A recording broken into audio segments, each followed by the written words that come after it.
check, check, check,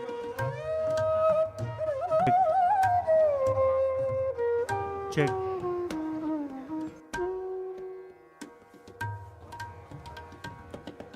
check.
it's just fun this time.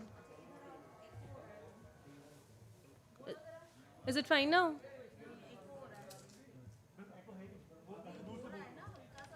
Hello? It's fine now? सुबह से ही था. Mic same ही है Hello? Ma'am वो एको नहीं हो रहा किसी का स्पीकर ऑन नहीं है लैपटॉप का उसमें फिर आपको लैग लगेगा स्क्रीन पे डालने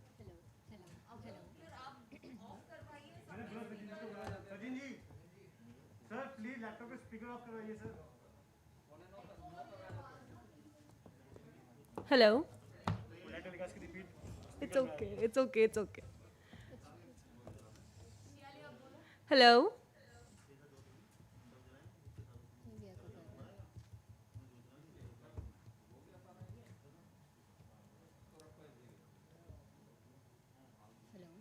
Hello? Hello?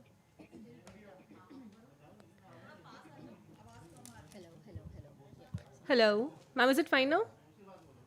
It's still there?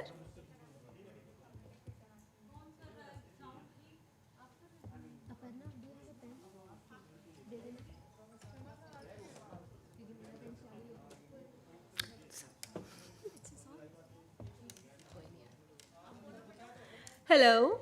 Hello? Hello? Hello? Hello?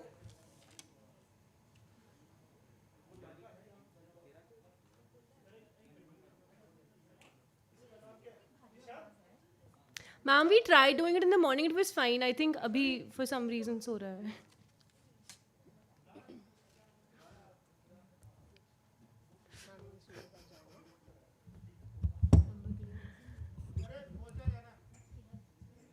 Hello?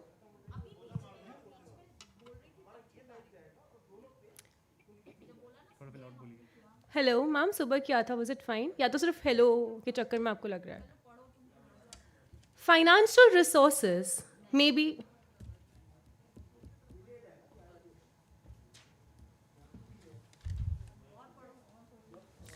financial resources may be the life and blood of the company but human resources are the brains was it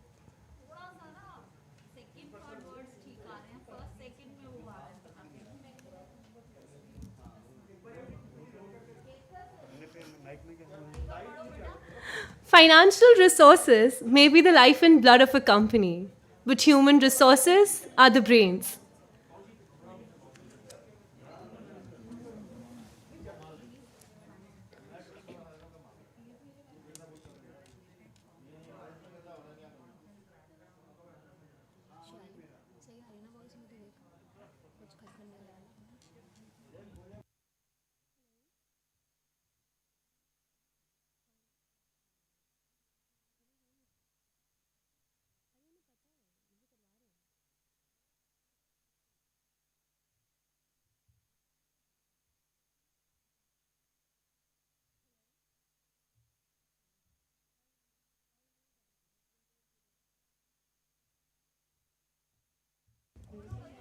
Hello.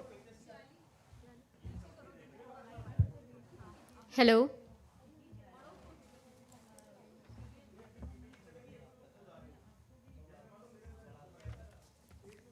This conference could not have been successful without the constant. Is it okay now?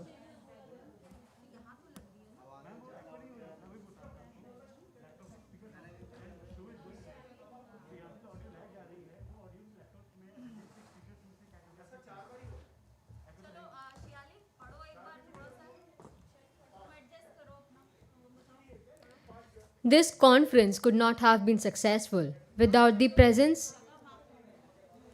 Sorry?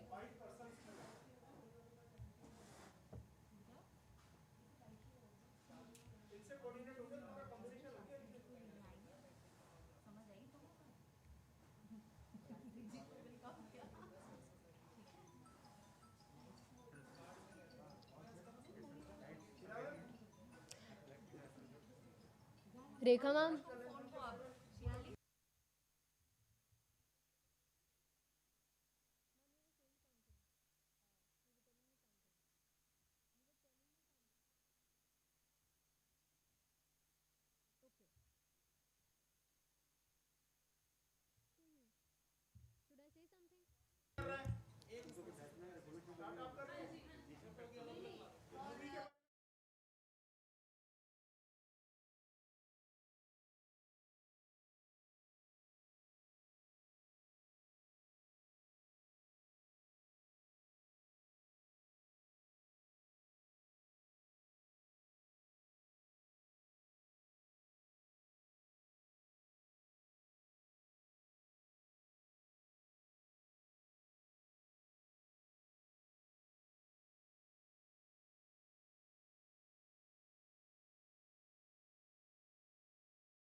Financial resources may be the life and blood of a company, but human resources are the brains.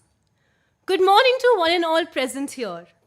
On behalf of the Lal Bahadur Shastri Institute of Management, I, Lal Sharma, a PGDM first year student, would like to welcome you all to this year's National Human Resource Conference. As we all know, the current industrial landscape is witnessing a time of sweeping challenges characterized by global economic changes, volatile environment, and the pandemic situation. There has been an introduction of a new normal, and people have resorted to remote working. The work from home movement brings forth several challenges in the form of technological infrastructure and adaptability to remote working procedures. The present business conditions have pushed companies to rethink ways of their working. To address the changes in the HR practices in congruence with the current challenges in the dynamic business environment, we have set today's theme as Evolving HR, Remote Learning, and Employee Practices. Now, to move forward, I would request Soumya Jain to come up and continue with the proceedings of the conference.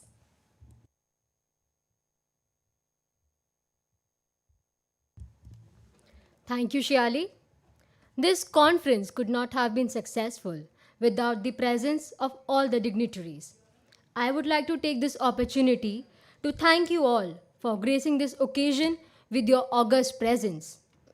Before we start, let's take a moment to remember the man whose dreams and aspirations motivated others to work towards the common goal of the nation. The man whose basic idea of governance was to hold the society together so that it can develop as a whole and march towards a common goal. The man of the masses and India's great son, late Shri Lal Bahadur Shastri ji. Now, we will have a short film on the life and times of Shastri ji.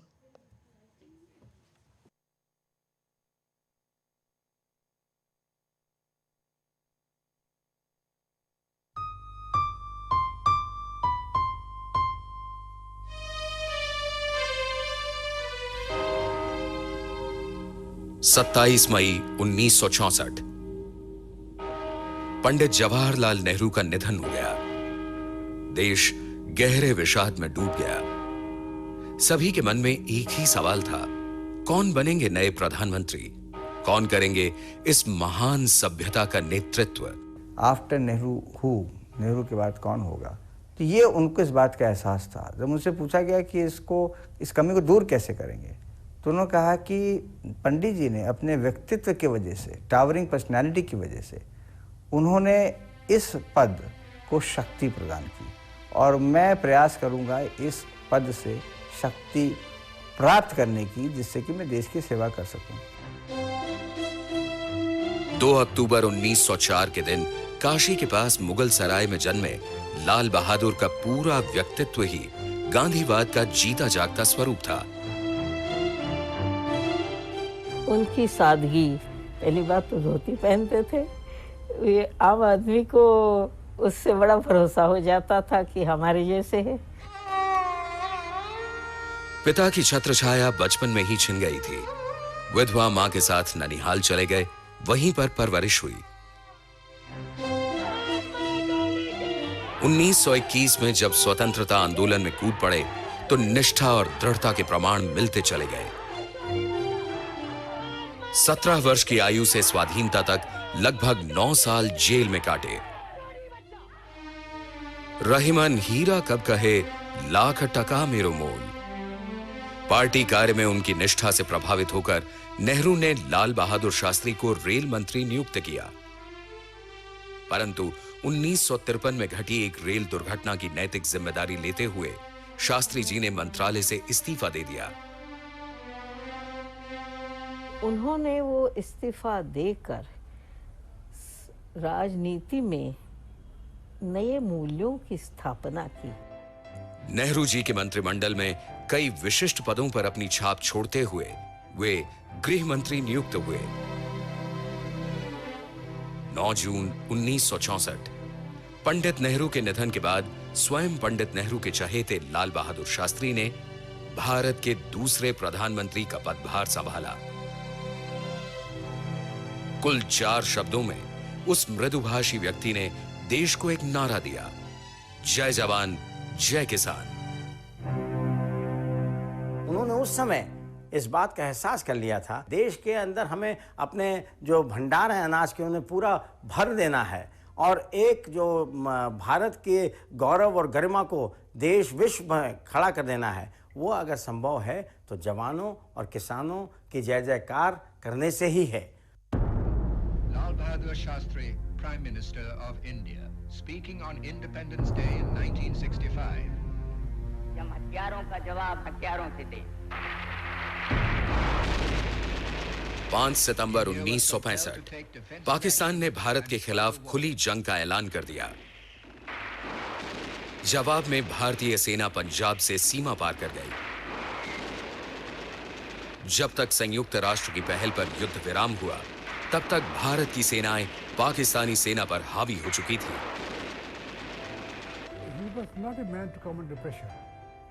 वो किसी के दबाव में आने वाले व्यक्ति नहीं थे।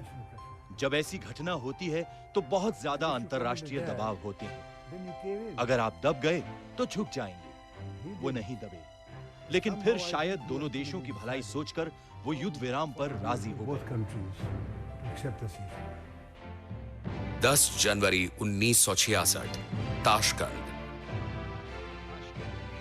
जिन आदर्शों के नैतिक बल का मजा वो पाकिस्तान को चखा चुके थे, आज उन्हीं आदर्शों की उदारता से उन्होंने समझौते के कागजात पर दस्तखत कर दिए।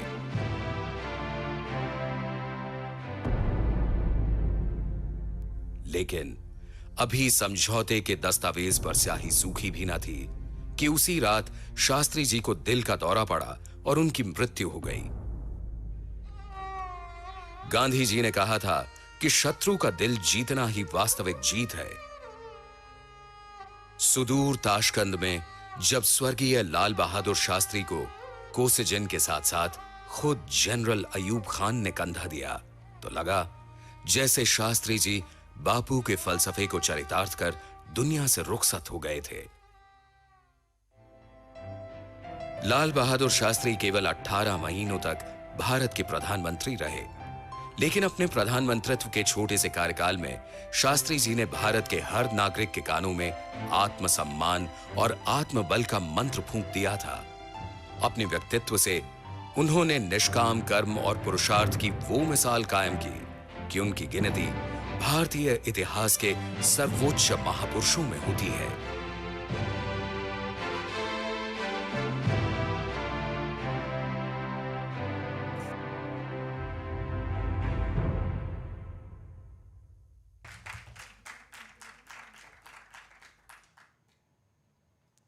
We are fortunate to have leaders and eminent personalities from various areas with us today. We have august presence of our chief guest, Professor Shailendra Singh, Director, IIM, Ranchi. We are virtually joined by keynote speakers, Ms. Pooja Sharma, Chief People Officer, WPP India, along with Mr. A. Kaimal, HR Director, Danaher Water Quality Platform, Asia Pacific Region. We are also fortunate enough to have august presence of another eminent speaker, Mr. H.K. Gandhi, former Group Director, HR, InterGlobe Enterprise Limited, who has a long association with LBSIM Delhi. Also, Professor D.K. Srivastava, Director, LBSIM, has joined us from Mumbai, and Dr. Moni Mishra, Area Convener, HR, has joined us from Delhi.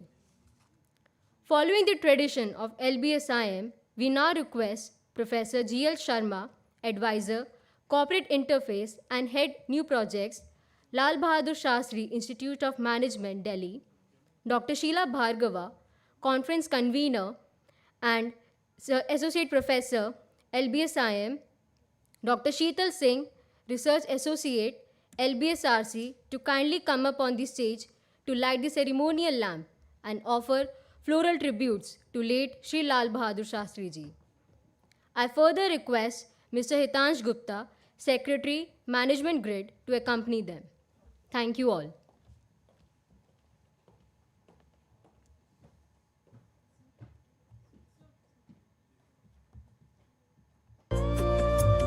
शुभं कुरुत्वं कल्याणम् आरोग्यं धनसम्पदः शुभं कुरुत्वं कल्याणम् आरोग्यं धनसम्पदः शत्रुबुद्धिविनाशाय दीपज्योतिर्नमोऽस्तु ते दीपज्योतिर्नमोऽस्तु ते दीपज्योतिर्परब्रह्म दीपज्योतिर्जनार्दनः दीपज्योतिर्परब्रह्म दीपज्योतिर्जनार्दनः दीपो हरतु मे पापम् सन्ध्यादीपनमोऽस्तु ते ओ दीपब्रह्मरूपस्त्वं ज्योतिषां प्रभुरव्ययः ओ दीपब्रह्मरूपस्त्वं ज्योतिषां प्रभुरव्ययः आरोग्यं देहि पुत्रांश्च मतिं स्वच्छां हि मे सदा रवेरस्तं समारभ्य यावत् सूर्योदयो भवेत् रवेरस्तं समारभ्य यावत् सूर्योदयो भवेत् यस्य तिष्ठे गृहे दीपः तस्य नास्ति दरिद्रता शुभं कुरुत्वं कल्याणम् आरोग्यं धनसम्पदः शुभं कुरुत्वं कल्याणम् आरोग्यं Thank you all. धनसम्पदः शत्रुबुद्धिविनाश Now I request everyone to rise for Institute's anthem.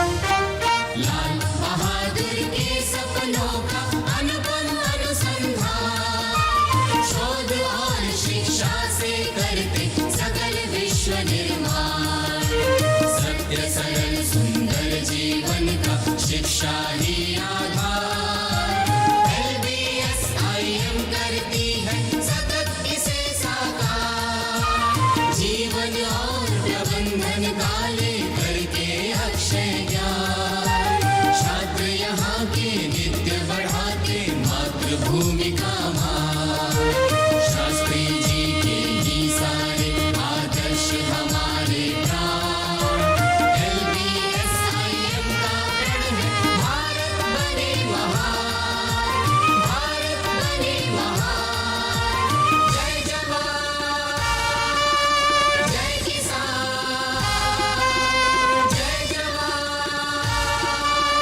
जय किसान जयति जयति जय जय जय जय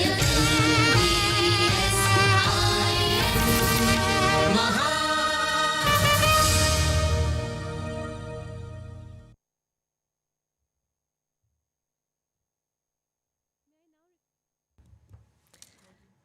May I now request everyone to please be seated. Thank you, everyone. Now, I would like to take this opportunity to introduce Professor D.K. Srivastava, Director of LBSIM. Professor Srivastava has had more than 3 decades of experience in teaching, research, training, and consultancy. He has worked with premier academic and research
keynote speakers, Ms. Pooja Sharma, Chief People Officer, WPP India, Mr. Arun Kaimal, HR Director, Danaher Water Quality Platform, Asia Pacific, Mr. Harish Gandhi, former Group Director, HR, InterGlobe Enterprise Limited, Dr. GL Sharma, Dr. Moni Mishra, Dr. Sheila Bhargav, Dr. Sheetal Singh, the organizers of this conference, alumni, students, faculty, and staff. This is great opportunity to have this conference today. Professor Shailendra Singh needs no introduction. He is an authority, behavioral scientist in his area, and he has been a very popular teacher and academician at IIM Lucknow, and he is currently heading IIM Ranchi. I am grateful to him, and I welcome on behalf of Lal Bahadur Shastri Institute of Management, I welcome him. And I had an opportunity of maybe not directly working, but somewhere he worked at Shriram Center, then I joined Shriram Center. When he was a professor at IIM Lucknow, he gave me an opportunity to work with him. So thank you very much, Professor Singh, to accept this invitation at a very short notice. We are very glad to welcome you. Similarly, Mr. Arun Kaimal is my student, and it is a proud moment for a teacher to welcome his student. And thank you very much, Arun.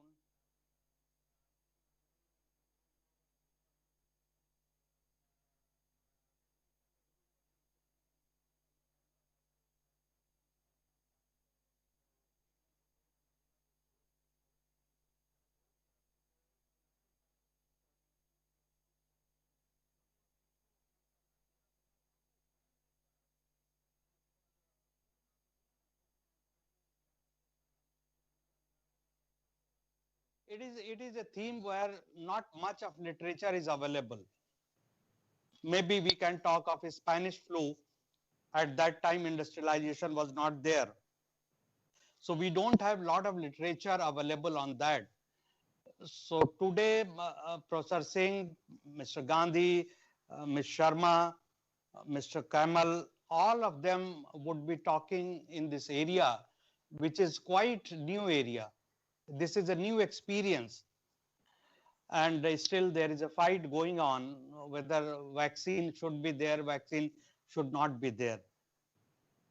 I can throw a little light on this theme because Lal Bahadur Shastri Institute of Management, Delhi, has been a great maybe model to start with teaching and learning right from June. And we have experimented several things.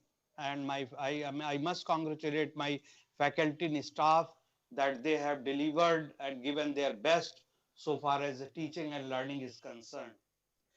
For my experts today, I would like to maybe give some idea and thought from my side.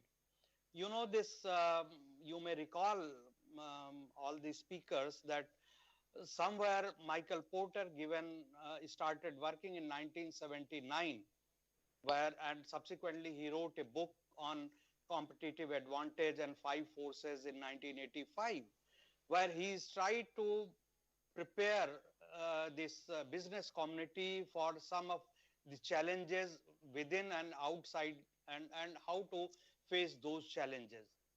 Then subsequently in 1987, some of the experiments were done, and this acronym came, what we call is VUCA, that is volatility, uncertainty, complexity, and ambiguity.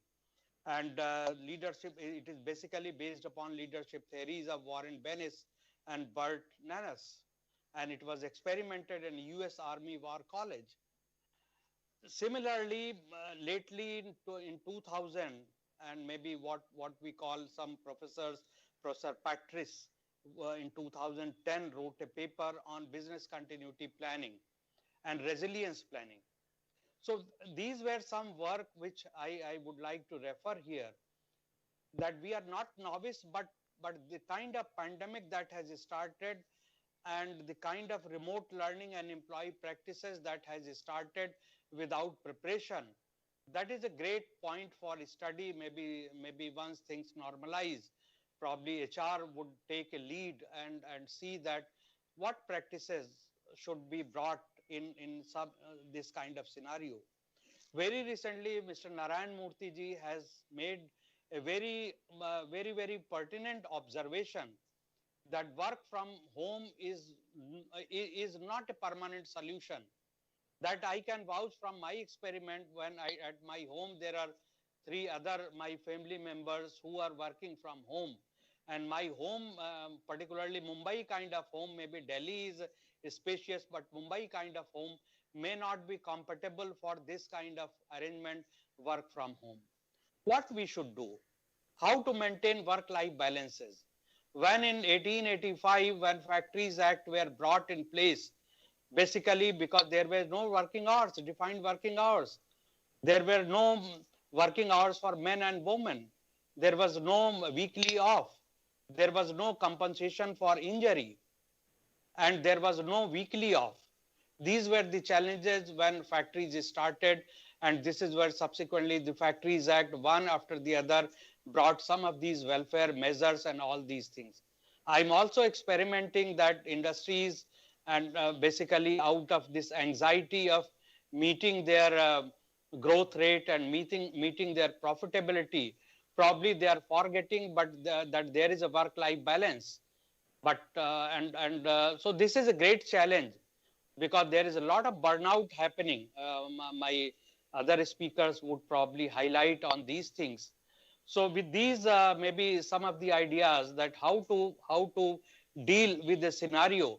This is today in this pandemic, this is not a virtual work, because there is a fear that if you even see outside, probably you could be affected by corona. And so the challenges are different. It is not a normal work from home or not normal kind of thing. So with these observations, I leave it to the experts and request them, probably they can identify that how this industry 4.0 can add value, how technology can add value, and so on and so forth. So I once again welcome our chief guest, Professor Shailendra, who is an authority. I can say from my personal experience that what he says, it becomes a book itself. It becomes a point of research.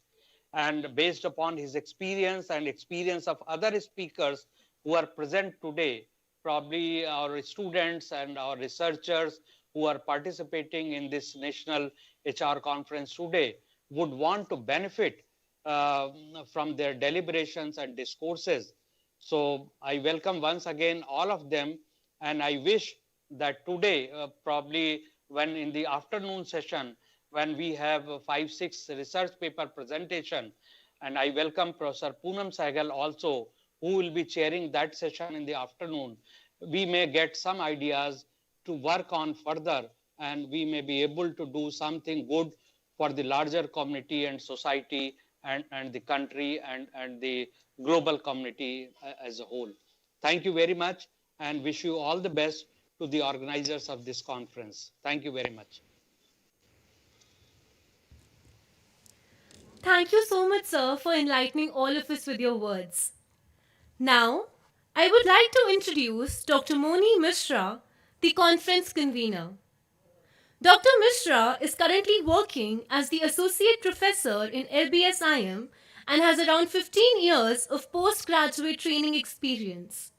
She has done her PhD and Masters from Delhi University and is also holding a degree in PGDM in HR. With an expertise in behavioral science and consultancy, Dr. Mishra has led leading roles in formulating ideas, policies, and strategies to tackle critical corporate issues. Now, I would like to request Dr. Moni Mishra, conference convener, to apprise us about the theme of today's topic conference. Please, ma'am.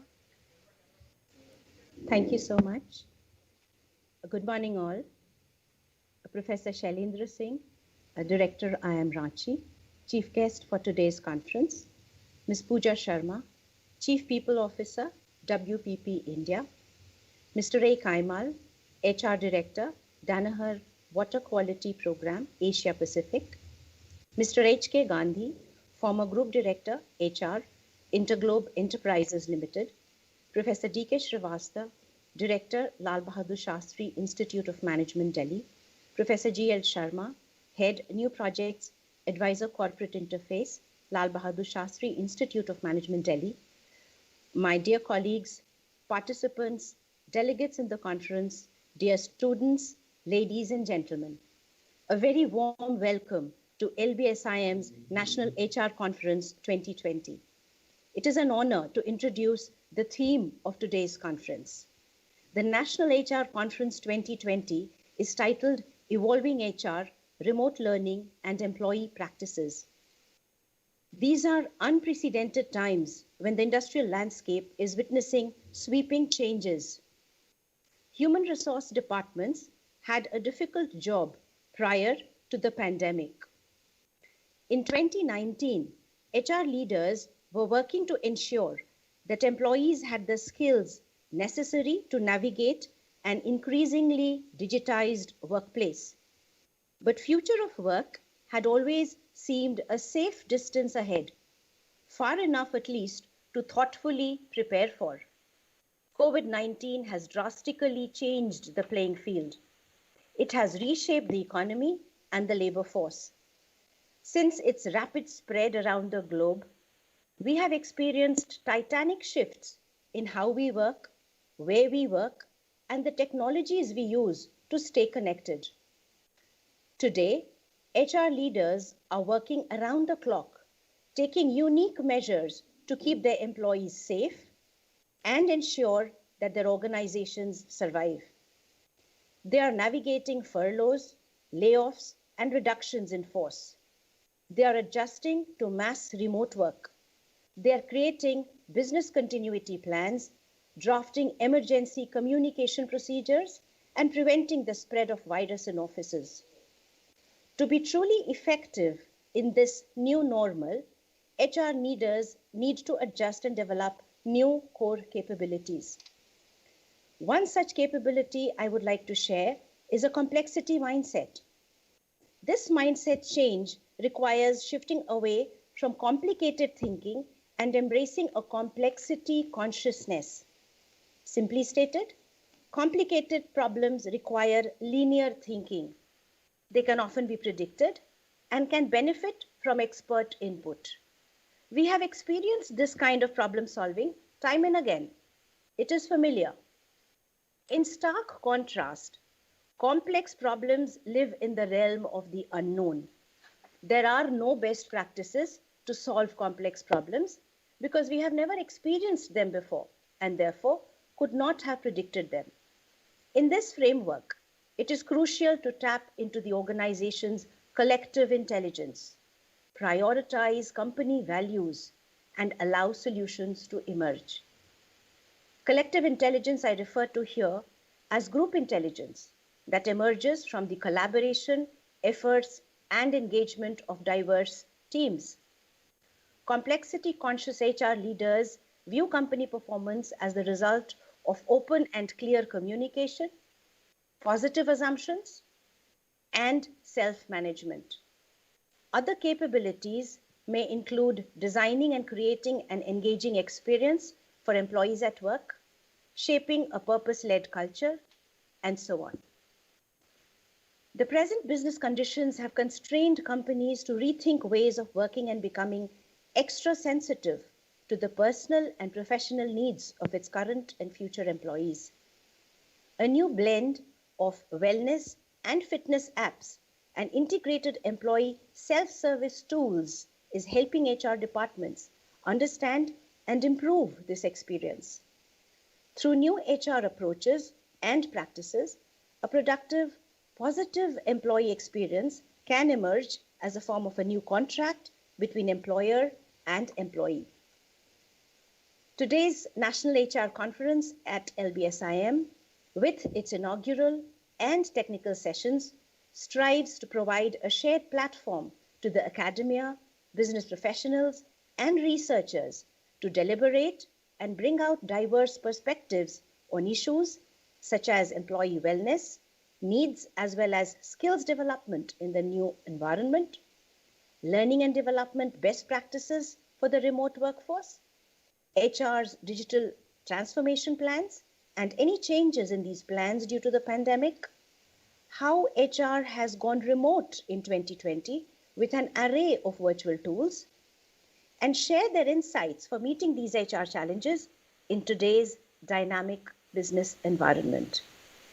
I once again extend a very warm welcome to all delegates at this conference. Thank you. Thank you so much, ma'am. We are all looking forward to the enriching discussion lined up ahead. May I now take this opportunity to introduce to you all our esteemed chief guest for today's conference, Professor Shailendra Singh. Professor Shailendra Singh is the director of Indian Institute of Management, Ranchi. Prior to that, he was the dean and a senior professor in human resource management at Indian Institute of Management, Lucknow. With more than 30 years of postgraduate, post-PhD research, training, academic administration, and consultancy experience, he has published 5 books and more than 80 research papers in various reputed international and national journals. Sir is a man of vast, diverse experience. Professor Singh has been elected as a Fellow of National Academy of Psychology, India for 2018. Professor Singh has earned his Masters in Psychology from University of Allahabad, LLB from University of Delhi, and PhD in Organizational Behavior from IIT Kanpur. His PhD dissertation, titled Executives Under Stress, Explorations in the Structure and Dynamics, won Indian Council of Social Science Research Publication Grant Award.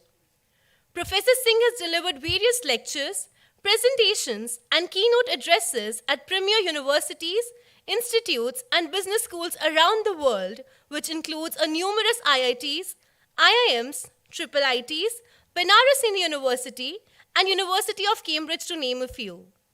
He has served as program director and resource person in several management programs.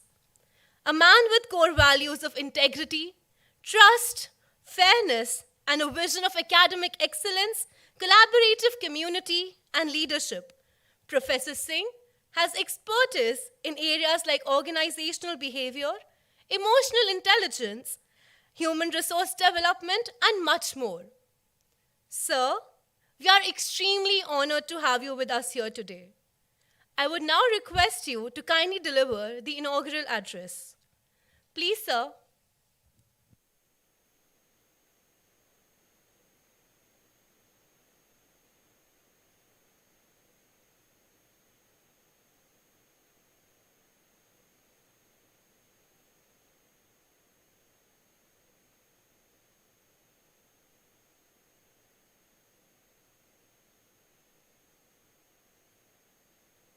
Sir, Professor Sir, may I request you to unmute yourself? You're on mute as of now. Am I audible? Yes, sir, you are now. Thank you, sir. At outset, let me thank Professor D.K. Srivastava and Lal Bahadur Shastri Institute of Management for inviting me and giving this opportunity to interact you all.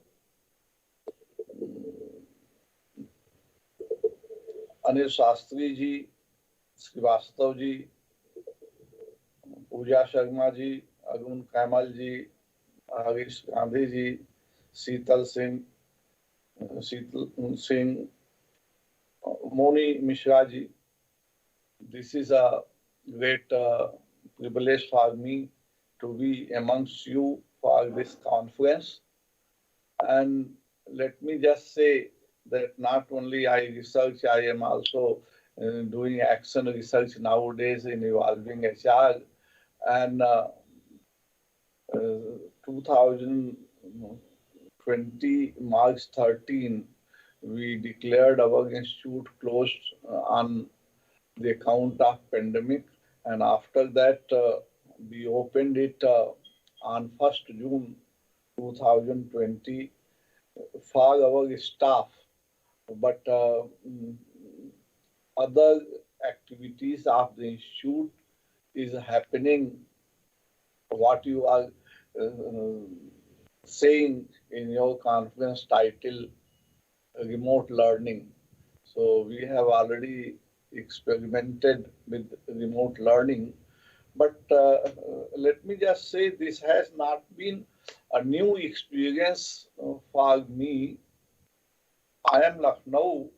We were already working with online program in collaboration with Reliance Communication, where students used to collect remotely in various studios, and we used to deliver lecture from IIM Lucknow studio.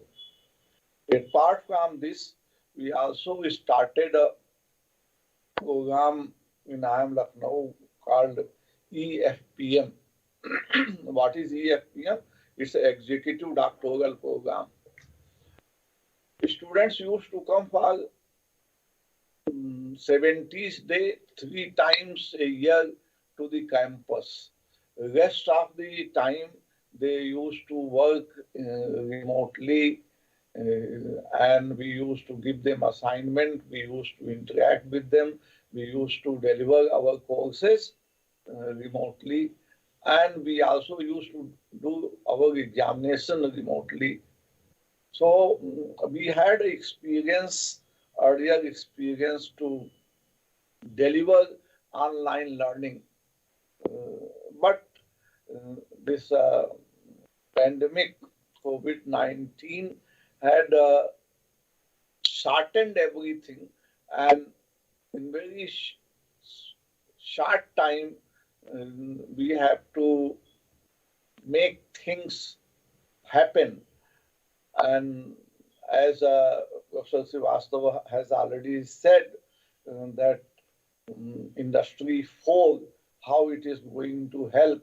Actually, Industry 4 is the way we are working. This conference would have not been possible in the such way that we are conducting today, and with no resources is spent other than what we are already having, that internet connectivity and the internet portals like Zoom or Team or Google.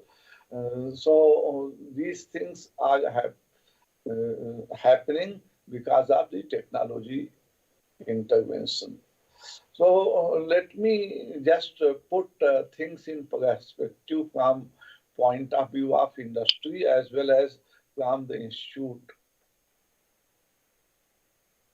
In IIM Ranchi, I joined in March 2017, and that time my faculty has to put biometric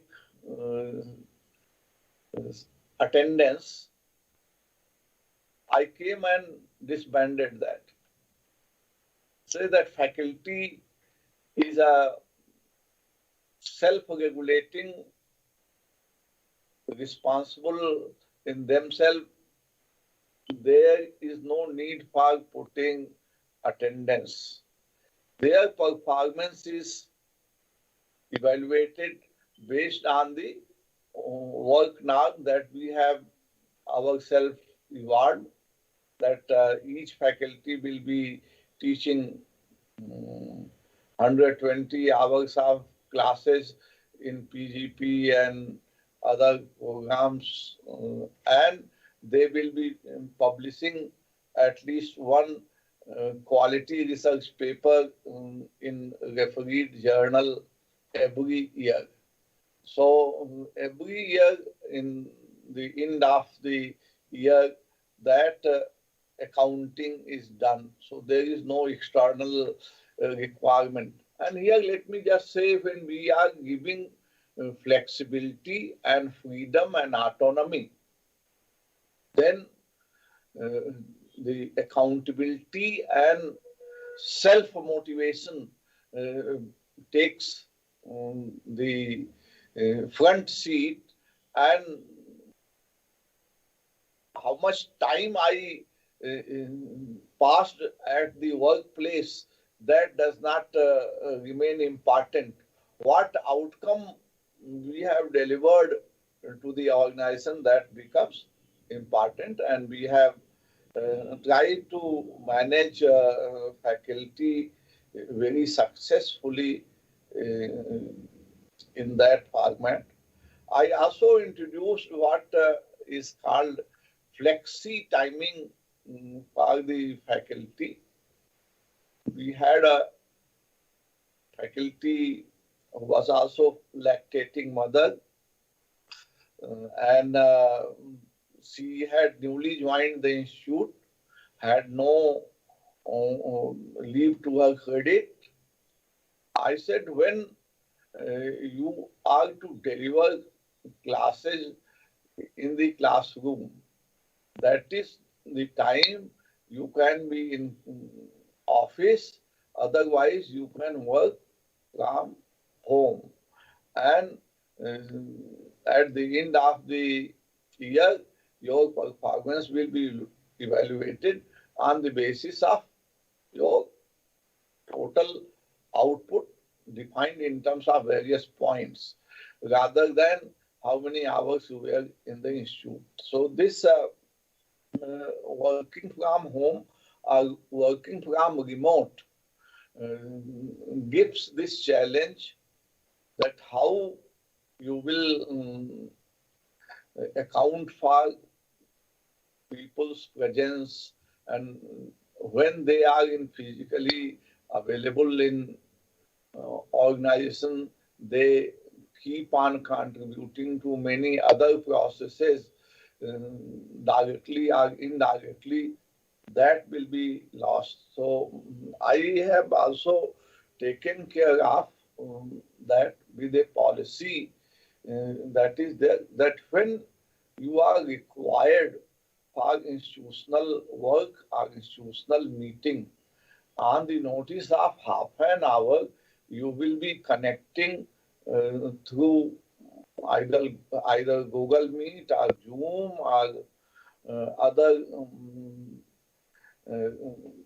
technological tools, so that we can work together on any of the projects. Let me just say, earlier only Skype used to be the platform where we used to connect video basis to other people. But after Skype, Google Duo, Viber, WhatsApp, and other technological interventions, technology facilities have come, and which are not only being used for entertainment purposes and sharing messages, but they are also being used for work and other meeting facility. Let me just say, a lot of government messages and government office orders are now being circulated on the basis of WhatsApp. So what difference it makes when we work online, remotely, or work from home, or telecommute? So these were the terms we had already there in IT industry, but education industry had always believed that face-to-face in-person interaction in the class is the most important, and students pay for that. See, my teacher who was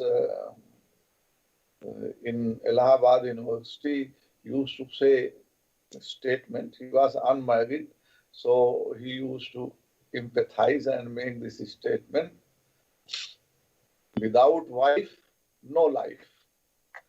Without college, no knowledge. So, being to be knowledgeable, we must debate, we argue out, and discuss things. Nowadays, for learning, there are what is called platforms which are already giving you all kinds of material. You go to Coursera, you go to edX, and in India now we have two portals which are called Swayam Prabha and Prabha. Then we are also having Google chats. Then we also have having LinkedIn Learning. So plenty of material and is available for learning. And today, I don't know how many of you use it, but YouTube is the great source of learning. Not only it is great source of learning, it is also great source of earning. A lot of semi-literate ladies have made their portal, and there they are producing videos of various recipes, food recipes, which are subscribed by lakhs of people, and based on that subscription, they are making their earning. So this pandemic has thrown many opportunities which we would have not imagined if that kind of situation would have not arisen. Earlier,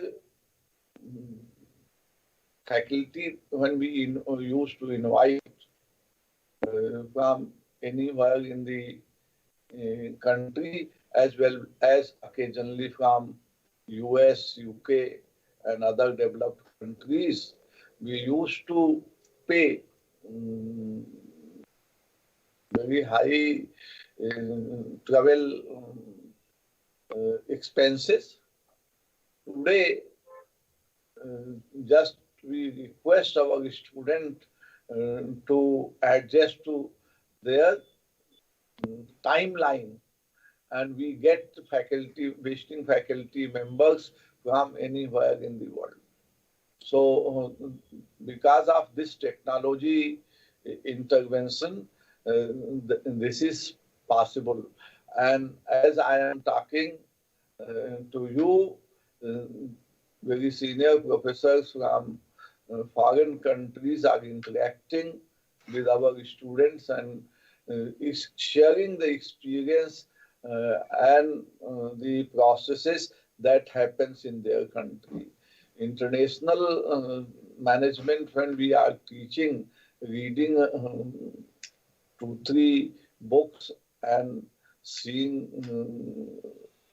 things differently, may not have that convincing impact on the student, which they can have with hands-on projects, which they are now undertaking with international students because of this connectivity. Earlier, when election results used to come and video conferencing used to happen from leaders from this state, leaders from that state, we used to feel surprised how much money they may be spending on this kind of conferencing when we used to pay heavily for telephone bills, which used to happen only 200 kilometer or 100-kilometer distance. But now, with the advent of internet and advent of these technology portals, we have actually um, made the whole world as a global village truly, where everybody is experiencing same way. And the true example of sharing the experience as a global village is the spread of COVID pandemic. Means within 3 months, it has been engulfing the entire globe.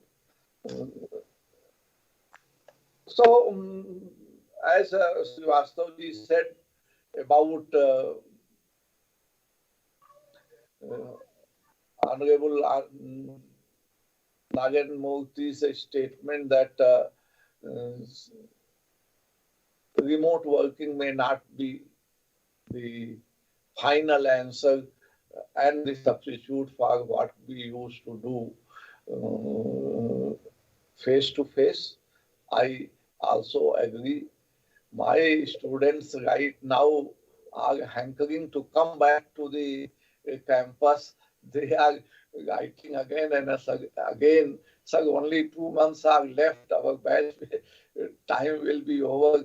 At least you should invite us for 2-3 months the last term. But the state government is not allowing because of the safety concerns, and we are also not very sure that we will be able to handle things if there will be even 5 to 10 cases of infection in the institute, because still Ranchi is a new institution. It is going to complete 10 years of existence and working on 15th of December. So still infrastructure is coming up, but in any way we are not a health service provider. So that is always outsourced, and we are getting things from outside. We have only one full-time doctor. Rest of the services are always in a referral way. So keeping all those things, we have asked our students to remain where they are. But let me just say, we have evolved very good method of taking examination. We have our own portal on which question paper is uploaded. They download the question paper, they write their exam as they used to write physically in the institute, and they upload the scanned version of the answer sheet, which we evaluate and grade. As far as quizzes are concerned, Google survey is a good instrument. We are using where your objective type of tests are there. Through Google survey, we are giving them assignments, and they are submitting that based on their responses, and key is already given in the survey. So immediately, as soon as they submit and time is over, they also get their result, that how much mark they have got in their survey. So this thing has been similarly, like in training and development, we also have put feedback system for the faculty in same LMS, learning management system, and student put their data, their assessment of the faculty and the course, which is available to the faculty only once they have submitted the grades, so that they can know what is the view of the student, and it is given on what is called calculated average basis rather than individual responses. So whatever are the things that can be, what are the suggestions that have come, that is always taken. Next, you will like to know what resources and facilities we have provided, which companies can also think of providing.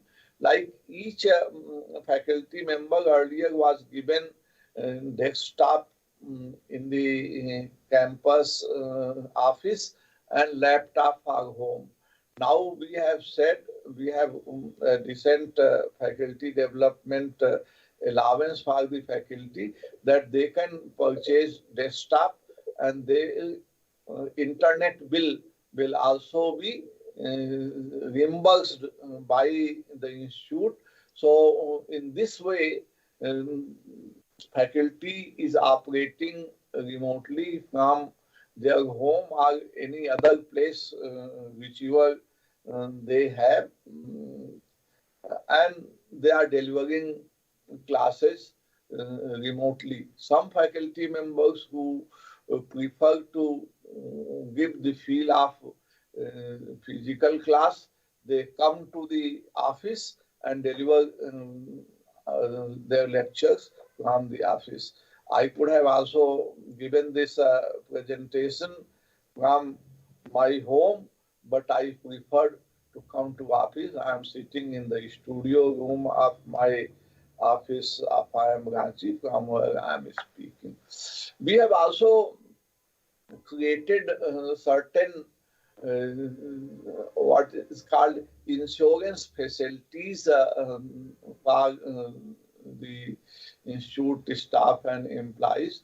So each staff, including the lower category staff, like what we call multitask workers or drivers and others, everybody has been insured for 8 lakh rupees, so that if there is any eventuality of sickness, it will be taken care of, because the coronavirus treatment in Ranchi is very costly. One day affair is close to 1 lakh in private hospital.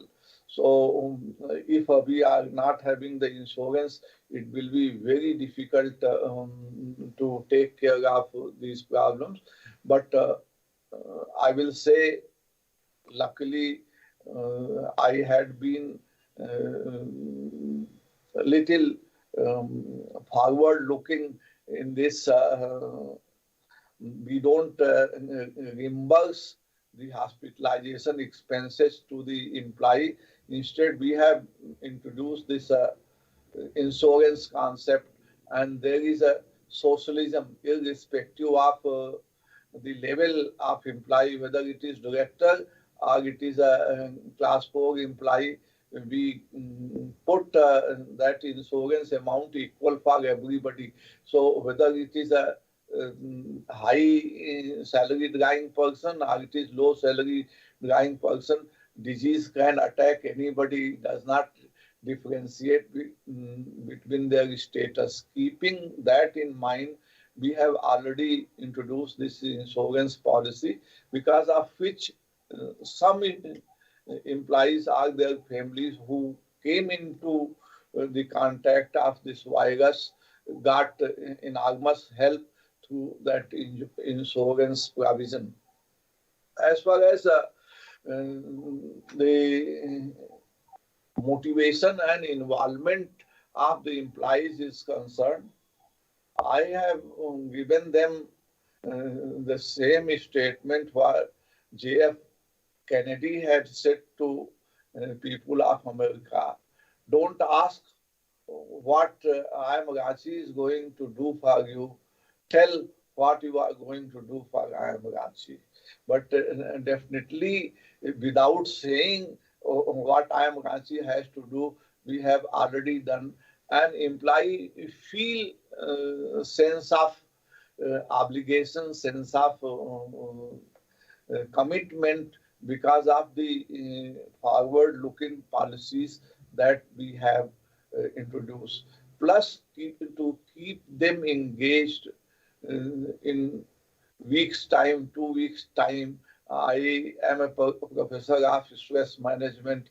I keep on writing to them, seeking and checking their wellness and happiness quotient, and they connect online and tell about their wellness and their family's wellness.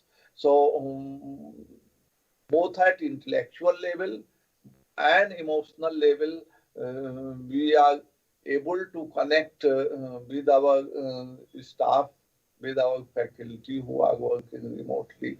Let me just say, IIM Ranchi cannot sustain without students. We don't get any financial support from Government of India for running our day-to-day business. It is all our students' resources, our MDP participants' resources through which this institute runs. So they are most important stakeholders of the institute. We also keep in touch with them, and there are so many national programs that are happening in which we invite our students to participate. Similarly, there are many corporate competitions which are happening. If they would have been physically here, we would have coached them personally and asked them to participate. But they are remotely located.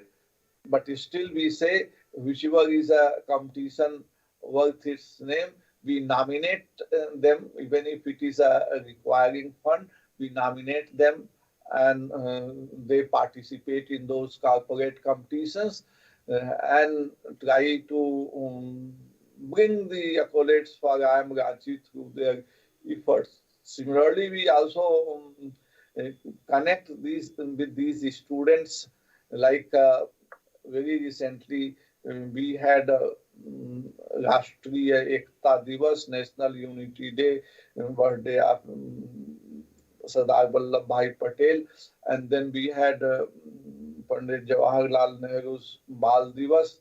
We had day for yesterday Constitution Day.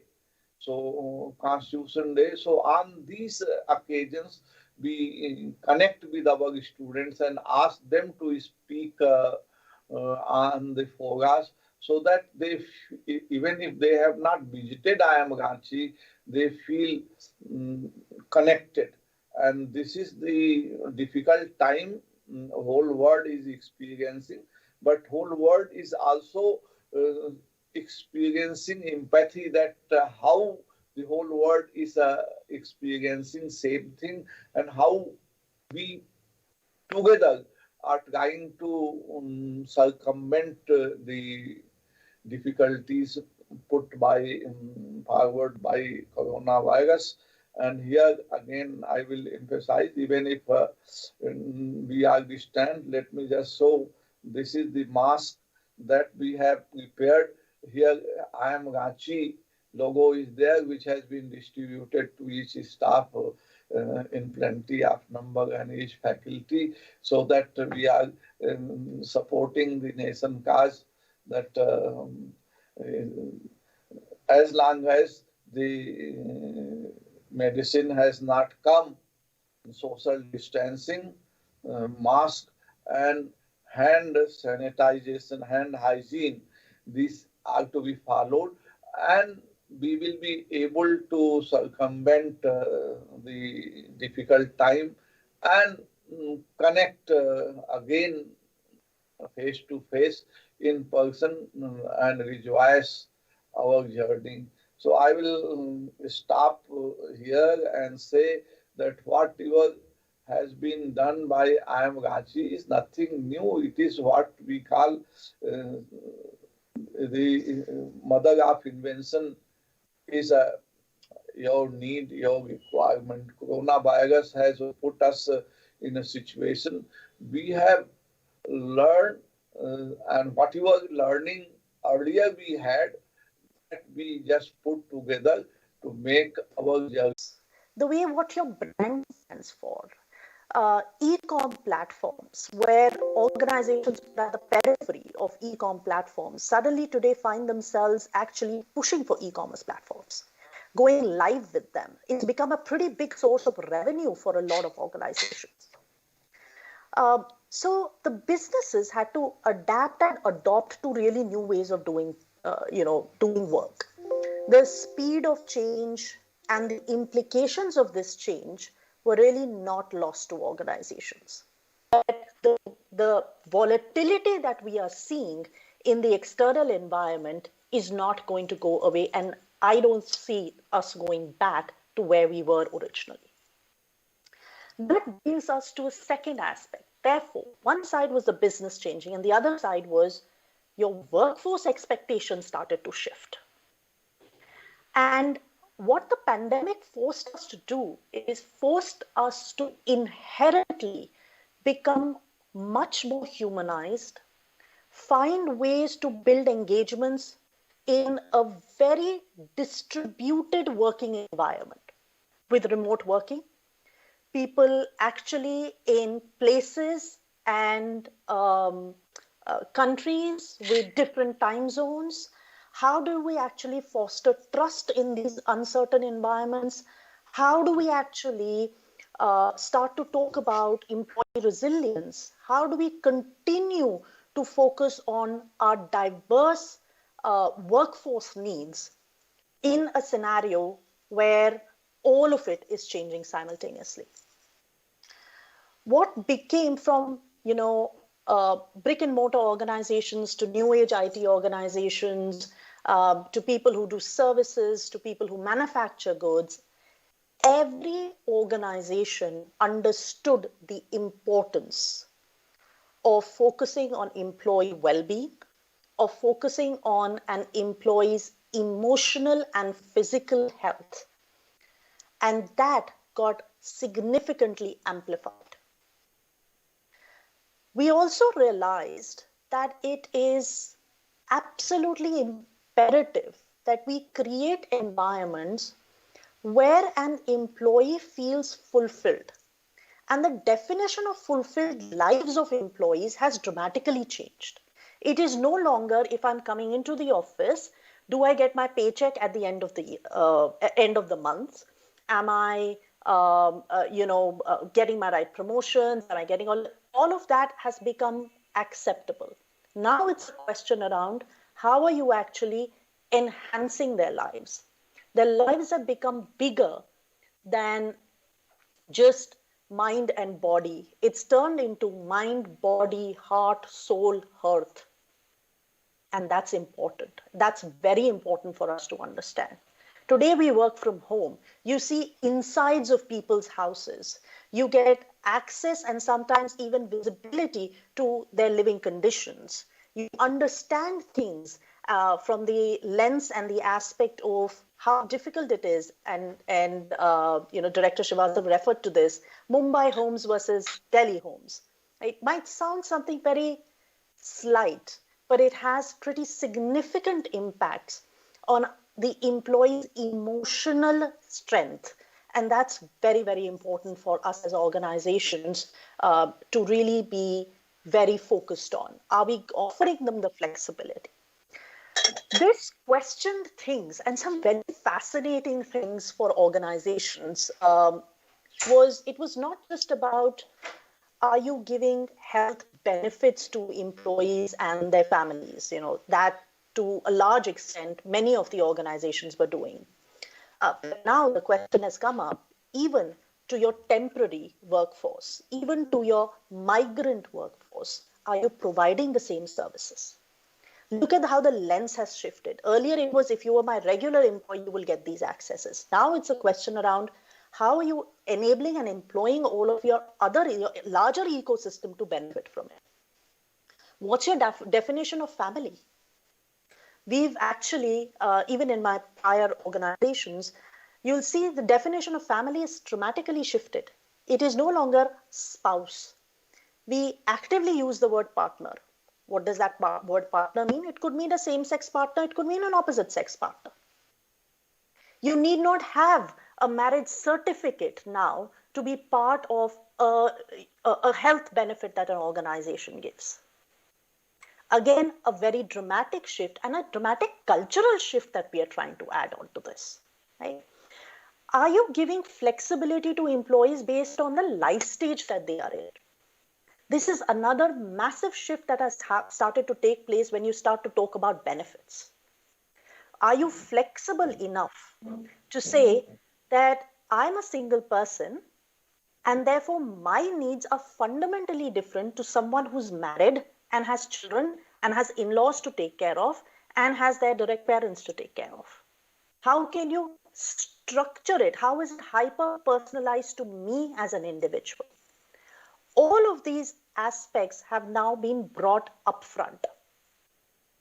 The other piece is the societal change that has actually triggered a huge conversation around transparency and trust. It started off, of course, in the lens with which it has started off in the UK and the US is more around the Black Lives Matter movement. That's really how it started. But the journey on transparency has always been a question that has been asked by a lot of employees who traditionally were considered as diverse groups. So examples, women have been asking this question. Equal pay. It's been a question that has been there for years. It's now been amplified. We're talking about questions. Sorry, is there a question? Okay, I'll continue. So that's one aspect. Then our LGBTQ colleagues, how we actually ensuring that we are working through in a transparent and an equitable manner with them. Now, with the question of race coming up, it's absolutely imperative that the trust that the organizations build with their employees need to continue and get sustained. So this is a massive shift that's taking place in terms of your expectations of the workforce. Now we come to the point of your workforce interaction models actually changing. Work from home, while I accept that it is not a permanent solution, what we are starting to see is that it's not also a temporary solution. The work from home concept is shifting to a work from anywhere concept. Now, this is a massive fundamental shift. You will have distributed workplaces in the future. You will continue to have some types of roles that will need to be done in office. And then largely your workplace of the future, as we're seeing it, would become a mix where people are actually coming in and they become more collaboration hubs. They become more places where people are coming together to ideate. Almost 20 to 30% of the real estate, we've read enough articles about this that has already been given up and more will be given up. Now, this distributed work environment is going to pose some very interesting challenges for HR. How do you engage with people? How do you involve people?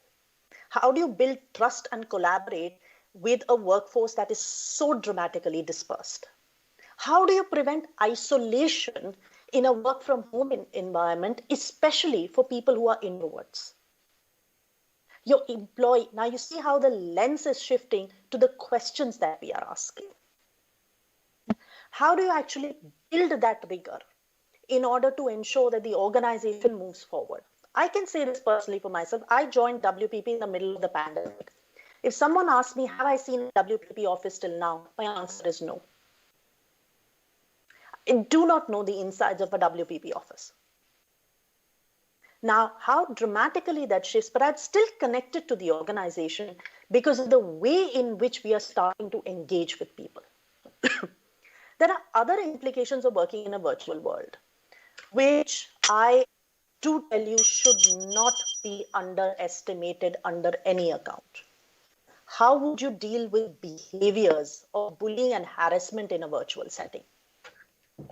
I'll give you examples where we've heard scenarios where line managers are asking people to log into calls at 11 in the night.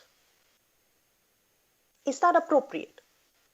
Is that the right thing is that the right behavior and the right kind of culture that we want to set? Right? Are your policies getting updated? Are you very clear about what do you want to set as norms? Where is that cutoff boundary between work and home? And it's really important, and this goes back again, these kinds of behaviors that you establish will go a long way in building trust between the organization and its employees. Remember, we are living in a world where trust in every institution is being challenged today. And if organizations cannot uphold that trust with its employees, we will not be able to build stronger, stable society. And that is, I think, one of the core things that we need to start focusing on. The fourth point, again linked to this, is the role of leadership. Leaders now require to exhibit very new and different skills. They need to learn to collaborate, listen, navigate uncertainty. They need to exhibit behaviors around agility, communication, adaptability. They need to be coaching, empowering teams. They need to promote transparency through dialogue. How can we ensure our leaders start to exhibit this? Examples of things that are actually happening in the broader world. You'll see this in UK. In UK, what's required is the board, employee representatives need to be given direct access to the boards. Do you understand the fundamental change with that kind of an access? So earlier, the board would get the information that would get funneled through. Now, the access is being given directly to the employees on the ground. We're working towards forums that we are creating across the globe where we would start to look at how, and many organizations are doing this, how we can build, how we can give those accesses, how the voice of the employee and employee listening, which earlier used to just be possibly a survey once in a year, employee engagement, all my people are very happy, everything gets closed, is now to active listening that continues through the year. How do you actually equip your leaders for this kind of transparency? And therefore, trainings on leadership development, articulation of what does great and the right behaviors mean for your organization become very important. I was in a conversation the other day when someone said, but these sound like, very motherhood statements. And I'm like, it's not just about motherhood statements. It's also about really being able to articulate and make that so-called motherhood statement actionable on the ground with examples. Those are the things that need to start getting built in organizations. And we are seeing a lot of organizations that have started to walk down that path. Then comes the aspects of reshaping of the workforce. What do we mean by reshaping of the workforce? We've seen over the last couple of months resizing that has started to happen for organizations. Organizations have started to look at efficiencies, have started to look at contribution of the people in a very different lens. Workforce staffing models are shifting. More neo-gig models, more part-time, more contracting, job sharing, things that were not considered as the norm are starting to pivot and become more the norm. And HR's part is really important in this because we need to be very careful about labor exploitation in such scenarios. And the highest level of ethics need to be deployed by HR as we're starting to see the resizing and reshaping of the organizations. How are we actually helping our organization and our employees measure their performance in a continuous and a transparent way? Are we creating environments where we are giving coaching, performance conversations, making those a part of day-to-day work process? And that's important because link it back to the earlier point. You have got a diversified workforce to deal with. Are you using active coaching? Or are you still saying, continue to work where you are, we'll figure it out at the end of the year? No. Importance of goal setting cannot be underestimated in this scenario. And the need for every quarter to go back and review your goals. Do we need to make the change happen? It's a big shift away from not just performance, but performance and behaviors. So the what and the how both are getting equal amount of focus, and you start to see that in all the changing performance management modules around. How do you pay? Are you paying in a fair, transparent way? I mentioned about this earlier, right? The ask of today's workforce is transparency into pay, compensation associated around race, gender, pay, other inequities has to be eliminated. Data-driven insights need to be brought in. There are lots of organizations that are using AI. There are lots of organizations that are using many interesting algorithms to start to use that approach in order to push for changes and shifts that are taking place in your new pay and compensation models. Skill building becomes another important aspect. It's very easy for us to sit back and say, hey, you're not equipped and therefore you're not performing.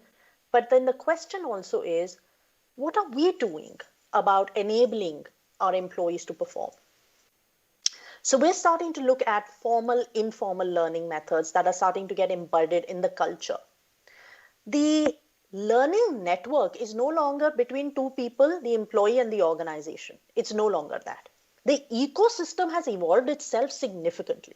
You've got clients who are actually actively working with organizations to say, I need this kind of support and therefore I will enable it for you to happen. And we've seen that in my own organization.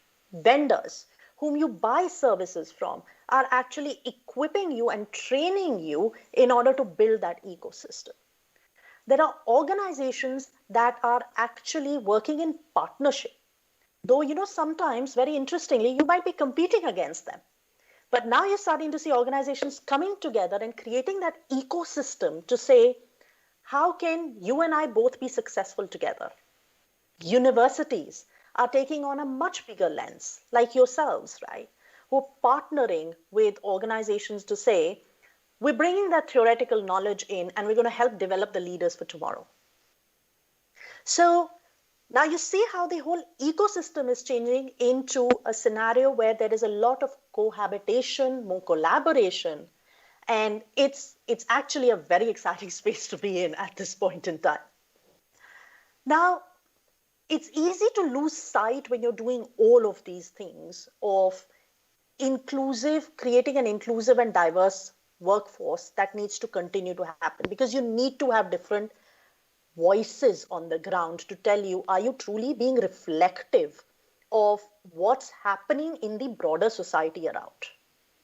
We're now seeing, and it's not just us, many organizations are now starting to see clients when they're coming to us for work, talking about, I need teams on my project that are truly reflective of the diversification that exists in the society, which effectively means they're asking us to mirror what's out there. So diversity and inclusion has stopped being an activity, which is a good to have activity, into a true business imperative.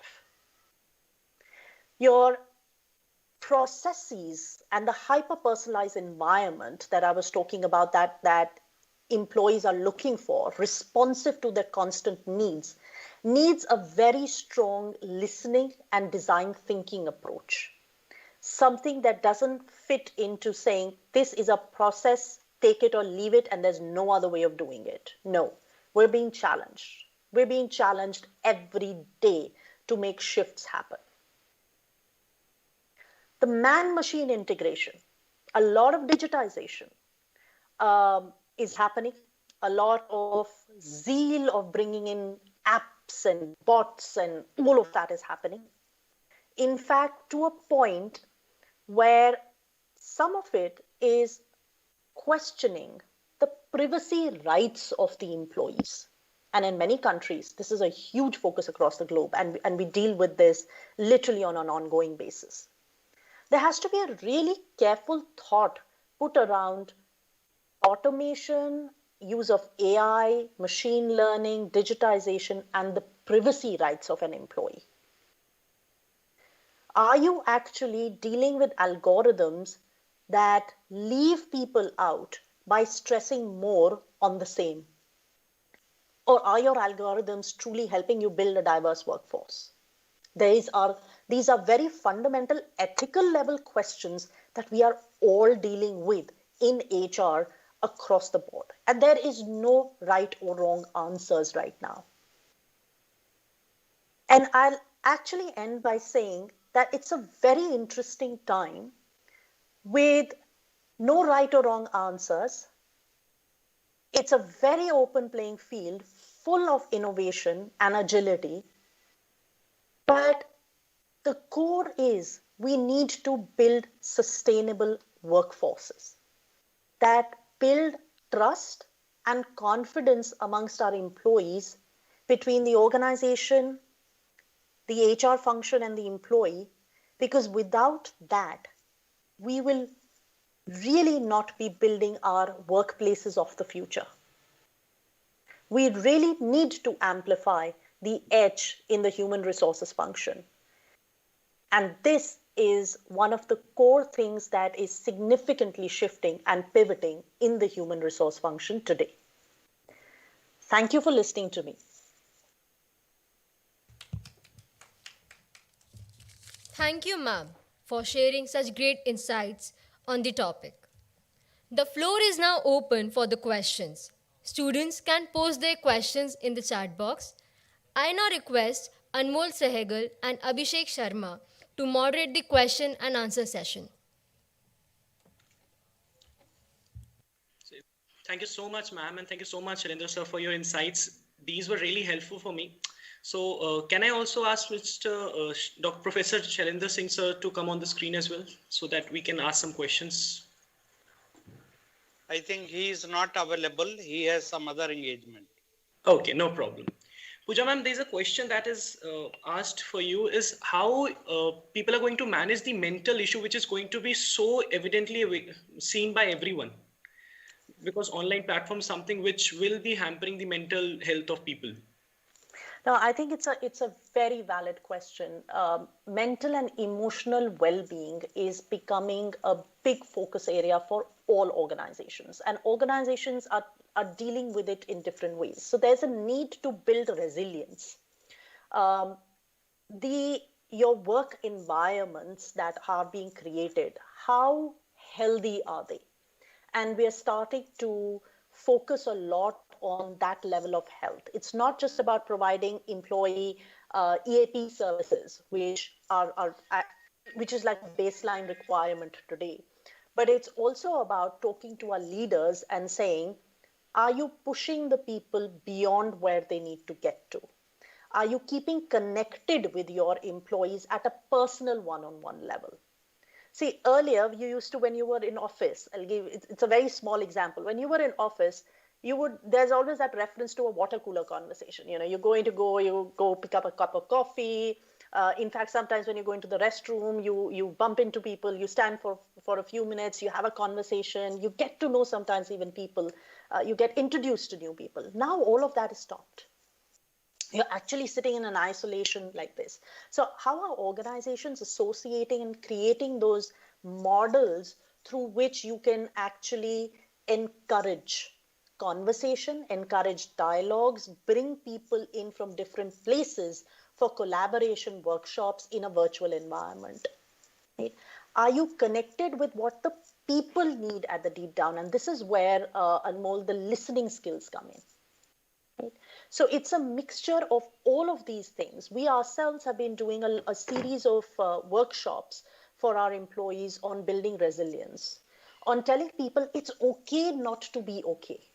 And I think it starts from there. Are you okay not being okay? You need help. Let us find a way to bring that help to you.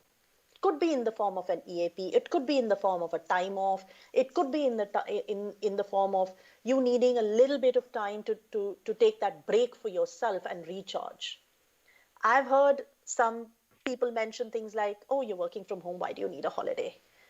But I think it's important. It's really important to take that downtime away from your technology. Spend time with your family. Go for all it takes. Just sit outside in the balcony and read a book. But give yourself that break. So those are some of the measures that you have to start to deploy and get creative as you think about how to enable for mental health. And more, I think Professor Shailendra Singh is seen. You can check with him, request him to unmute, and probably you can ask question. Thank you. Thank you, Pooja ma'am. This is something which I actually want everyone to listen to, because this is going to be very much in their lives also, because everyone is moving towards that. Also, Professor Shailendra sir, are you there, sir? Yes, I'm there. Sir, there's a question for you, sir. So it says that HR is all about human interaction, but this pandemic has reduced the human interaction among the students as well. So what is your say about it, and how you're going to make sure that this is dealt? In fact, I told you that we are interacting quite frequently with the students as well as the staff. We have been conducting meetings. Those who can join those meetings physically are welcome to join the meeting physically, and others are allowed to meet remotely. And in each notice, it is given that you are free to join through your platform. So it is there. When it comes to a student, lot of activities that we are doing at least every month, 3-4 activities are happening in which students are participating. But I had said earlier, and I am saying again, that online is not a substitute of in-person meeting. So in-person meeting will definitely be required. But let me just say, as ma'am said, Pooja said, that now new normal is that we are working with virtual teams. So virtual teams never meet. These bosses may not meet even in person, but virtually they are meeting on day-to-day basis. They are meeting both video-wise as well as audio-wise. So this is how it will be done, but definitely it is not a substitute, and this is not going to continue for very long, because let me just say, Ahmedabad has already experienced a case where that PGP students have said they should also be given same degree which PGP students are given, because now you are also teaching them remotely, and we are also getting education remotely. So what's the difference between the two education? We should be given same degree. So this kind of question will arise if we are not going to start it soon. Okay, thank you. I think. Anmol? Yes, sir. Thank you so much, sir. So I would request Siali and the team to take over from here. Thank you, Anmol. Thank you, sir and ma'am. I would now request Dr. Sheila Bhargava to felicitate Miss Pooja with a memento.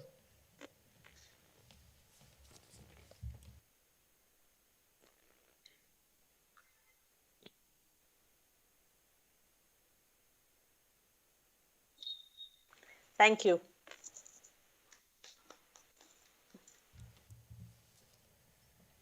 Now, I would like to introduce our next keynote speaker, Mr. Arun Sukumar Kaimal. Mr. Kaimal is a well-rounded HR professional who has had experience in the full employee life cycle of HR operations in different geographies for more than 13 years. He has worked with organizations like Nokia, Deutsche Bank, and GE, and for the past 6 years has been working with Danaher as the HR Director, Asia Pacific region. Supporting a number of organizational restructuring exercises over the last few years, Mr. Arun has developed expertise in project management and change management.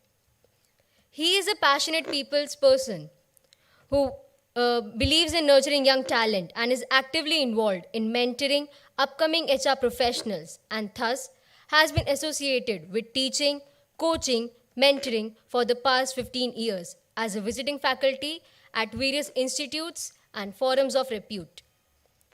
He has the ability to connect and engage people from different parts of the world with varied demographic profiles and work with them as one team. In early 2012, Mr. Kaimal was awarded the HR Warrior Award in recognition of his contributions to the field of HR by the Indira Group of Institutions in India. Sir, it is an honor to have you with us today. I now welcome you to the conference to deliver the keynote address.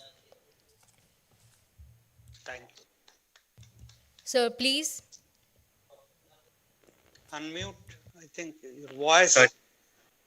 Sorry, the most used line in 2020 has been, "Are you able to hear me?" So I'm just going to repeat that if all of you are able to hear me. That's a good one. So, very humble pranam to my professor and guru, Dr. Deepak Srivastava sir. I had the fortune of learning at his feet in TISS many years back. And it's really an honor to be here with you and the community in the presence of such distinguished illuminaries like Professor Shailendra Singh sir, Harish Gandhi ji, Pooja ma'am, and all the delegates who are present here, Moni ma'am, and all the delegates who are present here. I'm really excited to be participating in this session with all of you.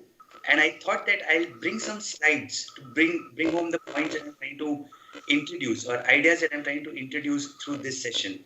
The reason I'm doing that is because all of us are now used to this new reality of participating in conferences or meetings via virtual medium. And a lot of times, the images that you see is what stays in your mind. So what I'll do is, moving away a little from the conventional keynote speaking model where you typically don't have a presentation, I'm going to use one today with the intent of anchoring your thoughts on certain key areas which might be of relevance. Speakers before me have already laid the foundations of this important topic in a very nice manner. I'll try to bring some additional points to really help you start thinking differently about HR and how things are evolving in the emerging world. I don't claim to have all the answers because it is a very challenging environment out there. And like I think Professor Srivastava sir said earlier, the VUCA world is completely volatile. So we don't have, nobody has a crystal ball where one can gaze into it and say what the future holds. But what I can tell you is a few ideas that might give you some thoughts to start making yourself more effective in the emerging world. So with that, let me quickly bring to you the first thought that I wanted to present today is how the evolution of industry happened. If you look at this chart, which I got from a startup company's pitch, they speak about the first corporate office, which was set up about 400 years ago, 350 years ago to be precise, 340 years. And from there on, if you look at how evolution of the industry has happened, it's happened in the number of decades. Like the first change stayed for almost like 20, 30 decades. The second change was there for about at least 12 decades. But from there on, the pace of change started evolving. And if you look at the latest phase that we've all been experiencing, the virtual collaboration phase that the industry is experiencing, where air travel has been limited to the least in the known times since aircraft and aviation business started. People have been at home for the longest period of time, ever since they started work. Like I've been working now since 2004. I took a break in between for studies, but never ever have I worked from home for a period of 9 months. And it looks like the next 3 months as well, I will be forced to work from home. So if you look at this slide, what I want to bring home here is that change is happening all the time, but the rate of change is happening much faster. And as you look at the future, this might happen even more quickly, like what the earlier speaker, Ms. Pooja, also spoke about. The next slide is really the evolution of HR. I'm sure all of you have heard this statement as you study HR or in some forum, that HR is a function of the business. So whatever is a business strategy, the HR strategy is more or less a replica of the business strategy.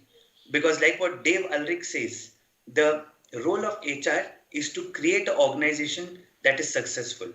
The role of HR is to create a workplace and a workforce that helps the business to succeed. And if you look at this model, then you can see the transition. If you look at the previous slide, where the Industrial Revolution came in, we had labor relations, employer relations. As we move to the industrial age, the automation age, we had personal, admin, human resources coming in.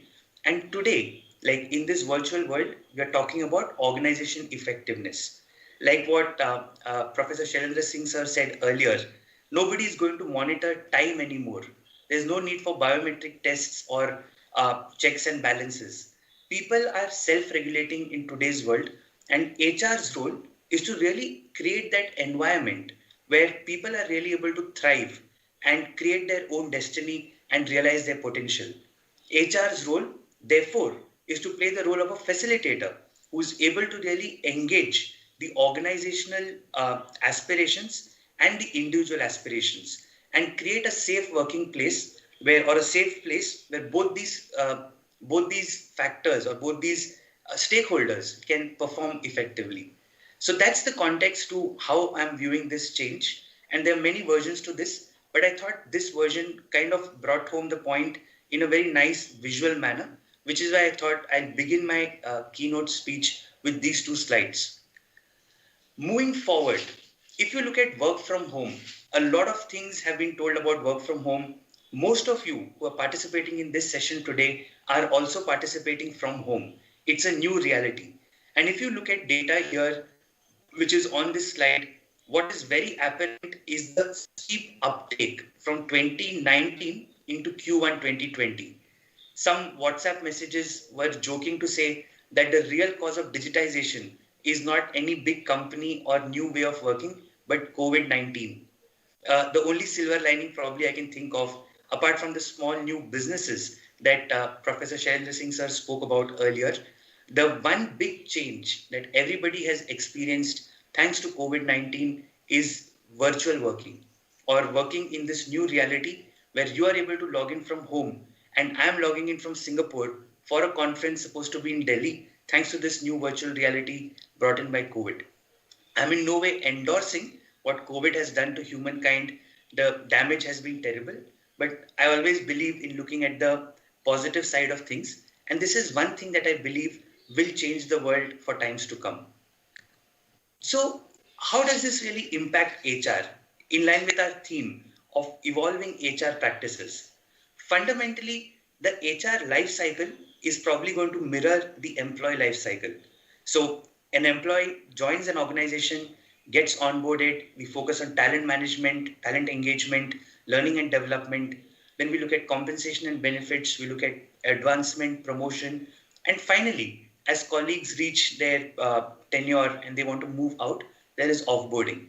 So nothing really changes on the employee life cycle itself, except from the fact that the duration is going to be much more smaller, and most of these things that you see here are going to be virtual. So in terms of recruitment, as an HR person, I would be doing interviews via Zoom or via MS Teams. I would not be meeting people online. For onboarding, there's nobody who's coming, shaking your hands, walking you through an office anymore. There's a set of links where people are logging in, completing their online assessments, online trainings in a gamified platform probably, and they're experiencing the company through a virtual mode. In terms of performance management, like what Pooja spoke about earlier, performance management has now moved away from that stereotypical once in a year kind of exercise to a lot more active discussions, coaching your employees in the moment and helping them make changes as they go. We are becoming more agile. If some of you are here from the software world, you will realize what I'm trying to say, the difference between the waterfall model and the agile model in software development. HR and business is taking that path even more today. We are becoming agile and we want to make sure that employee experience is something that we provide in the best possible manner.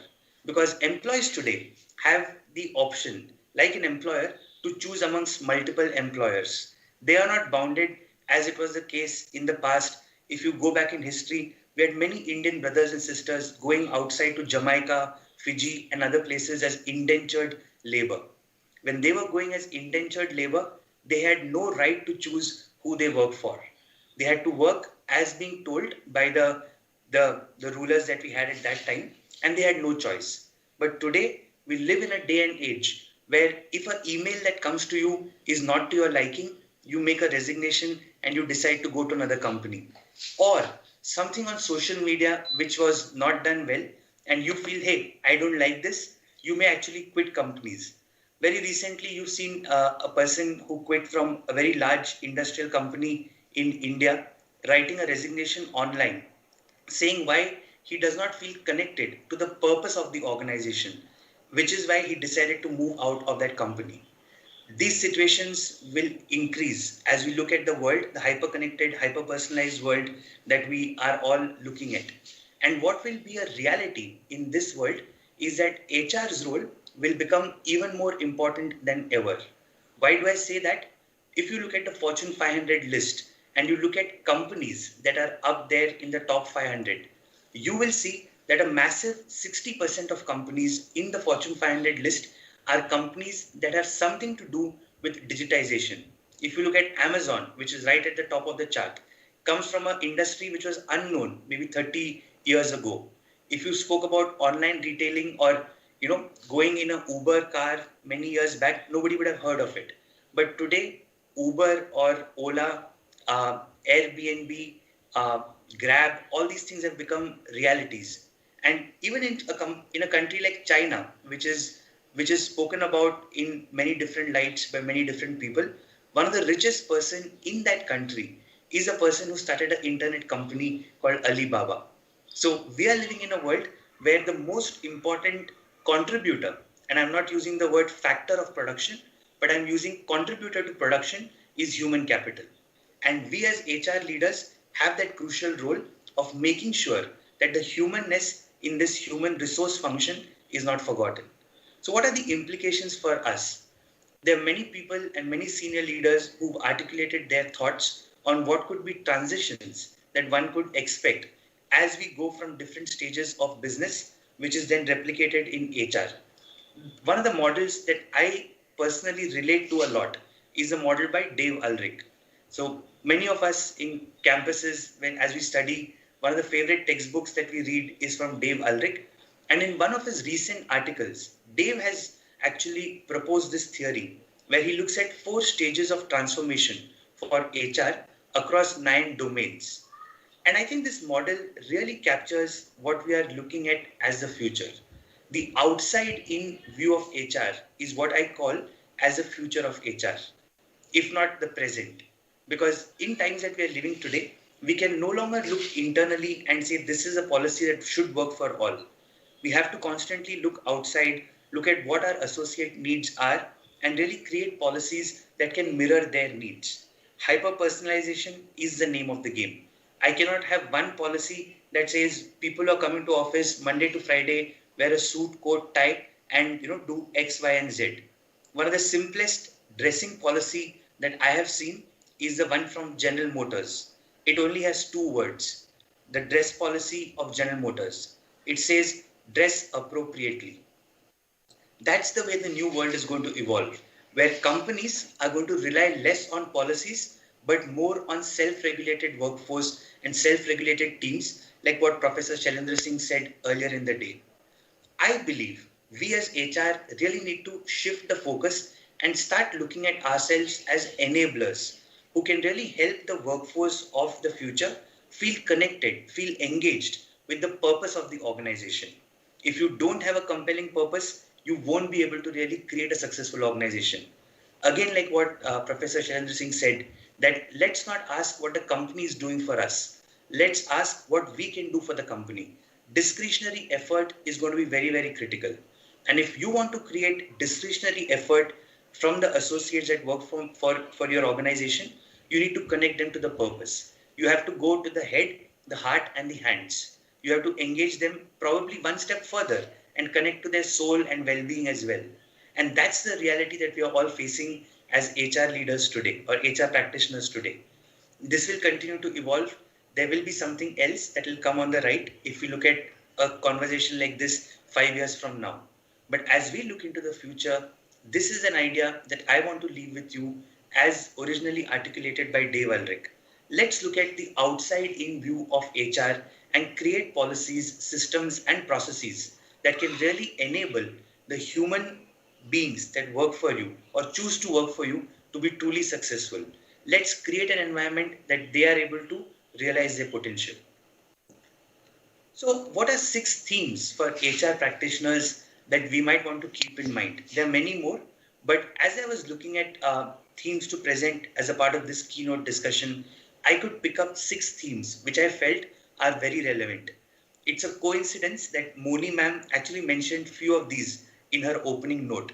We did not exchange notes earlier, but a few of the themes that have been listed here are actually themes that Moni ma'am also spoke about earlier today. The first theme that I want to introduce to you is creating a collective purpose. There is nothing more important than creating a purpose for the organization and percolating that to the last man or woman on the field. I am reminded again of an example from the US where maybe it was John F. Kennedy who was going to NASA and he met a sweeper who was cleaning NASA floor. He looked very happy, looked very thrilled. So the president asked the sweeper. It's an anecdotal story. I can't verify the fact, but it goes that the president asked the sweeper, "Why are you so happy? What makes you excited about your work?" And that individual said that I am part of the team that's putting a man on the moon for US. It doesn't depend whether you are the CEO or the chief door opening officer or the security person. If you are a part of the team, you all need to be aligned to the same purpose. You need to be feeling part of that dream that your team is working on. If you are part of the dream, you are part of the team, and as an organization, you'll be able to be successful. So that's the first theme that I would like to place in your minds, collective purpose. Number 2, renaissance in health is a new reality. No matter what happens after 2021, the vaccine is coming in and there'll be different researches that will be done. Health will be central ever more than ever before. Sar Salamat to Pagadi Hazar. The realization that life is in itself the only and probably the most important thing has got a whole new meaning after COVID-19. And it's not because of spirituality. In India, we have a long tradition of saying that the only thing certain in life is death. Everything else is ephemeral. But today the world is waking up to this reality, to say that health is going to be one of the top priorities for any organization. Again, I quote an example from IIM Ranchi. The insurance for the director and the category 4 team member is the same. You cannot value life differently. If you are working for an organization, all human beings' life will have the same value. And COVID doesn't differentiate as well. A director is as prone to a COVID as probably a sweeper in our team who's helping us keep the place clean. So the second reality that I want to really leave with all of us today is health. And how do we focus on health as an important cornerstone of our HR practices? Third is agility and resilience. The policies of yesterday are not relevant today. And the policies that tomorrow needs cannot be anticipated today as well. Therefore, agility and resilience are going to be the 2 cornerstones of whatever you do as HR practitioners. You have to try, you have to fail, and you have to fail fast. And like someone wise said in the past, it is not wrong to fail, but it is wrong to fail and not try again, with the learning that you got from the past failure and making changes. As HR leaders, we have to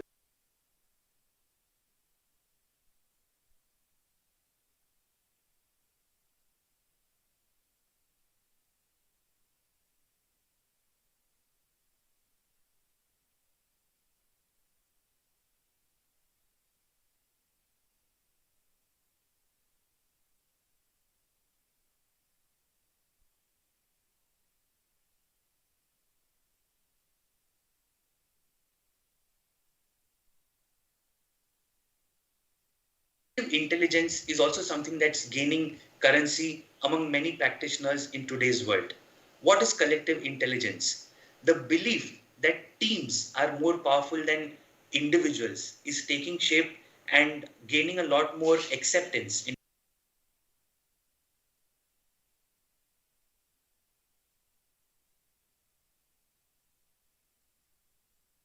together.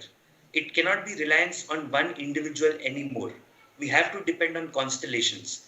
Gone are the days when an individual star would lead the team to victory. Even in cricket, football, and many other games, data shows that teamwork makes the dream work. If you as an organization need to take care of this, you need to really create a diverse and inclusive team. Pooja mentioned this very well. Your team should look like the people that you meet outside your office. If you meet 100 people in which 50 people are older than 60 years, your team inside should probably reflect the same demographics. Or if you meet people outside who are 50% males, 50% females, then your team should also reflect that demographics. If you are not doing that, you are missing out on something very important that can help your team to be successful. Collective intelligence is the name of the game, and boundaries collapse, the world is becoming smaller. Indian thought of the past, Vasudhaiva Kutumbakam, is becoming a reality even more stronger today than any other time in the past. Diffusion of power. When you must have studied Hofstede, Gert Hofstede and his models of culture, power distance was a very important element of culture as defined in his work with IBM. But today, the diffusion of power has become so much more a reality that any individual, in a COVID situation, I'm working out of Singapore and we've got associates in 16 countries in APAC. I cannot sit in Singapore and decide a person in Jakarta should go to work or not, because the COVID situation in Jakarta is changing by the day. I have left that decision with my colleague in Jakarta that you are empowered, you take the decision. As long as you are in the right spirit and you've got the right logic to make a certain decision, we will support you. And we'll support you even if you fail. But know that you are empowered. The world is moving to a situation like that where decision making has been decentralized to the best possible extent to the last possible person on the ground. No longer are decisions being taken by one person sitting in a nice air-conditioned room in some cozy office in some part of the world. Decisions today are taken where the action is, at the Gemba. If you are on the floor, if you are on the field and you need to take a decision, you are empowered to do that. And the last point is flexibility. Flexibility in today's world, again defined in Indian culture as Parivartan Samsarasya Niyamaha, is a very important factor or theme that we as HR leaders need to constantly remind ourselves. The fish will never be able to fly and the birds will never be able to swim. We need to create policies and practices that really cater to the workforce in the best possible way. And it's okay to keep iterating. It's okay for us to really bring about policies that are flexible, that can be tweaked, that are modular, and that can really come together in different shapes, size, and forms. It has to be like an amoeba. Your policies are no longer a black and white book that's written and kept in the factory, which you look at every day in the morning when you sign a register. Policies and practices today are no longer on paper. It's more in spirit. And we as HR leaders have the crucial responsibility of making sure that our policies reflect the realities of the world. If we stay stuck in time, the world will move ahead and we will have to be playing catch up all the time. So these are 6 themes for HR practitioners that I would like to share with you. If this can create some, trigger some thoughts, I'd be most glad. And this is not something that only research is telling us. There is also companies who are practicing HR. This is an image from the KPMG report. Surprisingly, this report actually came out at end of last year.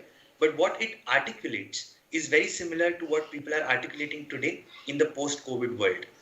HR's focus could be on those 4 parameters that you're looking at on the screen.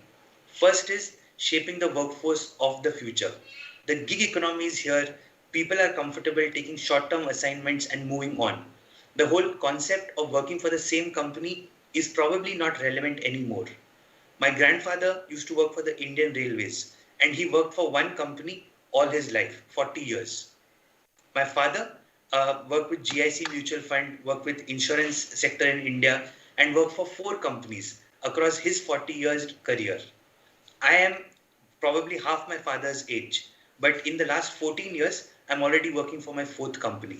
And my son Sriram, who is now 4 years old, by the time he grows up, his needs will be very different. Am I as HR able to focus on that?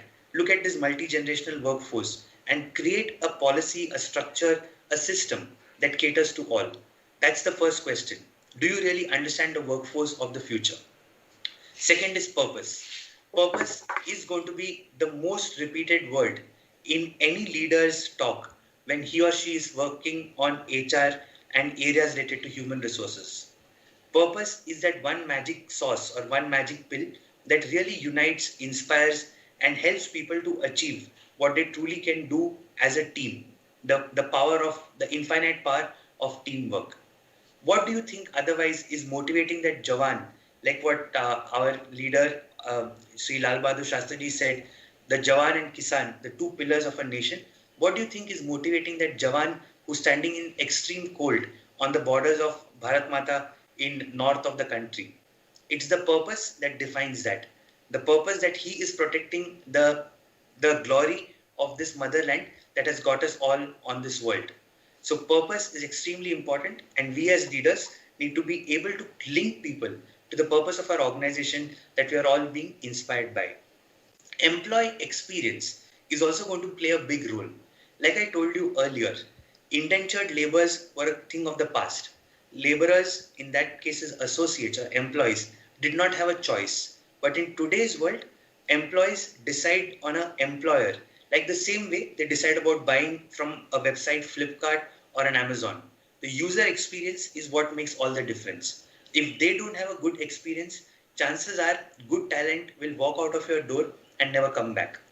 You as an HR leader really need to start thinking about what's the experience that you want to create for an associate that's working for you. Very much like a marketing person who thinks about the customer experience. You as an HR leader need to start thinking about employee experience. And how do you differentiate your experience to somebody else is what will probably define your success. It can be experience with onboarding. It can be experience with growing in a company. What are the talent development, talent management practices telling about the organization? Are you getting a chance to accelerate your career in a manner like no other? All those things will matter a lot when it comes to HR of the future. And lastly, it's about insights and data.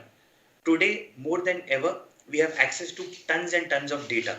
Like today, after this session, I can immediately say how many people were actively listening in the session, how many were toggling between multiple screens, how many hours were you on this session live. All that things can be available in the matter of seconds. Data today is available in plenty. And if you are smart, if you have Vivek, then you'll be able to use that data to make the right choices for your associates or your employees. As an HR leader, being fluent with data and having the wisdom to know what to do with that data is going to be extremely important. So with that, I would like to almost come to the second last slide of my opening note here. How does this impact learning? When I looked at the topic today, one of the things that was central to the topic itself was learning. So I thought I'll bring this slide, which is probably known to all of us, the 70-20-10 model of learning.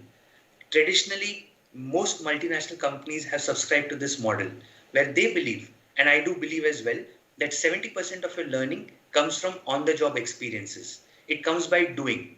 It's like the Eklavya in the Mahabharata, who was practicing arrow or like archery by looking at the guru who's teaching others.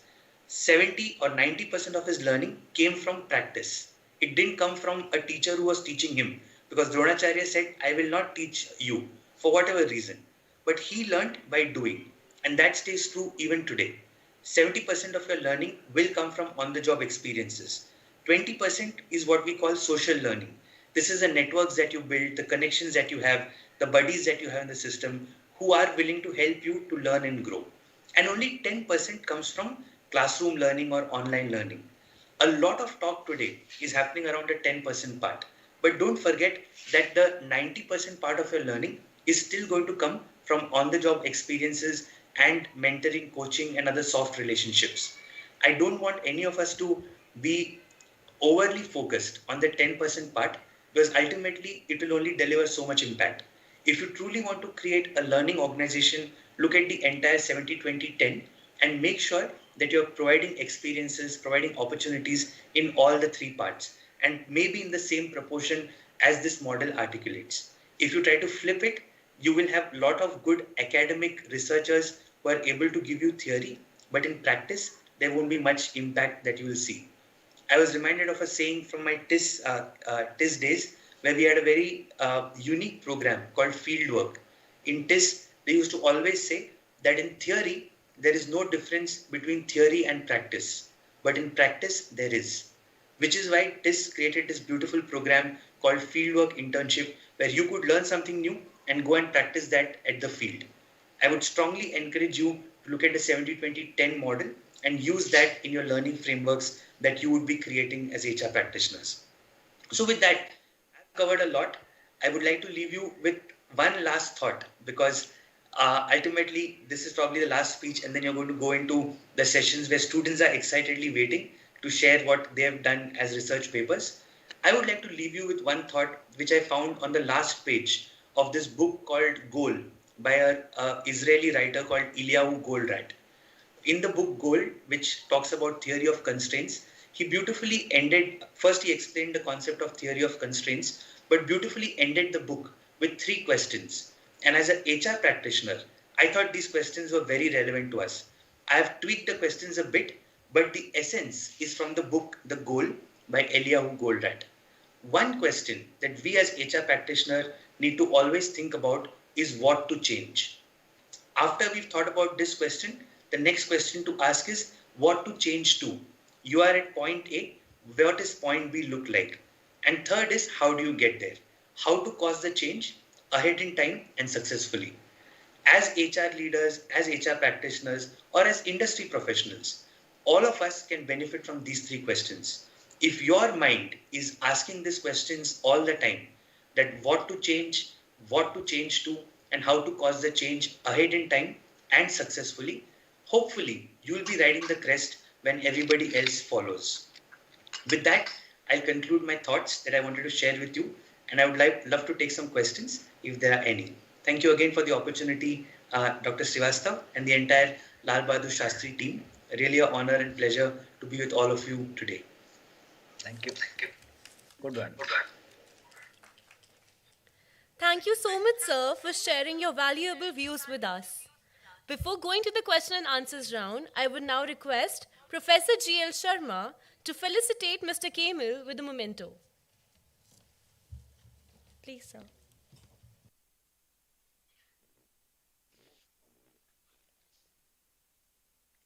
Thank you, Osa. Thank you very much. Truly indebted to be here. Grateful to all of you. Thanks.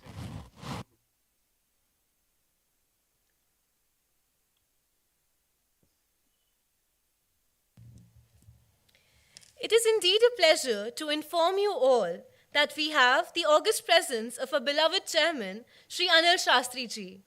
Sri Anil Shastri, son of Sri Lal Bahadur Shastri, second Prime Minister of India, graduated in economics from St. Stephen College, Delhi, and did advanced management program from Ashford Management College, UK.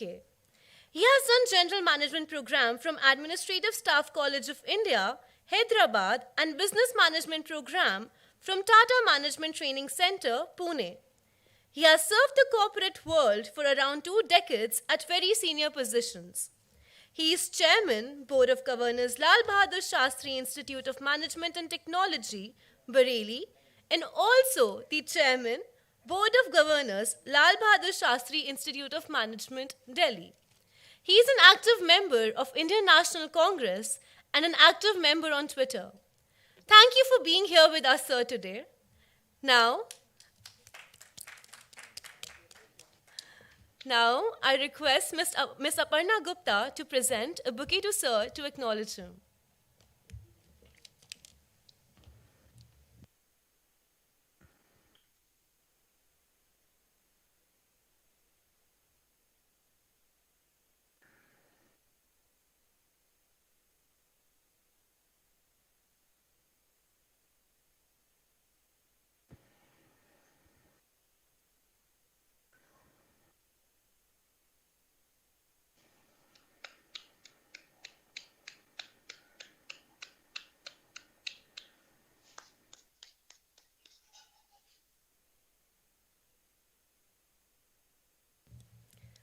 Thank you so much. Now, I would like to call upon Shri Anil Shastri ji, Chairman, BOG LBSIM Delhi, to release a book titled International Financial Management, authored by Dr. Anuj Verma, Associate Professor LBSIM, and co-authored by Shikha Singh and Pinky Agrawal.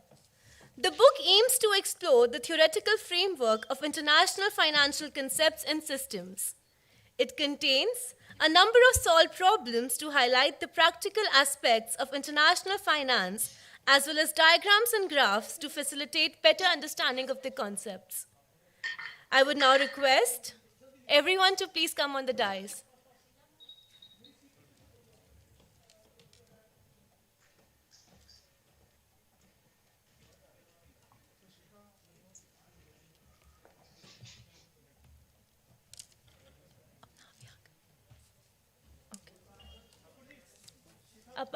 Can I now request Aparna to get the books on stage to unveil them?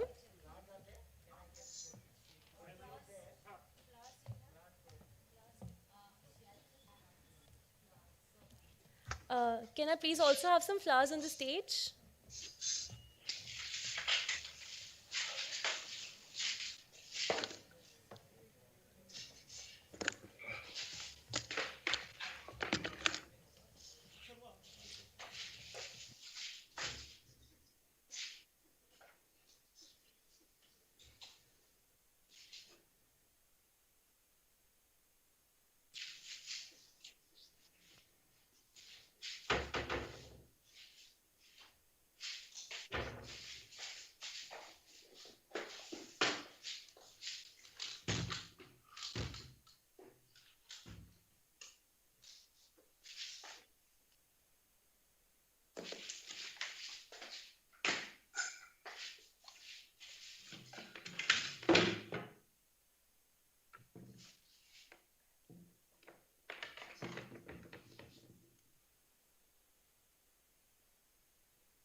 Now I request Chairman Sir to please release the books.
Thank you, Chairman Sir.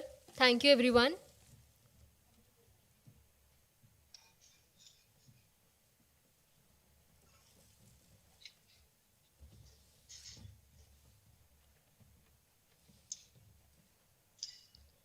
Now, I would like to introduce our eminent speaker, Mr. H.K. Gandhi.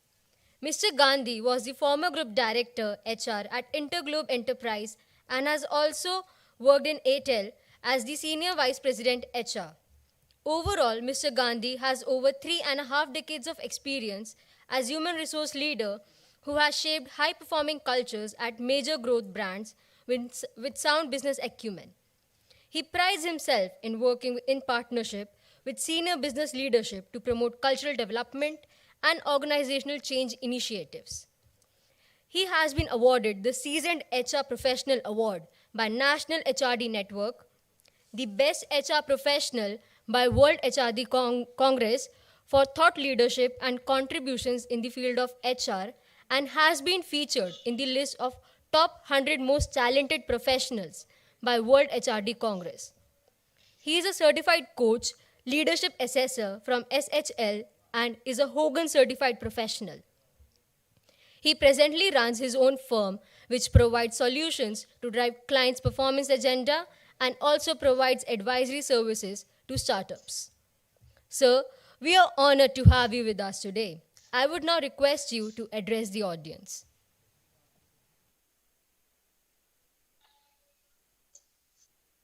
Please unmute yourself.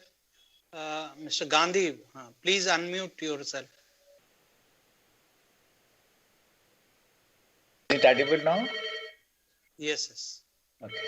Well, dear Anil, fellow speakers, dear organizers, and of course participants, it's a very, very difficult job or interesting job. I don't know how to put it. Interesting in the sense that your previous speakers have covered the subject.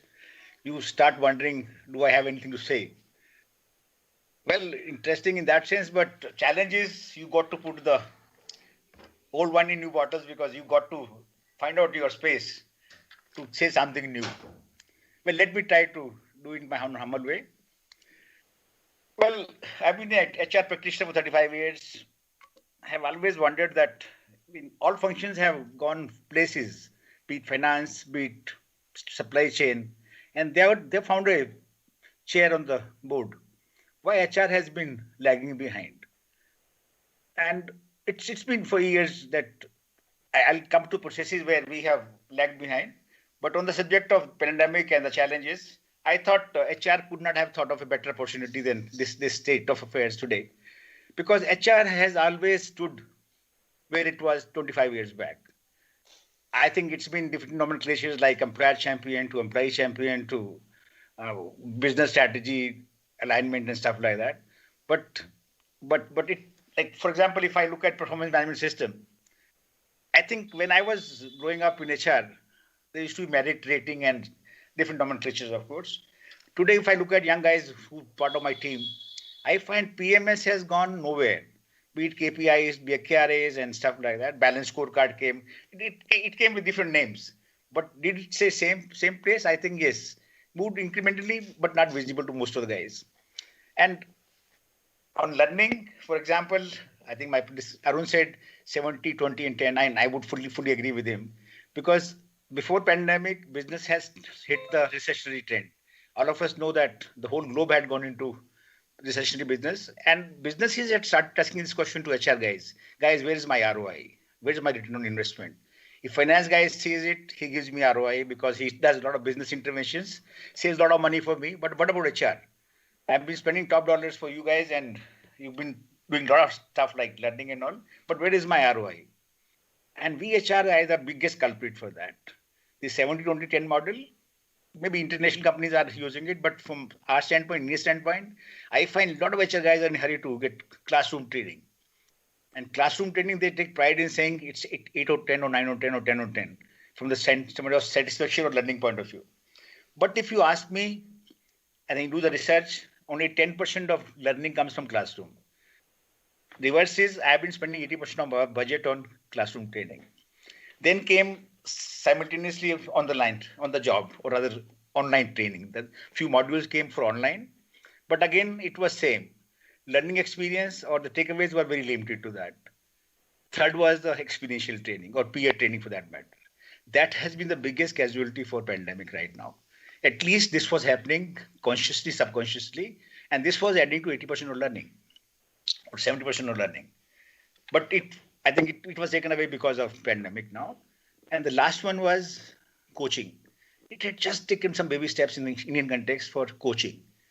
Coaching was both hybrid model where you had in physical and plus online, but physical was the start of the coaching experiment.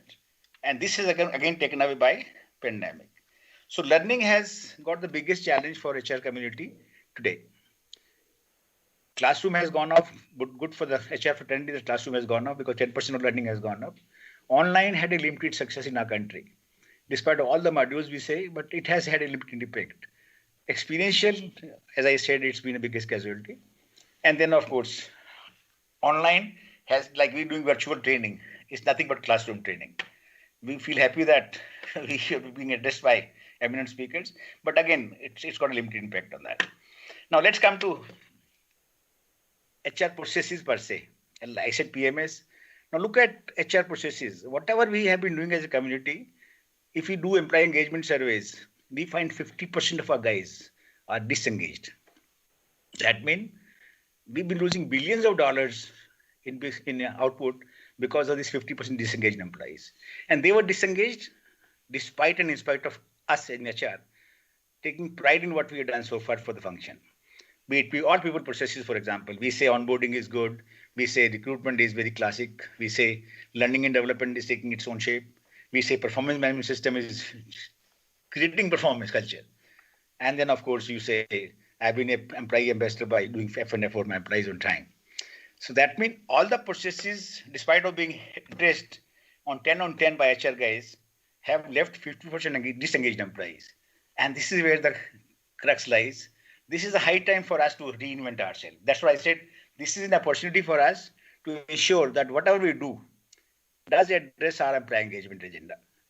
Because if it doesn't address employee engagement agenda, then it's HR. Within HR, the people processes lie there. HR takes pride in those processes, but an employee is left high and dry. I remember I was in CDOT with Sam Petoda when we started CDOT in India, and we were given a mandate to create our own employment exchange for the country. And Sam and we were discussing way back in late 80s or early 90s that attendance system, somebody addressed the attendance system here. This is biometrics, and I think Professor Shailendra said about that. We decided that only 1% employees may be dishonest. 99% employees are honest. For 1% employees, why should we have attendance system? Why should we have a leave system for that matter? And this is where we decided way back in late 80s, there will be no attendance system in the company. There is no leave system in the company. Somebody who comes late, doesn't come, has to apply leave. If he doesn't apply leave, bad luck for us. So he's 1%.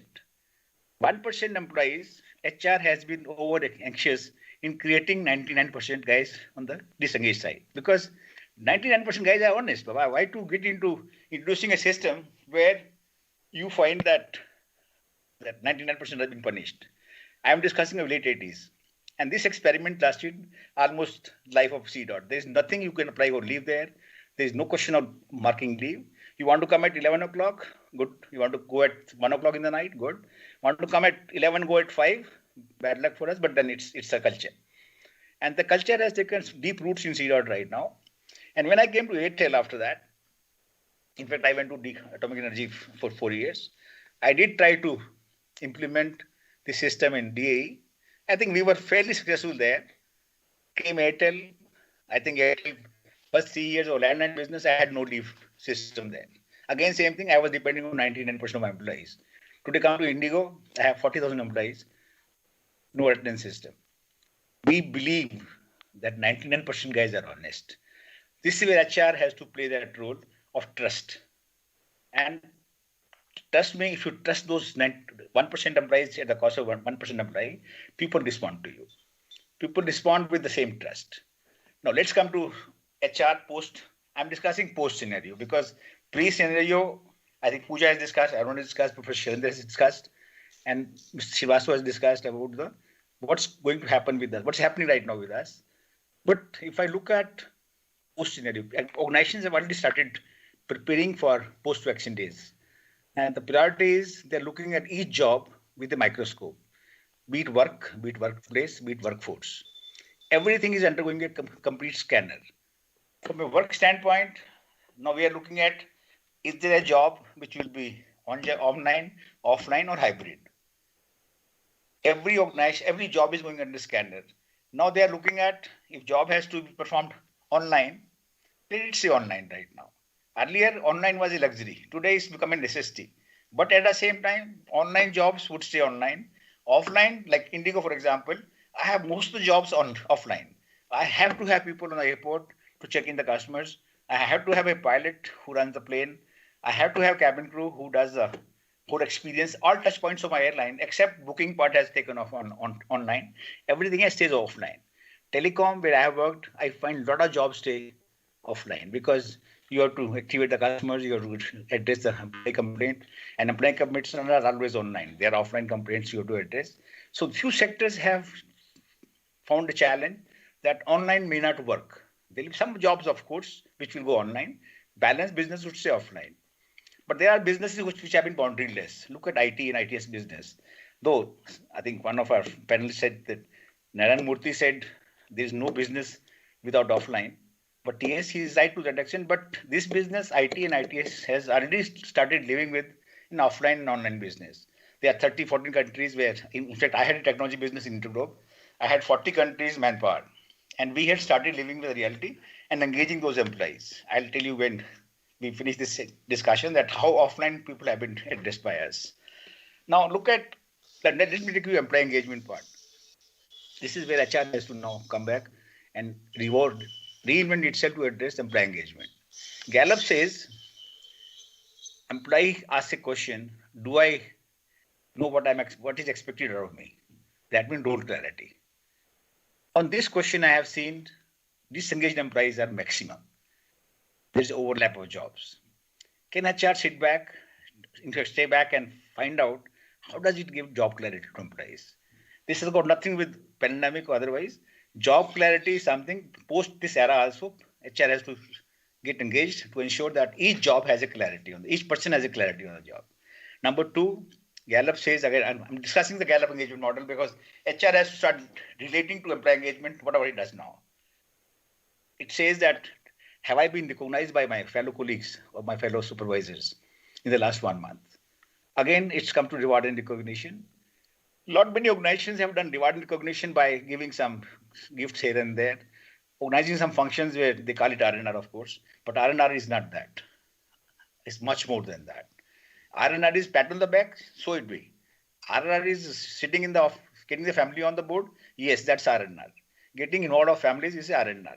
Just giving some mementos or some gifts to the employees in one of the functions has gone beyond R&R now.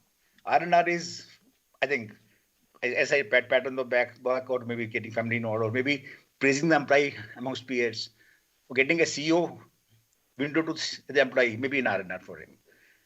Third comes, do I have a best friend at work? Do I have somebody whom I can confide? Pandemic has taken away this benefit from employee. He doesn't have anybody to confide. Like Pooja said, water cooler discussions, I call it coffee table discussion or coffee machine discussion. This is where employee finds an outlet. If he finds something not working with him, he has to confide in somebody. Family, yes, family may not be able to appreciate his pains and his challenges. Co-employees do understand that.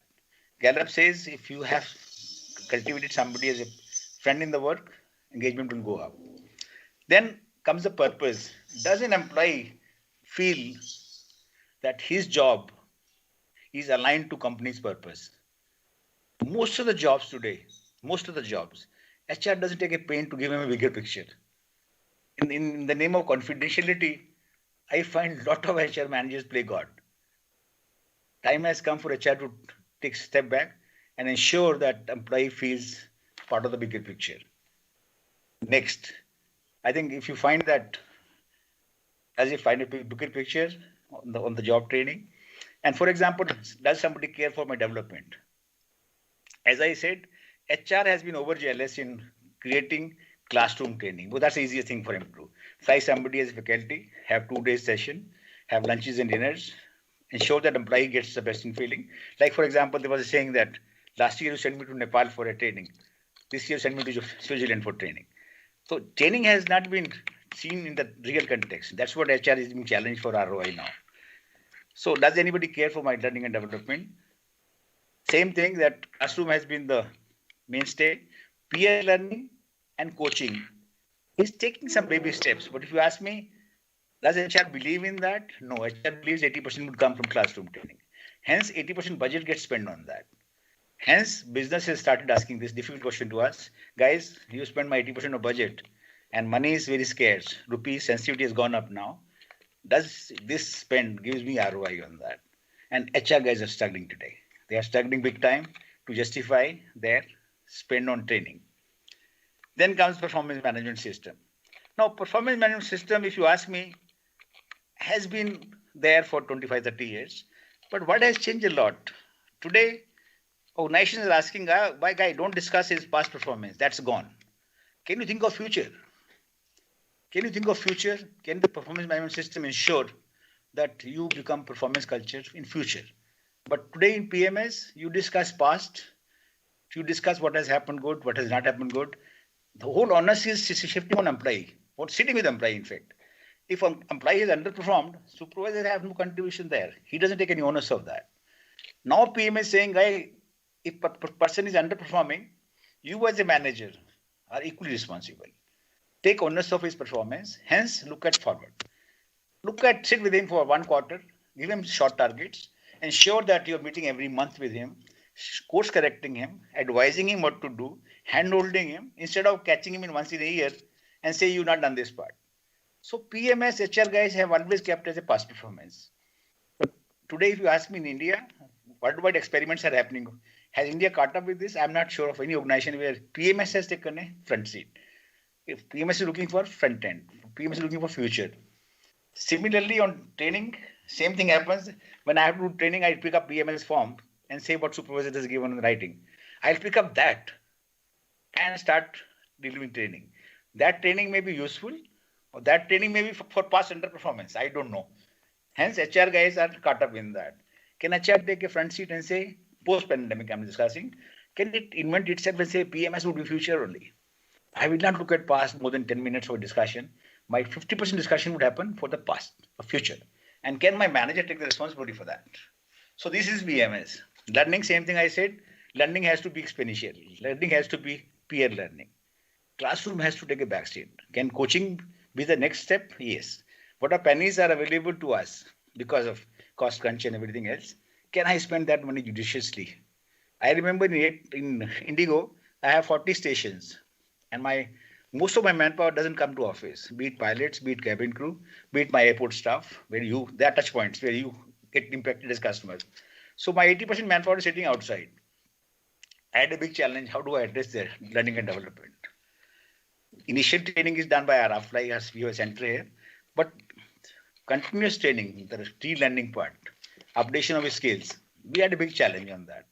They come on the shift, they don't have time to stay back after 8 hours. And in these 8 hours, I have continuous flights. What should I do?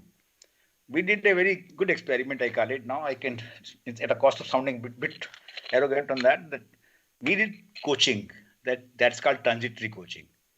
We picked up coaches and ensured that they touch each airport once in a fortnight.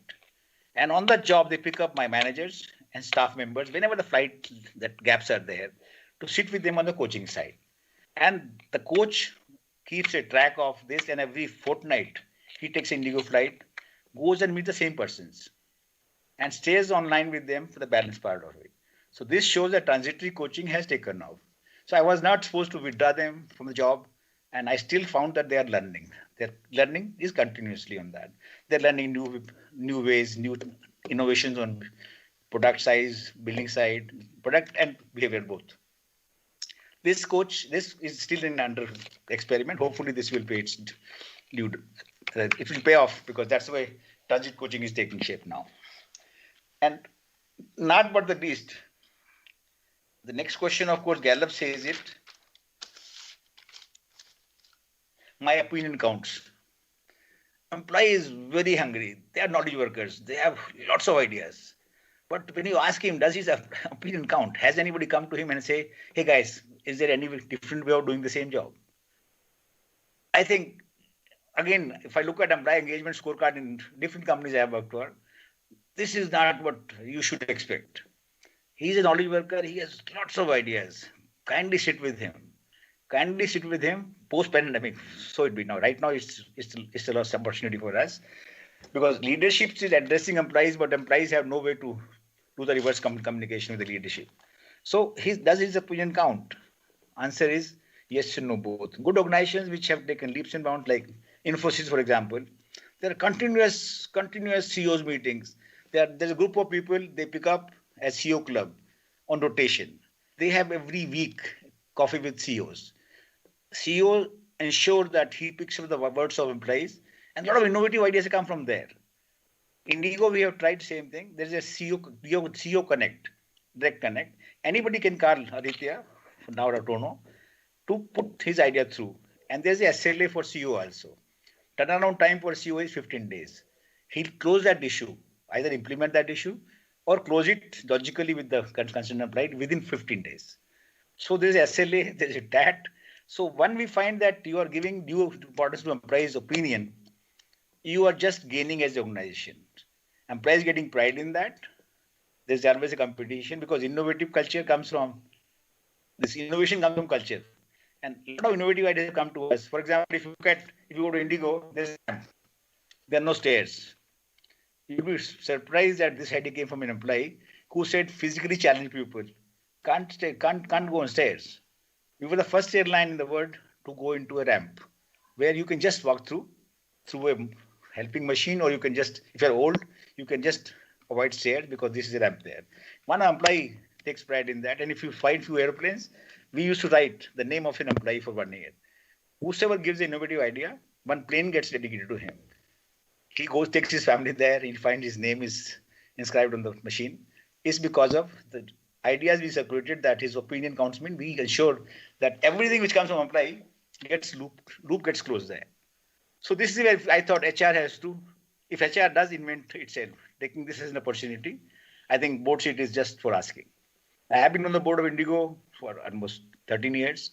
I have been on the board of Airtel for 13 years. I have never realized somebody says HR has to be business partner. These are gimmicks. HR was always a business partner. It was a question of people taking note of it. HR fraternity standing up and get counted there. HR has never been less than employee champion. It was there. HR was an employer champion. It was there. It's a question of, as a fraternity, we have not lived up to our expectation of businesses. We have not invented ourselves. Look at finance, look at supply, look at any function for that matter. HR is a function last on the seat. I can count on my tips how many HR guys sitting on the board of companies. Maybe 2, maybe 3. How many CEOs have become from HR? A Manoj Kohli, another Manoj Kohli. I can count on fingertips. HR guys who have gone and run the businesses. Why? Every second company is run by a finance guy. Why? What's so different between us and finance? We are equally competent. It's a question of us reinventing ourselves. This is art of living is, they're saying art of living is making adjustments, readjustments around on continuous basis. HR has slightly fallen short of it. The young managers who are hearing me, guys, stand up. Take nothing for granted. Look at each process with a lens. Ensure that nothing is taken for granted. Challenge every paradigms. And this is where HR would become what we are expecting it to become. Thank you very much, sir. I have questions to be answered. I thought I'd just share briefly about my experiences in HR. Over to you guys. Thank you so much, sir, for sharing your views with us. It was truly enlightening. Now, the floor is open for questions. I request Anmol and Abhishek to moderate the questions and answer session.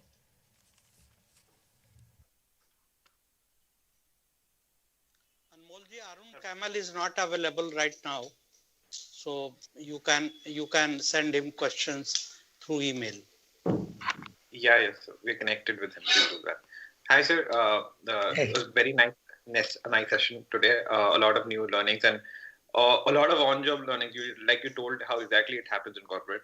So since COVID, there has been a lot of talk about hybrid scenarios that will come up, and you told us that training has been a major spend, but the least contributor to employee engagement. But it is important because in especially in a remote scenario, remote training is where it will start. So how do you see training evolving? Because it cannot be a cut and copy paste of the existing training things. How do you see they can be changed to the current times and become more engaging at least? So that's what I think. Question is no. I'll tell you where I said classroom is a no because learning is limited. Money spent is not proportional to what we learn out of that. In this present scenario, what I personally feel, transit coaching or coaching for that matter.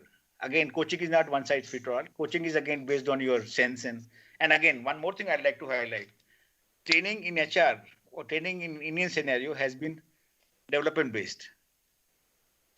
You have to upside down now. Training should be for your strengths. I must ensure that I build up your strengths now. What we do normally is, okay, you got 5 strengths, 2 development requirements. My whole focus would go into picking up your development requirements. Idea has gone beyond that. Development needs I can get to a threshold level only.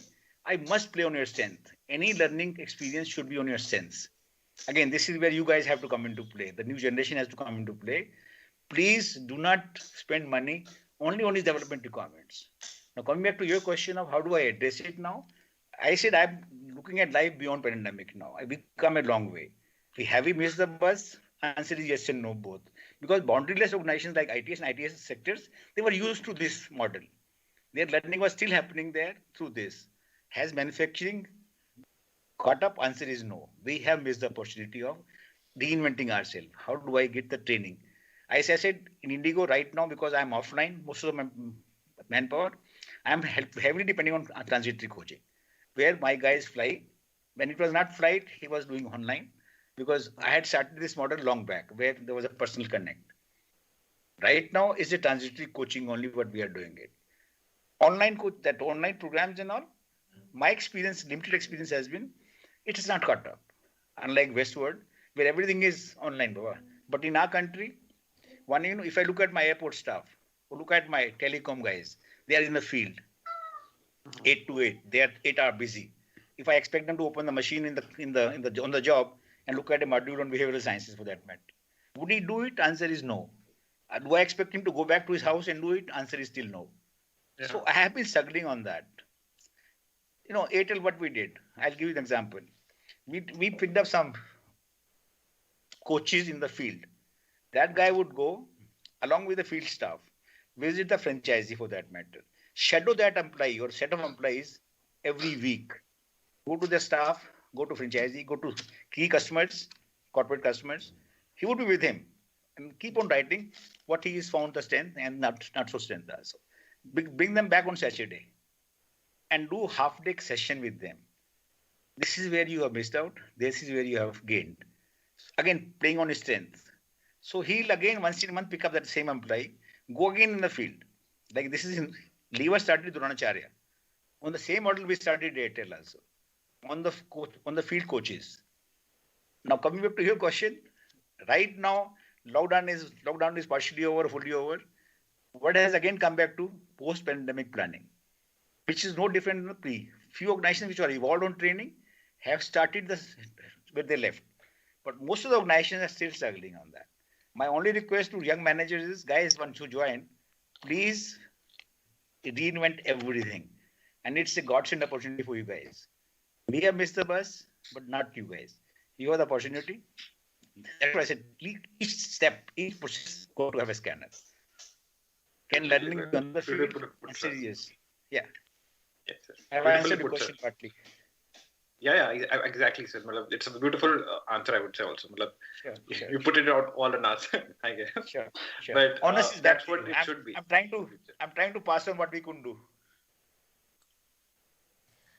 Thank you, sir. Thank you, Abhishek. Sure.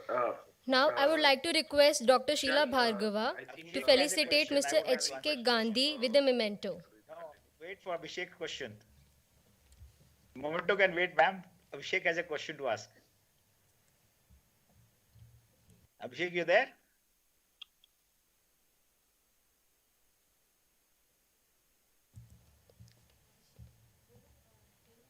Yes, Abhishek, please go ahead with your question.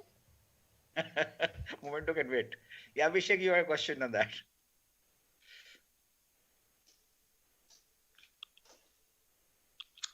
Abhishek, can you hear us? Abhishek, can you hear us?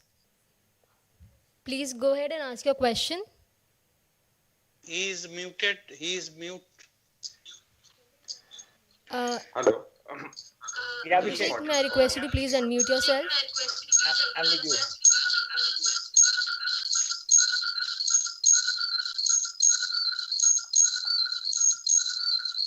Yeah, Abhishek, with there.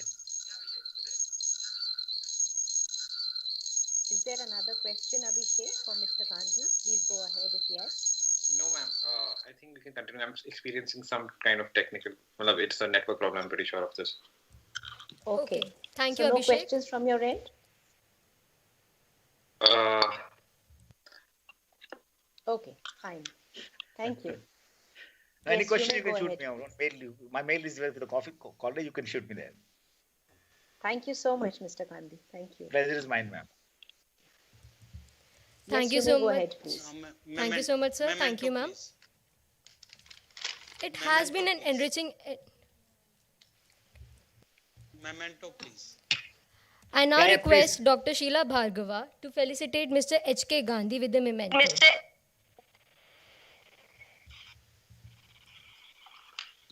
Thank you. Thank you very much. Thank you very much. It's honor. Happy to have had you with us today, sir.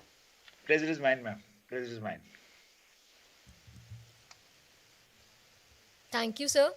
It has been an enriching endeavor listening to such esteemed galaxy of speakers.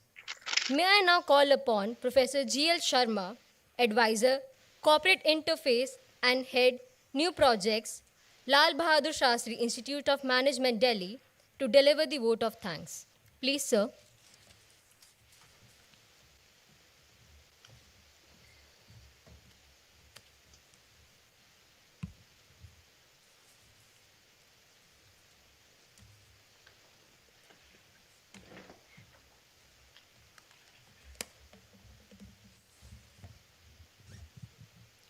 Yes, good afternoon.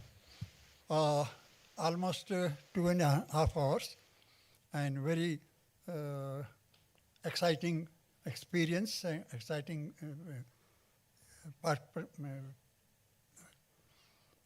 First of all, I'd like to extend most our thanks to the chairman, Sri Shastri, Lal Bahadur Shastri Institute of Management, for gracing the occasion and releasing the books on international finance written by Dr. Anuj Verma and 2 other colleagues. And it appears that we should have given some time to Mr. Dr. Anuj Verma to explain the contents of the book. But since it is not possible, I hope book must be very exhaustive for students joining the business school and studying the international business. Secondly, I like to thank and congratulate a very brilliant inaugural address by Professor Shailendra. I am in Ranchi, Singh, Shailendra Singh. I am Ranchi. And he, in fact, he introduced various measures. He joined after joining Ranchi. And I'm glad that he has explained very beautifully the various concepts that he has introduced, and the employees and the faculty have appreciated his efforts. So it's really a matter of great pleasure that the head of institution introduced certain measures which are appreciated by both employees and faculty it's a good news. So thank you, Dr. Shailendra Singh ji, thank you very much. Dr. Poonam Sharma has explained very beautifully what field she now that there is a change in the HR strategy. And she has explained that now we have to trust the employees, we have to give them appropriate training, and at the same time we have to give them almost all whatever possible is there. Because no organization can now, after the COVID-19 pandemic worldwide, no organization will survive if it does not give due importance, due respect to their employees. It will be very difficult because the time has gone. Probably Mr. Kane explained that his father worked in one company, he worked in almost 3 companies, and probably his son may not like to continue for one company, may like to change as quickly as possible. Therefore, the company have to create atmosphere in the company in such a manner that employees trust. And that's the main focus of Poonam Sharma. Mr. Kane has explained various evolution of the HR office, various HR stages, and he has explained a new formula, 70-20-10, and 70 is experiential learning. That's very important, and he says only 10% is a formal, that is a classroom.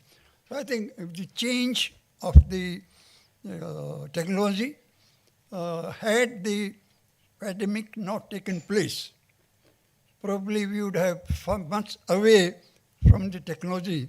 But now every business is using technology, and technology is not the main thrust, but it is a facilitator. So therefore, time has come that we have to use technological tools as much as possible. H.K. Gandhi explained 2-3 things because we know him very well for a long time. He says 1% employees is dishonest, and for 1% of dishonest, why we introduce various restrictions. And he is right when he says that any employee giving some good suggestion which can improve the internal functioning of the company must be given due reward. That's really something. Ms. Gandhi raised a basic question that why HR head is not heading the various companies all over the world. And he mentioned Mr. Kohli as one of them here, HR, who is heading some Birla company. My perception is, or my working with the almost 25 years different companies is, that so far HR consider their functioning very small, only recommending the annual increment or some kind of introducing some training program, that's all. So now the HR manager had to change differently. Because first of all, any company, any organization, finance is very important. So he has to understand, she has to understand, okay, what are the financial implications if I introduce this particular program. Change, it's very important. Therefore, I will request Ms. Gandhi to have a detailed research work and find out why the HR manager have not become the CEO of different mining companies. Because now they have to treat themselves as a partner of the company, but not only in HR. Therefore, it's a new thing. In my opinion, most unpredictable human behavior is most unpredictable human behavior. And unless you in advance tell your employees that this is going to be policy, this is going to be strategy, and at the same time you stick to that. So unless you create confidence among your employees, unless you create trust among your employees, now it is difficult for a company to survive. If we have a study of 500 companies last 10 years, you will find hardly 20 companies are surviving. The rest they've gone. So time has come now, more important, that unless you treat your employees as a partner of your organization, as a important member of your company, it will be difficult to survive for a long time, because now the employees do not stick to a particular job or particular company. There are ample opportunities, and there is no need to apply through proper channel or this channel anywhere, because I have been for last 2 months, daily 2-3 students who graduate from RK and some other senior employee, HR head like HK Gandhi. I'm trying to contact these people. I find that one of the points that they have explained, that HR, even now, they show मैं तुम्हारी recommendation ठीक नहीं दूंगा, तुम्हें निकाल देंगे. So HR must change their behavior, HR must change their attitude, and HR must ensure that he treat the employees, because ultimately CEO can't take any action unless it is go through different stages. And that stages will be most important, starting will be the HR manager. So with this observation, I also thank Dr. D.K. Srivastava for his inaugural address, the welcome address from Bombay, and Dr. Moni Mishra, who introduced the concept and briefly introduced the various aspects of the HR conference. So I also thank them, and with these remarks, thank you very much. Thank you very much.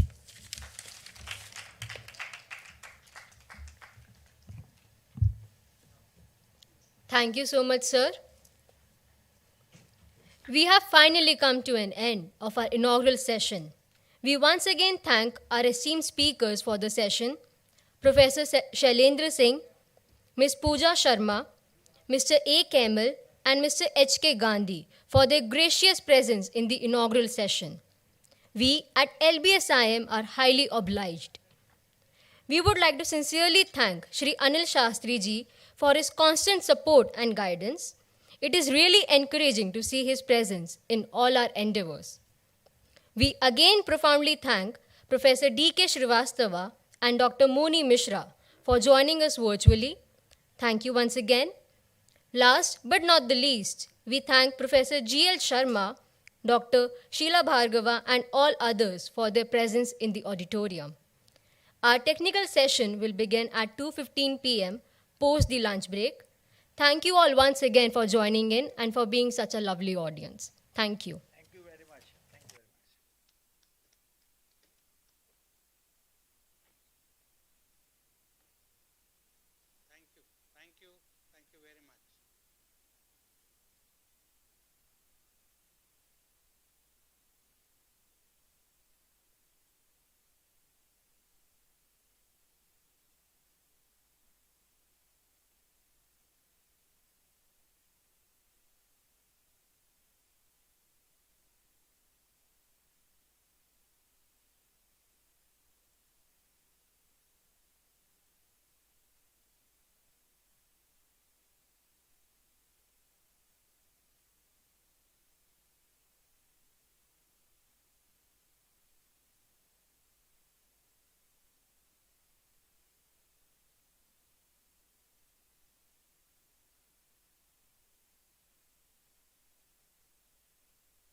Mic.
To win the marketplace, you must first win the workplace. Good afternoon, ladies and gentlemen.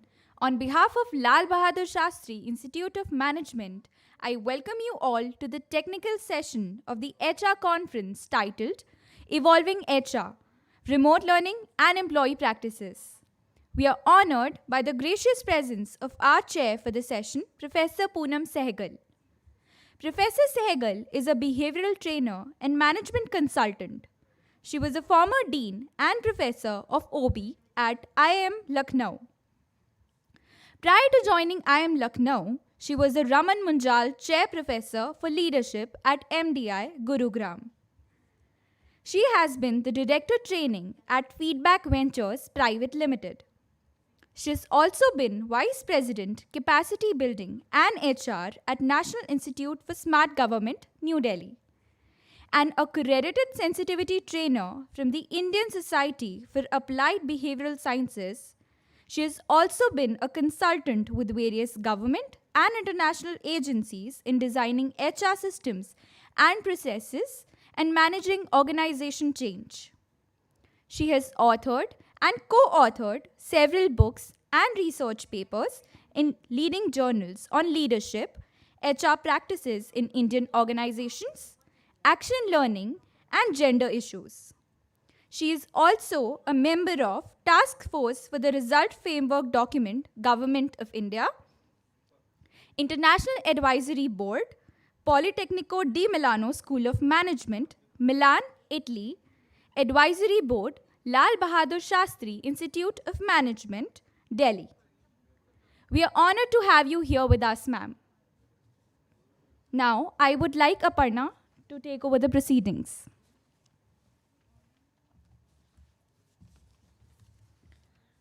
One of the biggest workplace changes of our generation has been accelerated by COVID 19.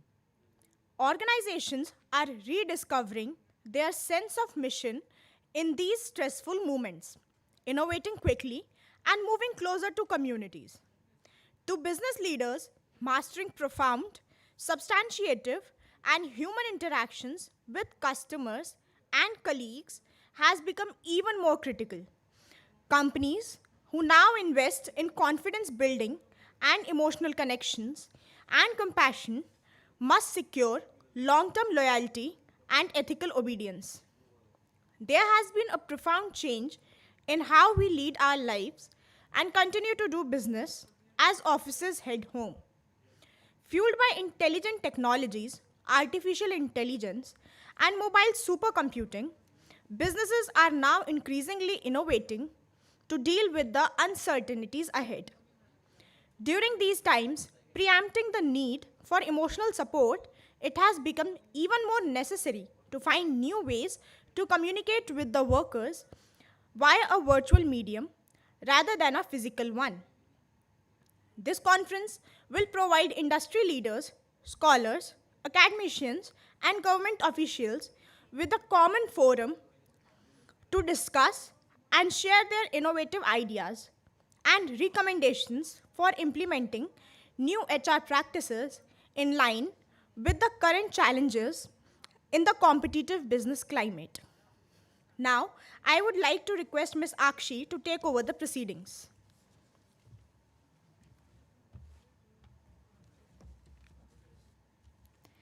It's an honor for us that we have received papers from eminent international universities like Tribhuvan University, Kathmandu, Nepal, and King Abdul Aziz University, Jeddah, Kingdom of Saudi Arabia, and many others. Now, moving forward with the technical session. The session will have 7 papers. Each of the speakers will be given 15 to 20 minutes to present their research papers to the audience. We now request Professor Sehgal to chair the session. Ma'am, with your permission, we'll now present the first paper.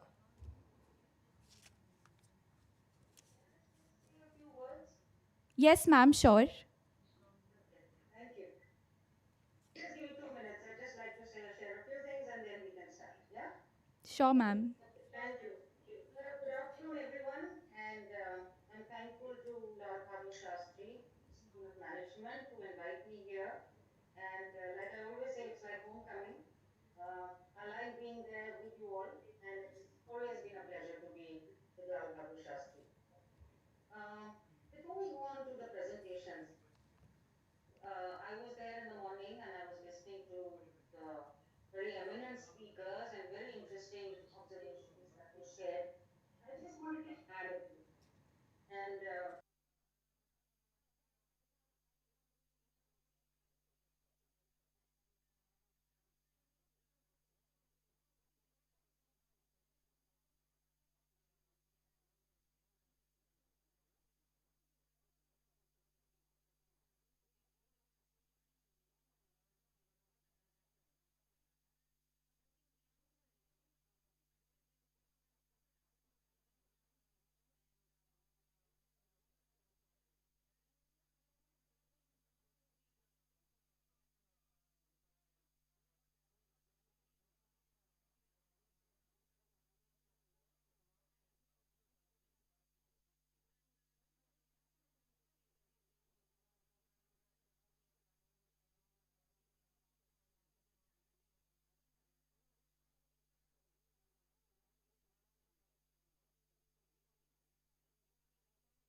people as to what they're going through.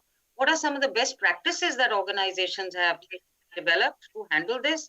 And what are some of the things that have been, done so badly that it scarred employees? To give you an example, I met this young girl who, I was a part of a help group in psychodrama. I'm part of a psychodrama group online. And she said, she was very upset that day. And she said, I was called by my manager 2 days back, and she had been in this organization for 10 months. She said, I was called by him, and he said, we don't need you anymore, so your, your services are terminated. And she said, I was so shocked because, and he said, we don't find you, your performance up to the mark. So she was shocked because she said, in 10 months, nobody ever told me anything. And then suddenly, I'm just axed. And it left such a trauma in her. She was so traumatized and said, I don't know what I've done. And, this is just not one experience. There are many such experiences. So what are organizations doing? And also talk about the best practices. So I would, why I thought I would share this is because I think it's very important for us as researchers, as management practitioners to understand the practices, both good and bad, experientially, qualitatively, so that we share this with practitioners as well. And practice is not good, is no good without research, right? So, and learning and development again. How do you develop new pedagogies? It's a big challenge for us in academics to develop new pedagogies to engage students. So there are a lot of gaps now, which I think we need to focus on. And I'm happy to see that, the papers that have been selected for presentation do focus on some of these areas. And I'm looking forward to the presentations. Thank you so much. So we can go ahead. Thank you.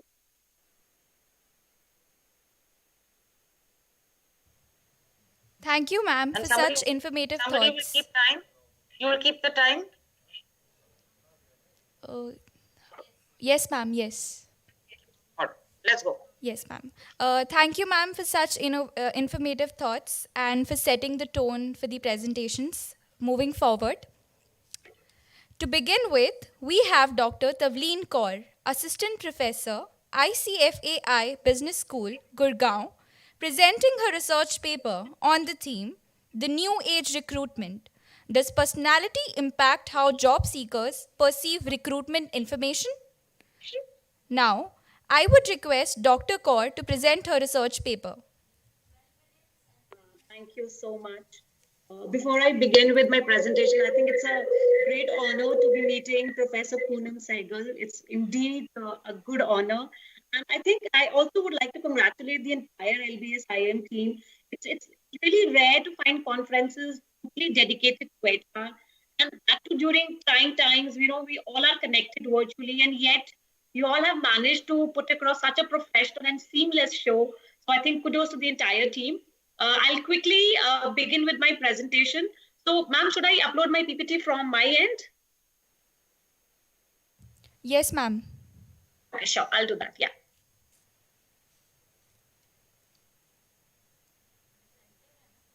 Just give me a moment.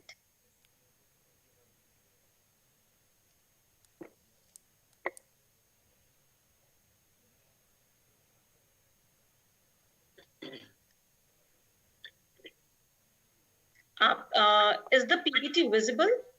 Yes, ma'am, it is visible. Yes, it is. Thank you. Thank you so much for confirming. Okay, so the title of my paper is The New Age Recruitment. Does personality impact how job seekers... I'm sorry, I have my laptop. Just give me a moment. These are some glitches that we go through. I'm so sorry.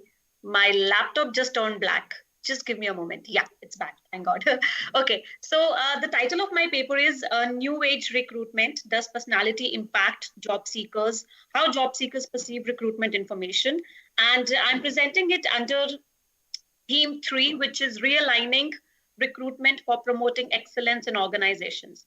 When I was actually going through the papers, those have been selected, I realized my paper perhaps is the only paper which is kind of focusing on the job seekers and recruitment perspective. Before I begin with my formal presentation, I would like to give you a brief of what prompted me to pick up this study. So as an HR researcher, I have always been interested in exploring various facets of employer branding. I have been always interested in knowing how can an organization select best candidates, and how can best candidates select a right employer for them. And the paper that I'm going to present somewhere is also knitted around the same theme. So the flow of the presentation is I'll take you through the introduction. I'll give you a very brief of literature review given the paucity of time. Then I will take you through my hypothesis, methodology, followed by results. And then I will also touch upon the implications, limitations, and future research. So what happened when this pandemic started, I came across a couple of papers where the researchers within no time took the opportunity to see which of the personality traits are having tough time to handle stress. And much to my surprise, they refuted this myth that extroverts would be it would be tough for extroverts to handle stress, because we all know that extroverts, they are a social people. They love talking, they love meeting people, and given the challenges of pandemic, at least I was thinking that extroverts would be under immense pressure, immense stress, because they're not meeting people, because the social gratification has somewhere been compromised. So these couple of papers, they refuted this myth, and they found out that because extroverts were so open in accepting virtual platforms like Zoom or like Microsoft Teams, that they were actually able to pacify their social gratification. So this triggered me, this very recent research triggered me that extroverts and people who are high on conscientiousness, they have been proven in pandemic to be able to handle stress. And then there has been a couple of proven past research which also suggests that people who are high on extroversion and conscientiousness have been invariably proven to be high performers. So I realized, I thought that it's an opportunity to club these two, researchers. Past is proving that they're high performers, and the recent changes have also proven that they can handle stress. And we all know now recruiters are looking for people who are open to, these new platforms, and they can withhold stress. So I thought it's an opportunity to club these two, and let us explore the job search behavior of employees or people who are high on conscientiousness and extroversion. So that is the broad theme of my paper, and that's where I got prompted to conduct this research. So I'll go on with my presentation now. So this was the paper. I hope my PPT is visible to everyone. If anybody could just quickly confirm. Thank you so much. Yes, it is. Thank you so much. So this paper, Folk et al., that actually is my I would say it's my base paper, which prompted me to explore the job search behavior of extroverts and people who are high in conscientiousness, because we all understand now that recruiters are now becoming, after pandemic, now becoming more choosy with those candidates who are high performers, and with those candidates who can handle stress, who are open to new platforms. So that prompted me to go ahead with this research, and this current paper that I'm presenting is somewhere going to talk about how people who are high on extroversion and conscientiousness go through the job search behavior. Because it would be great for recruiters, because they're high performers already, they can handle stress. So I thought it would be interesting to explore their job search behavior. So that was the base through which prompted me to take on this research. So the current objectives would be, this paper basically looks at two objectives. The first is, I will take you through that in a short while. So the first objective is, I have tried to establish a relationship between what kind of information is realistic information. When I say information, I'm referring to recruitment information. And can realistic information be credible also? We all understand that, when we talk about company websites, or we talk about formal sources, organizations usually do not bring it out in open. What are the challenges associated with the profile? It is only a very rosy picture that is conveyed to the job seekers. Realistic information, on the other hand, suggests that if a recruiter, if an organization presents both positive as well as challenging information, it is a great help for job seekers. On the other hand, there are sources like Glassdoor, there are sources like other open sources where information is presented both in a positive and the challenging information is also presented on that platform. So A, I have tried to check if realistic information is also taken as credible by the job seekers. B, bringing the personality factor into consideration. I have tried to explore the moderation between realistic information and credibility in the presence of conscientiousness. And B, the relationship between realistic information and credibility in the presence of extroversion. So these are the two primary objectives that I have tried to explore in my research, in my current paper. So in a way, I will also take you through the implications in the upcoming slides, that how it is going to help recruiters to understand the job search behavior of high performers. So I'll quickly take you through the literature of the review of literature. So when we talk about realistic information, it has been proven well in research that organizations, especially sources like company websites, they do not really provide a realistic amount of information to the job seekers, because the information present on job sites or through testimonials is very sanitized. They really do not inform seekers about the challenging aspects of an organization. Let's say, for example, if selected, you would be asked to come, to stay late in the organization. So this kind of information is not provided to the job seekers. On the other hand, realistic information refers to the presentation of both positive, negative, challenging information to the job seekers. So the literature review on realistic information has suggested that when organization gives a very inflated view of the job or the organization, employees somewhere, they feel that their psychological contract has been violated because they enter the organization with a very rosy perception. On the other hand, if realistic information is provided, that helps, it somewhere helps in reducing the attrition rate as well. It also helps somewhere in meeting the psychological contract, because then the job seekers make a very well-informed decision that I have joined your organization despite being aware of the challenges. So, I have tried somewhere to check that if realistic information is also perceived to be credible, because the credibility part of recruitment information says that not all sources of information are equally credible.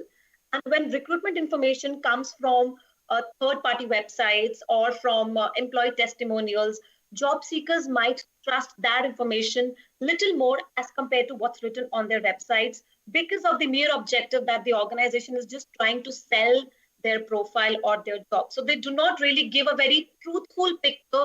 They give a very rosy picture of the job, the challenges, the challenges are actually hidden.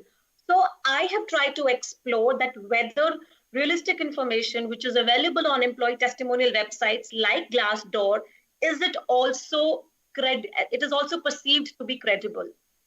Then I have tried to bring in that will this relationship between realistic information and credibility, will it be strengthened more in the presence of a job seeker who is high on conscientiousness and in the presence of a job seeker who is also high on extroversion.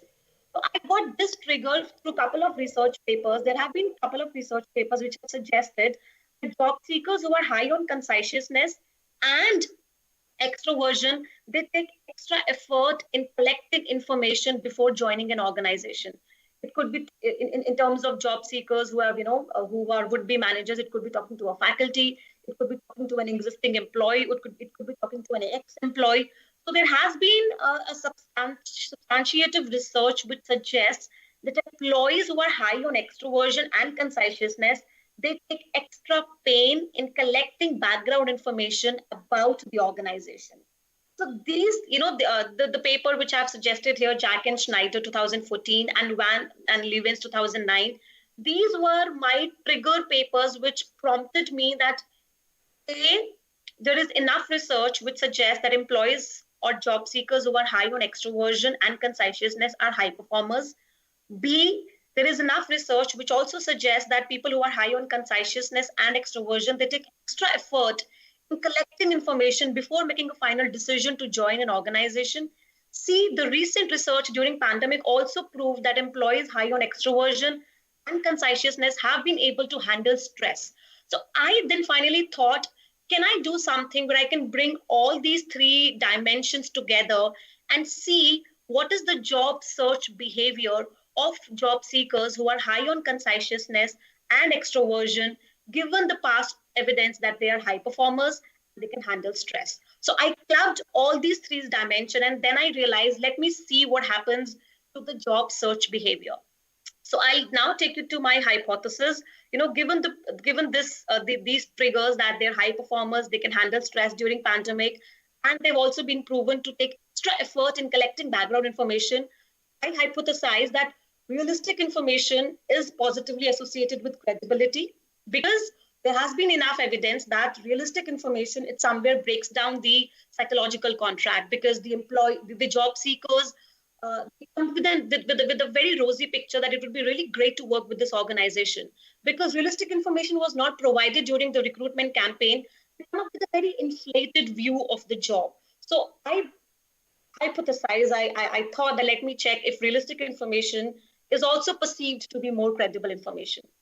And second hypothesis suggests that conscientiousness would moderate the relationship between realistic information and credibility of information, such that people who are high on conscientiousness would perceive realistic information to be more credible than people who are low on conscientiousness. Hypothesis 3 suggests that extroversion would moderate the relationship between realistic information and credibility of information, such that people who are high on extroversion would perceive realistic information to be more credible. Excuse me, ma'am. I'm so sorry for Yes. the interruption, but due to No the problem. paucity of time, we would request you to kindly wrap up your presentation in the next 2 to 3 minutes, as we need to Okay, begin with I a. was given 15 to 20 minutes. No problem. So I'll quickly, so maybe I'll take you to the result part.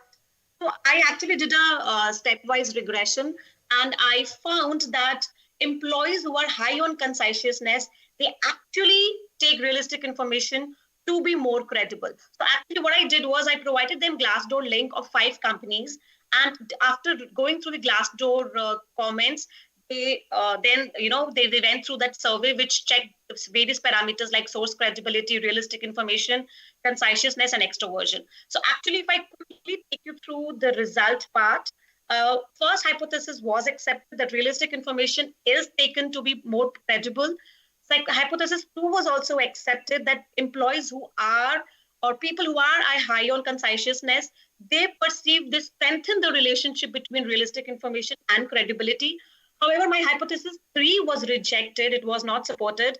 It did not support that extroversion would moderate the relationship between realistic information and credibility. Perhaps it could be because extroverts, maybe somewhere, they believe in collecting the data themselves only by talking or by word of mouth. But this, however, was through a web, it was a virtual platform. So perhaps that would be the reason that extroversion did not moderate the relationship between realistic information and credibility. So I'll quickly take you through maybe my implications, because I've been asked to quickly wrap it up. Yeah. So one second. Yeah. So I feel that when the recruiter knows that people who are high on conscientiousness, they want realistic information to be given to them during recruitment campaign. That can be an insight for the recruiter, given the fact that they have been proven to be high performers. That did not though went well with the extroversion variable, because perhaps they believe only in collecting information by word of mouth or by meeting people, because of the very nature that they are social by nature. So second, if a recruiter is aspiring to hire employees who are high on conscientiousness, they need to provide realistic information to such job seekers. So these two, I thought, are real implications of my paper. The future research could be that I restricted my study only to people who are high on conscientiousness and extroversion, future research can talk about different other traits like agreeableness or openness to experience, and then see whether the same relation would hold true or not. Because my research is limited to extroversion and conscientiousness. The reason being, these were the only true personality traits who during pandemic have been proven to handle the stress. So therefore, I restricted myself to only these two personality traits. So the future research can talk about openness to experience, agreeableness, or perhaps neuroticism as well as a third variable. So that would be all from my end. I would be glad to have questions. Thank you so much, ma'am. We would now request Professor Sehgal to present her views on the paper.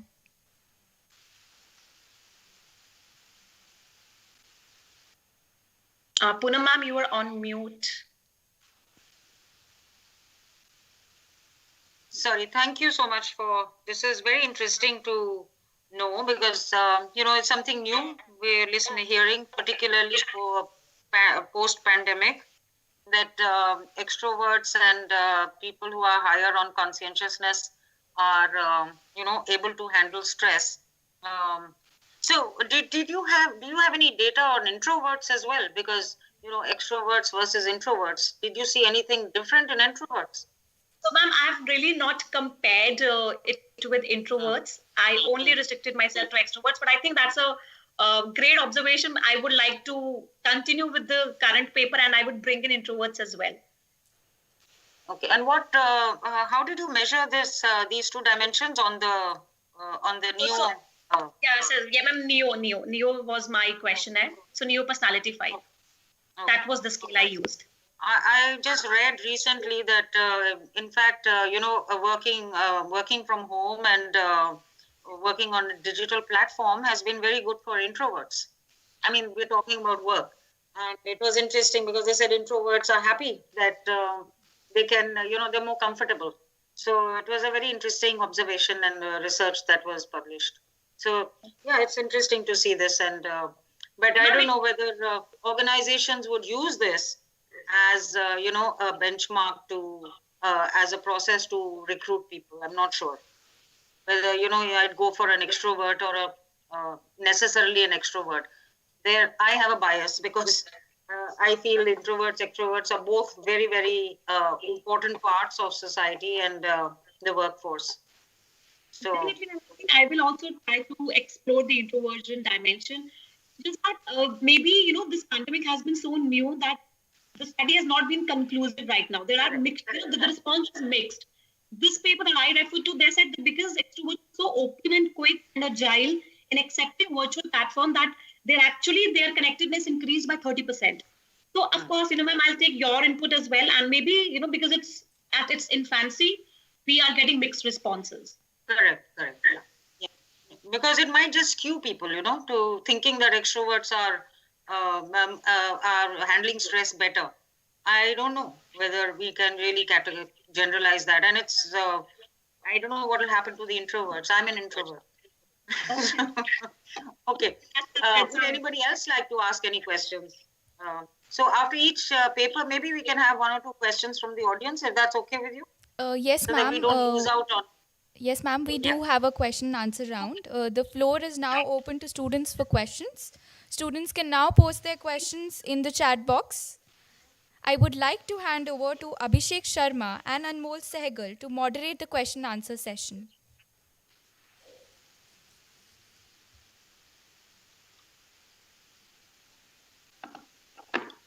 Hi, ma'am. I hope you can hear me. Yes, I can. So, ma'am, there is a question, and it's on the line, same as Poonam, ma'am, that, when we were discussing about the positive aspects of extroversion, but there is more negative impacts of extroversion traits as well. So are we like ignoring them in this study? If I'm right, your name is Abhishek, right? Yes, ma'am. Yeah. Sure. Abhishek, perhaps my objective of this paper was to look at the job search behavior of extroversion. It did not really go down into productivity and the other facets that you were saying might be negative.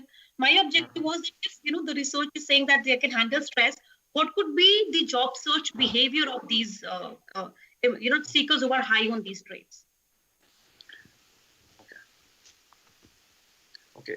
Then about the job search also, there is one more question. That is, providing realistic information. You said goes a long way in having better candidates. But we have seen a lot of motivational factors being used in job advertisements. So, do you think those motivational, high, faster promotions, or even we see better workplaces like where you're working, these things are also in there. So what do you think about these? Like motivational factors aren't as effective as realistic ones? So what happens, Abhishek, when we talk about realistic information, when an organization provides positive and negative information both, definitely the number of people who apply, it reduces. There is no doubt about it that, if I am already informing you that you would have to stay late up till night, you might want to take out yourself from the consideration set.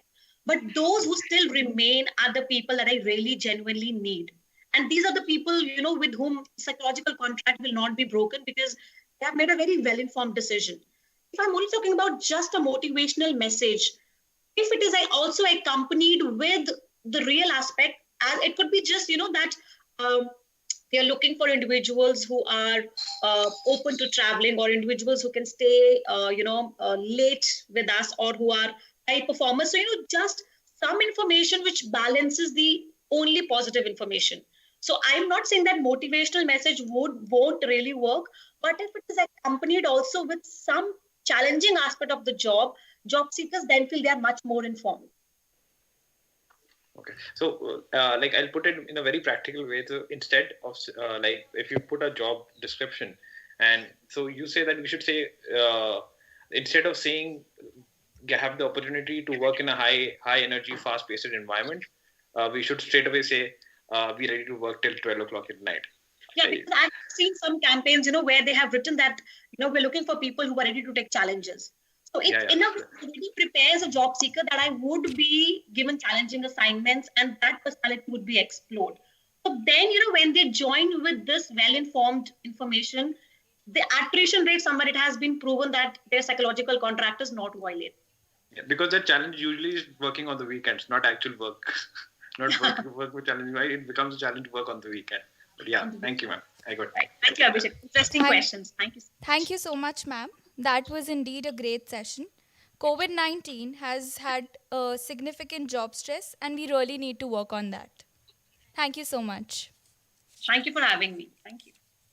Moving forward, we would now request all the presenters to restrict their presentation to 15 minutes. Thank you. Next, we have students from the Department of Business Analytics at ISBR Business School presenting the paper titled Impact of COVID-19 on Factors Affecting Employee Engagement. It is authored by Mr. Prachet Kulkarni and co-authored by Ms. Riya Ganguly and Ms. Anirban Dasgupta. We request Mr. Prachet Kulkarni to present the research paper.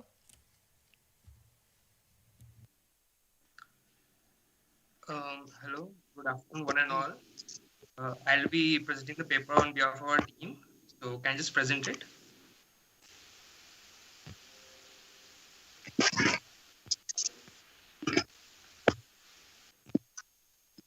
Yes, sure. You can start with the presentation. Is my screen visible? Yes, it is visible. Yes, it's visible. Okay.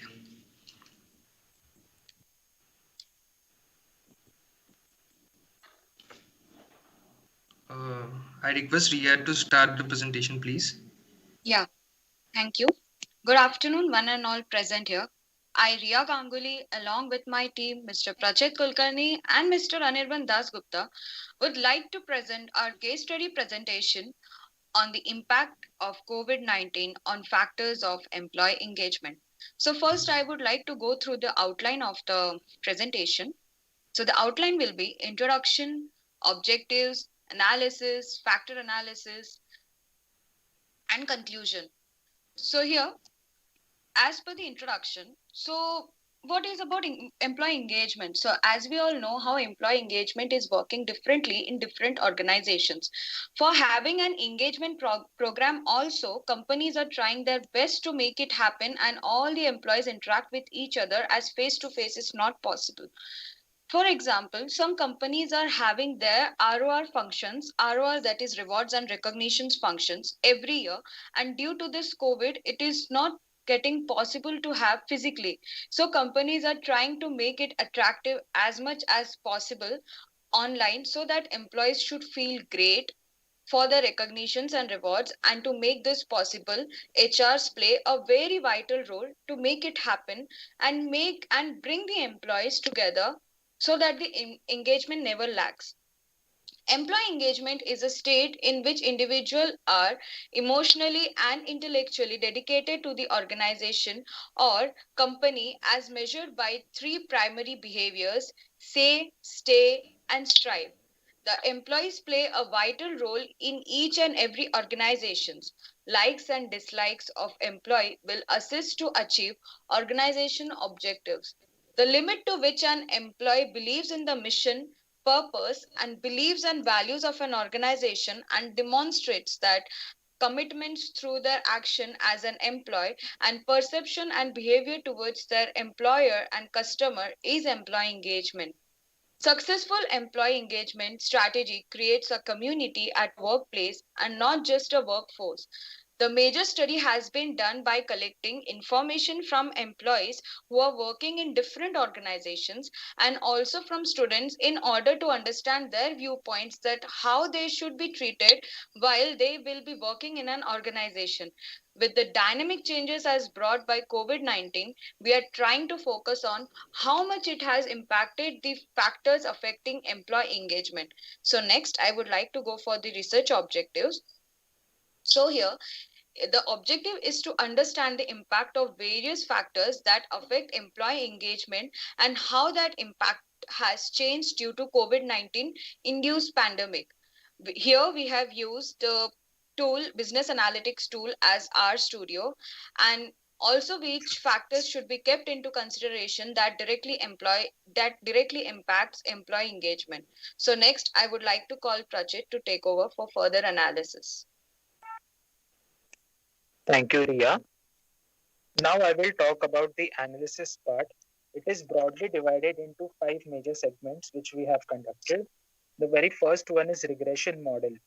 As you can see here, we have used the GLM function to create a regression model because our dependent variable was categorical and it was motivation which was affected because of COVID-19. Here we have used logistical regression model. With the help of STEP AIC and GLM, we have made the model best. Here you can see that AIC for this model was 169.11, which is the least. Next slide, please, Anirban. Anirban, can you show the Word document if possible, where we have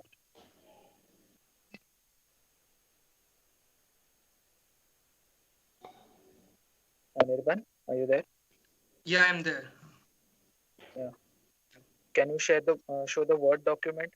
So Yeah, here yeah. we have, since we had 19 variables to perform our analysis on, for our simplification of analysis, we had allocated alphabets to each variable.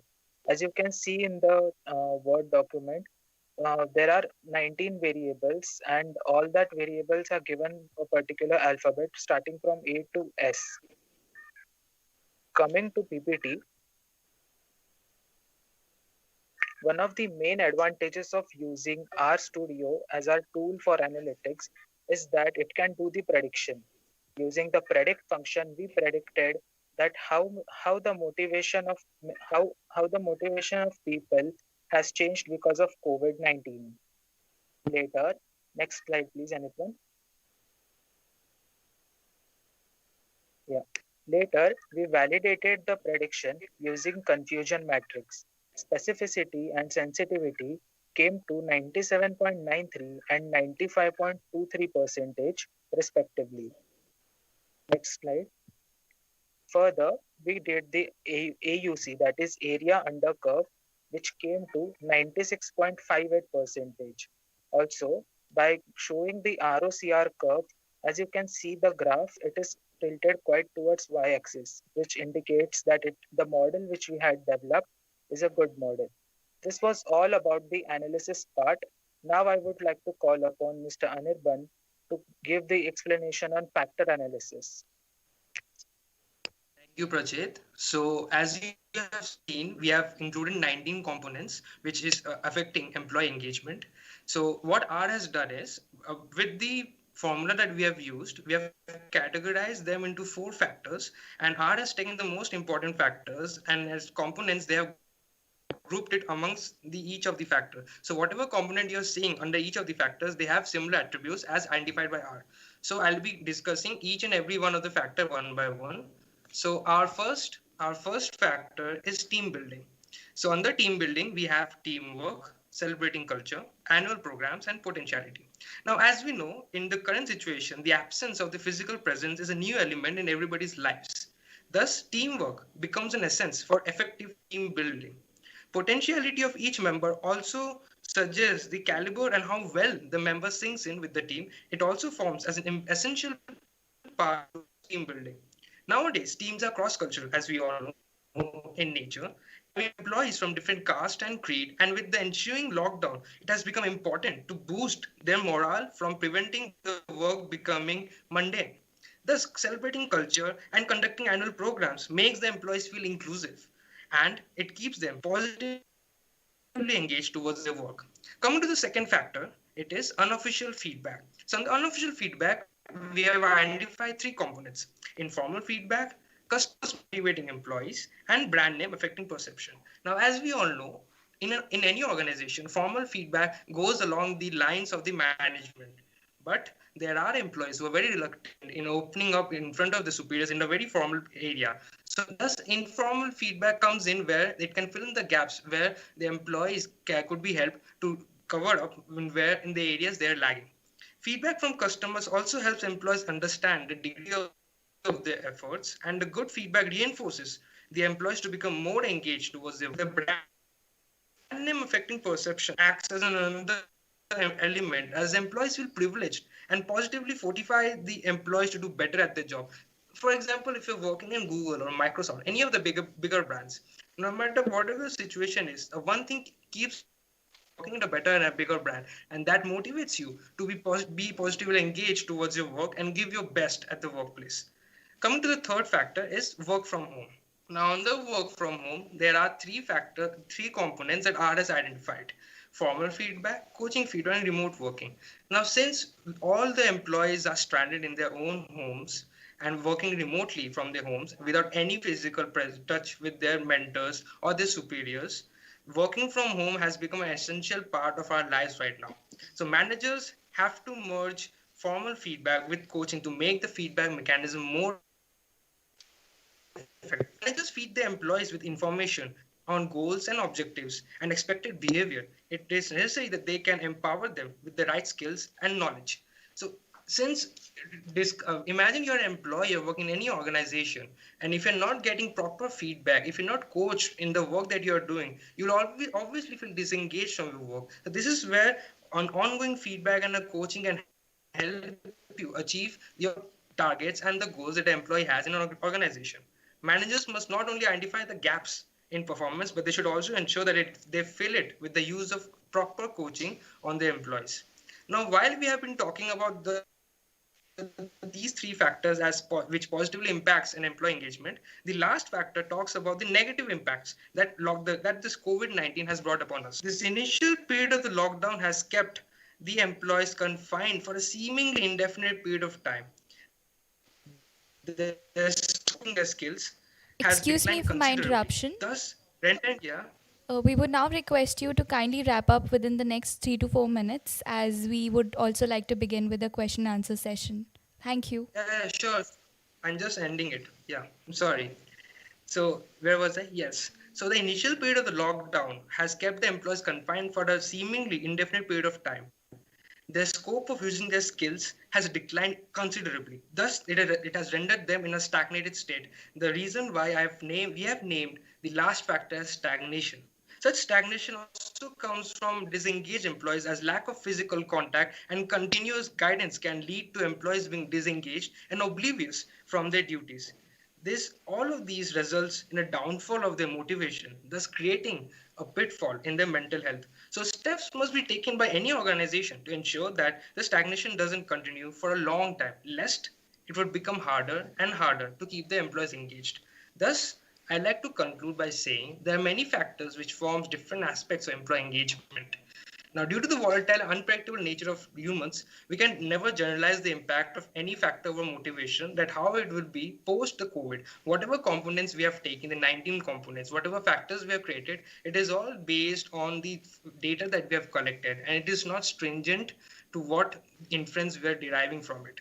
Our study thus tries to understand the relation in the motivation of employees during COVID and the impact that it has on employee engagement. To understand the perspective of each individual ask the factor and to understand how we can train them in this condition so as to ensure the continuance of a normal life. Our study indicates that future HR policies must be from our side. The components that we have stated in the first three factors can be taken into consideration, and the components in the last factor must be taken into consideration to counter any disengagement that might arise from demotivated employees to ensure positively engaged and motivated employees in an organization. That's all from our side, and thank you very much for helping us present our paper on this conference. Thank you. We now request Professor Sehgal to present her views on the paper. Okay, thank you, Anirban, Ria, and Prachit. As we all know, employee engagement is a very, very important area of work, an area of concern for organizations today, more so today in this situation. But I am not sure, how did you collect this data? I didn't get that clarity. Is it based on primary data or is it on secondary data? Ma'am, here we have collected from employees who are working in different organizations. For example, my father is working in a bank, Prachit's father is working in a bank, Anirban's father is working in an organization. So in that way, we have collected the data, and some of the data we have collected from students of our college so that we can get a general idea how our students are thinking about the impact of COVID on the employee engagement and how the employees in the organization they are working, how their impact has been created on the employee engagement. So in that way we have collected the data so that we can get a clarity on that. How large was your sample? It was around 160, ma'am. 160. And how did you what did you use, a questionnaire or was it interviews or what? Questionnaire, ma'am. We have distributed Google form. You designed a questionnaire and then you got this data. Yes, ma'am. Right? Yes, okay. ma'am. Okay, so yeah, I didn't get that clarity because the areas that you have identified, yes, they are very important, but I would have really liked to know what are more important and less. I mean, is there some kind of categorization that, these are absolute priorities because it's a long list. So for future, I think it's important that you can identify that, these are the areas that employee engagement organization must focus on, and these are then secondary and so on.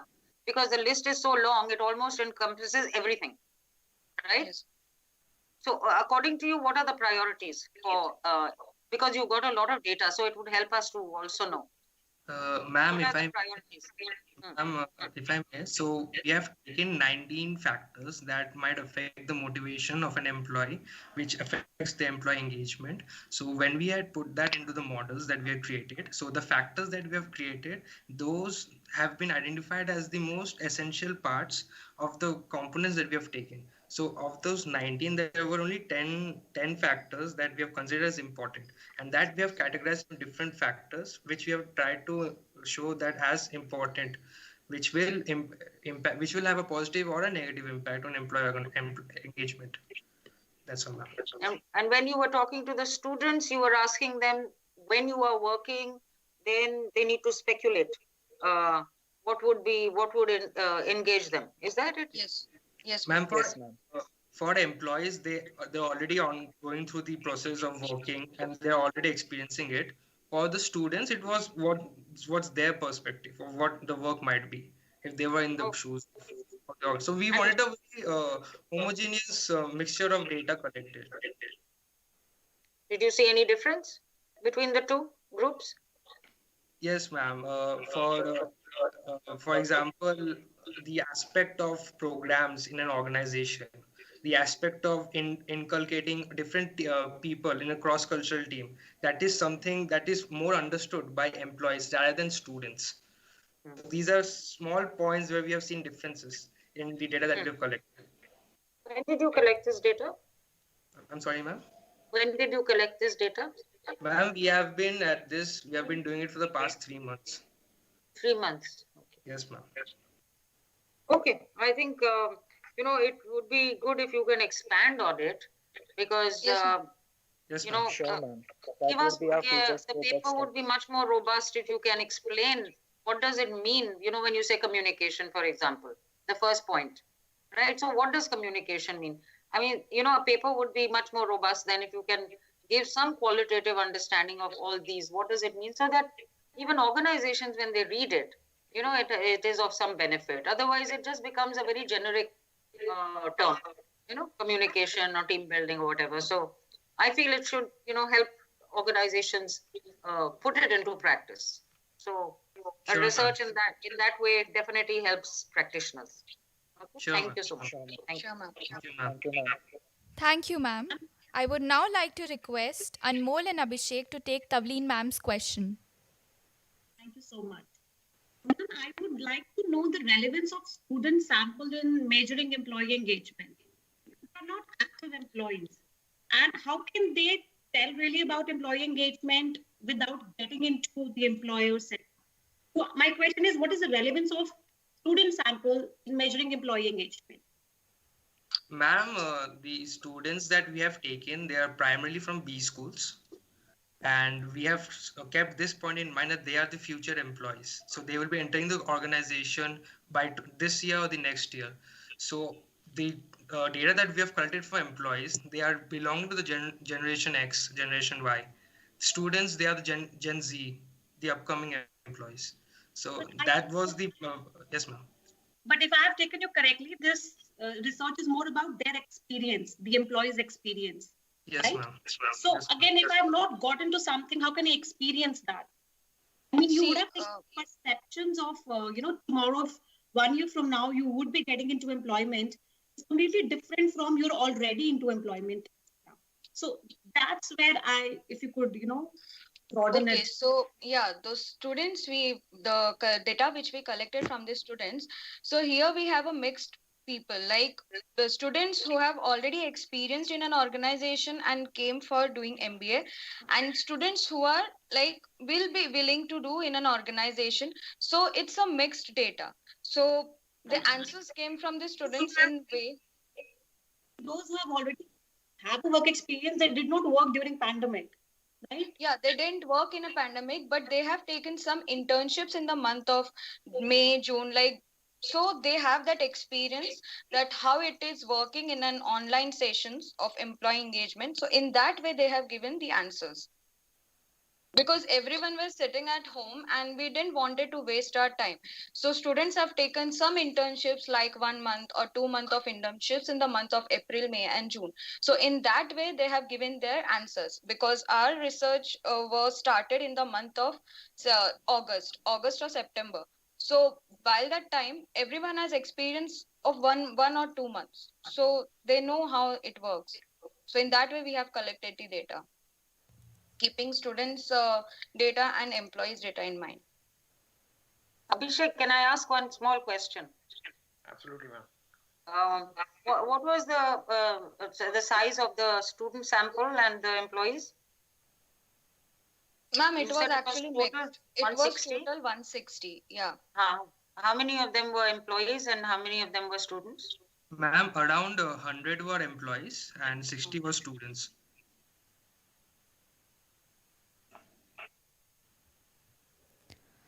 Thank you. To get the maximum output from any employee, it is essential to engage them efficiently towards their jobs. Thank you so much for your presentation today. I would now request Ms. Aparna to take the presentations forward. Thank you.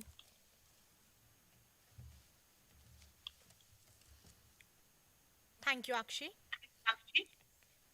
The next paper is titled COVID 19 and Importance of Remote Learning and Employee Practices in HR and is authored by Mr. Swadesh Deepak, Assistant Professor, Department of Business Administration, Unity PG College, Lucknow, and co-authored by Mr. Vishwa Deepak, Senior Manager, HR, Jai Bharati Maruti Limited, Vithilapur, Ahmedabad, and Mr. Desh Deepak, Deputy Manager, HR, Minda Limited, Gujarat. We now request Mr. Swadesh Deepak to present the research paper.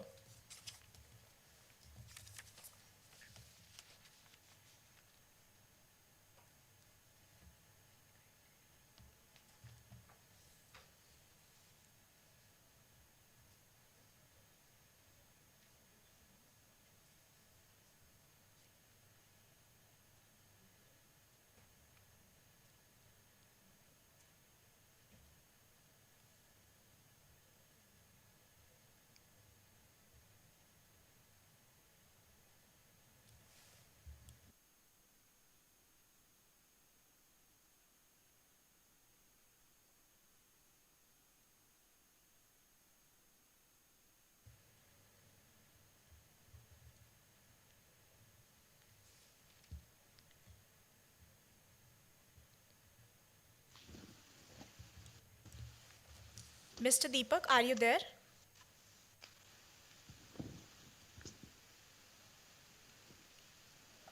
Hello, ma'am. Very good afternoon. Due to some reason, my screen is not, PPT is not presenting. Can I speak orally? Share your screen, sir. Hello. Okay.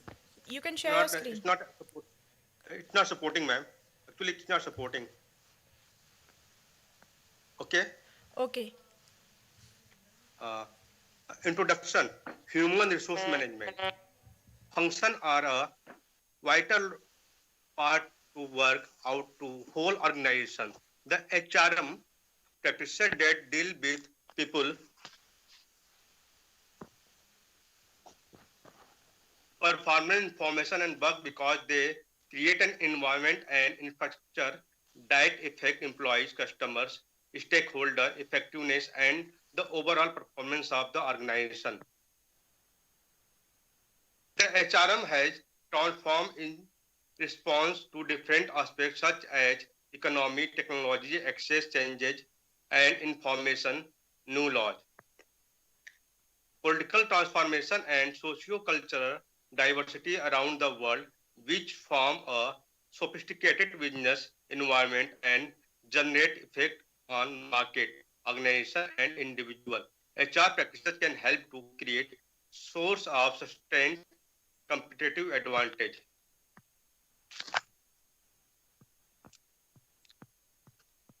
Then effect of COVID. Priorities and essential work. Due to COVID, we are the teacher. We do not allow our students to use mobile inside the class. But nowadays, whole class come into a mobile and mobile now converted into the page. Priority and essential work. Effect of COVID-19. Nowadays, we are prioritize our work as per our need.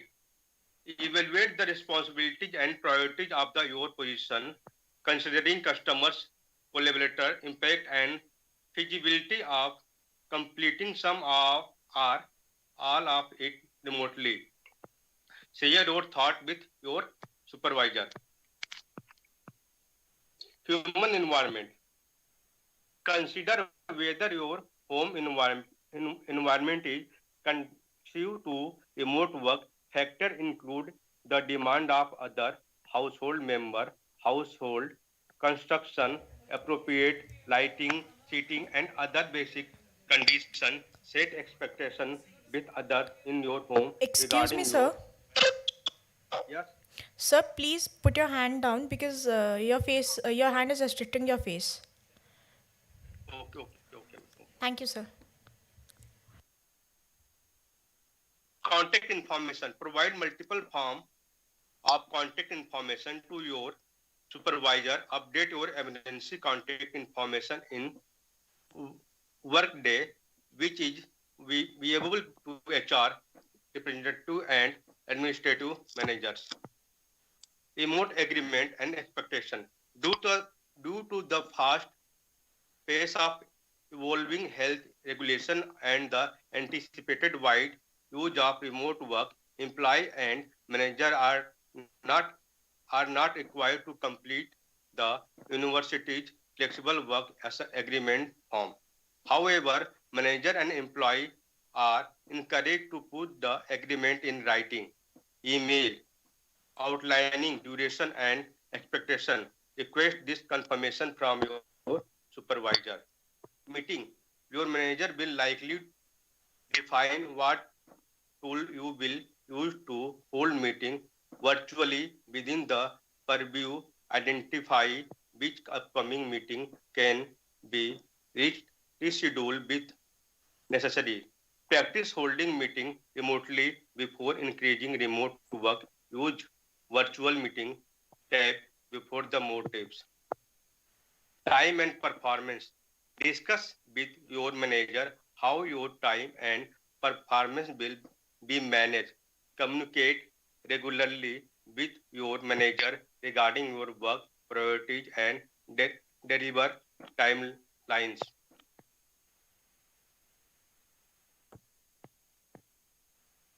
Then, what are the challenges working from home? Working remotely from home means battling a new set of distraction, that is child wanting attention, a dog barking, etc. Lack of commitment as meeting, workshop or lab are only virtual. Technical issue may prevent some employee from getting their work done. Logging into the specific technology or using all features of virtual meeting, workshop or lab tools. Skin fatigue cause the attention span to shorten as staring at a laptop screen is more exhausting than face-to-face interaction. Team member cannot engage directly with their colleagues and leader and may feel disconnected, less creative or less productive. Working remotely from home often results in fusion of work and private life, and some Excuse me, employee sir. may. Yes. Sir, we are presenting your PPT from here. So if you want to change the slide, you can please tell us. Okay, ma'am. Thank you, sir. Uh,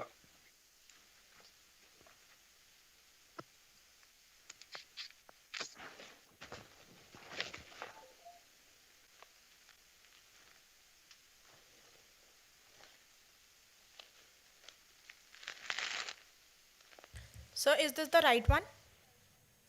yes, ma'am. 16. Slide number 16. Okay. 17. Okay. 17. Benefit of working or home. Encourage everyone to set up a organized and quiet workplace and embrace distraction that cannot be avoided under the current circumstances. Established by inform everyone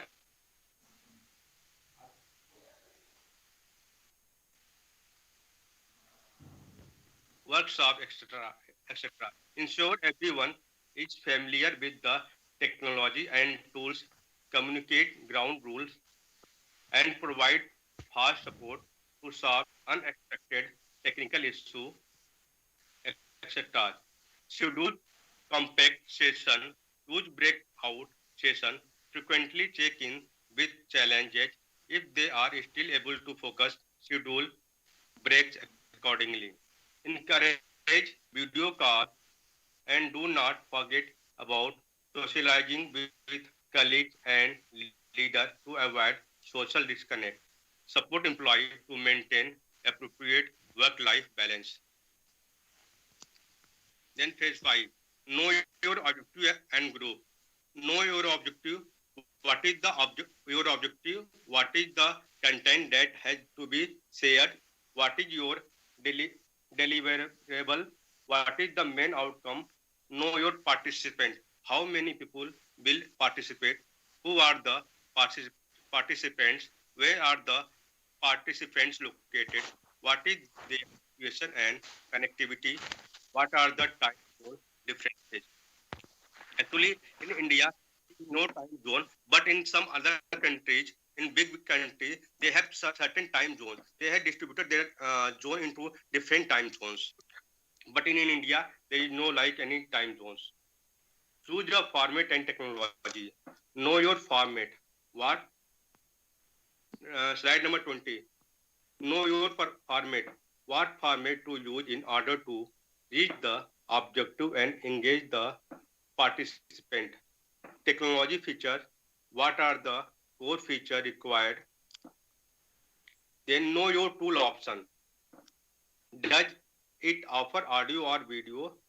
Does the tool work alone or does it have to combine? Does everyone have access and know how to use the tool?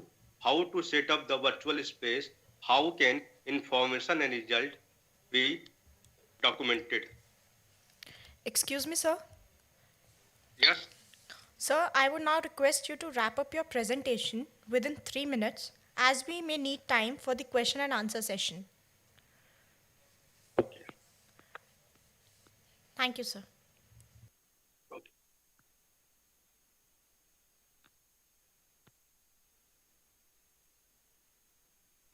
Result and discussion. At present, organizations are going through a disaster situation because of outbreak of COVID-19. The possible outcome of different organizations during this pandemic is juggling with the arrangement and searching for innovation, a new form of leadership, and reforming the HR practices. Behavior for the pandemic. HRM is passing through enormous change due to pandemic.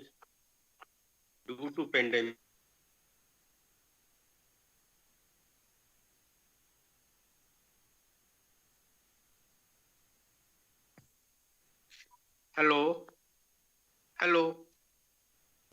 Yes, sir. Sir, are you there?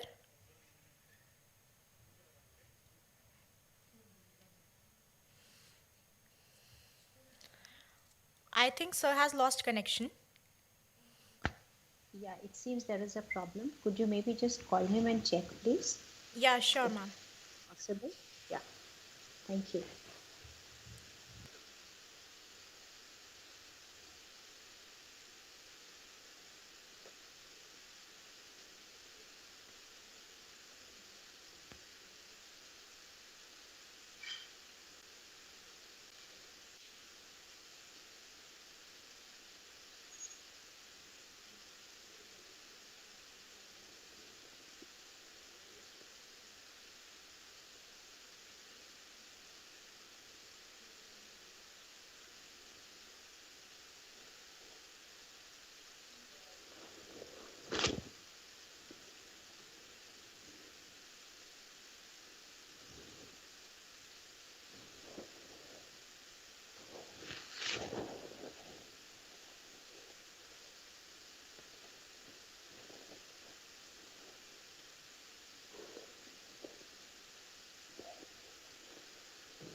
We have lost connection with the sir. So now we'll take his question and answer session after the other presentations. So now I would like to commence with the next presentation. The next paper is titled Happiness and Well-Being of Employees in IT Industry and is authored by Dr. Rupa Rathi, Assistant Professor, and co-authored by Ms. Pallavi Rajayan, Research Scholar, and Ms. Madhavi Lamba, Student, MBA, all from Department of Management Studies, Deenbandhu Choturam University of Science and Technology, Murthal, Sonipat, Haryana. We now request Dr. Rupa Rathi to present her research paper. Okay, so we may now request Ms. Pallavi Rajayan to present the research paper.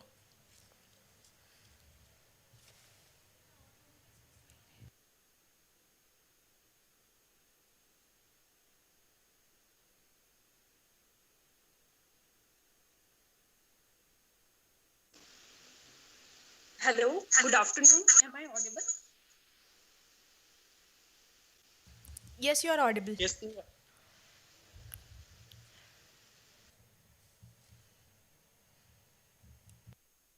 Hello, everyone. I'm Pallavi, research scholar at DPS Murthal. And today I'm here to present my topic, happiness and well-being of employees in IT industry. I'm presenting this paper on behalf of me and my co-authors. Ma'am, we are facing some problem from your end. You're not audible. But my microphone. Ma'am, if you could disconnect the headphones.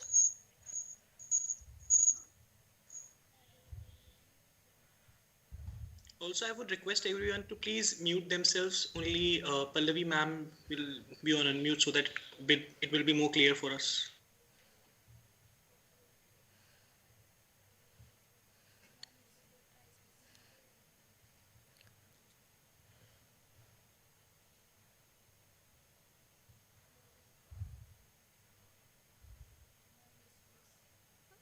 Ma'am, you may now start.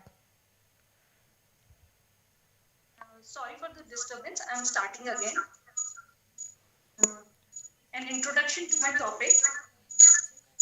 As explained by Merriam-Webster Dictionary, happiness is a state of well-being and contentment.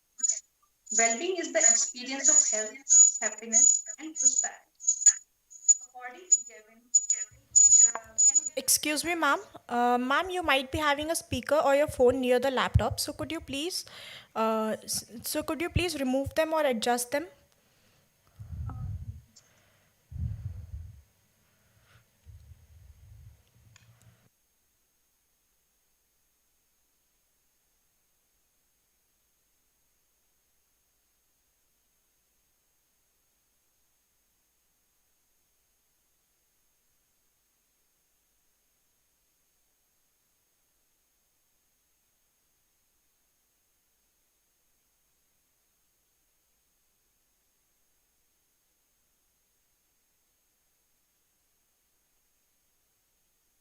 is it better?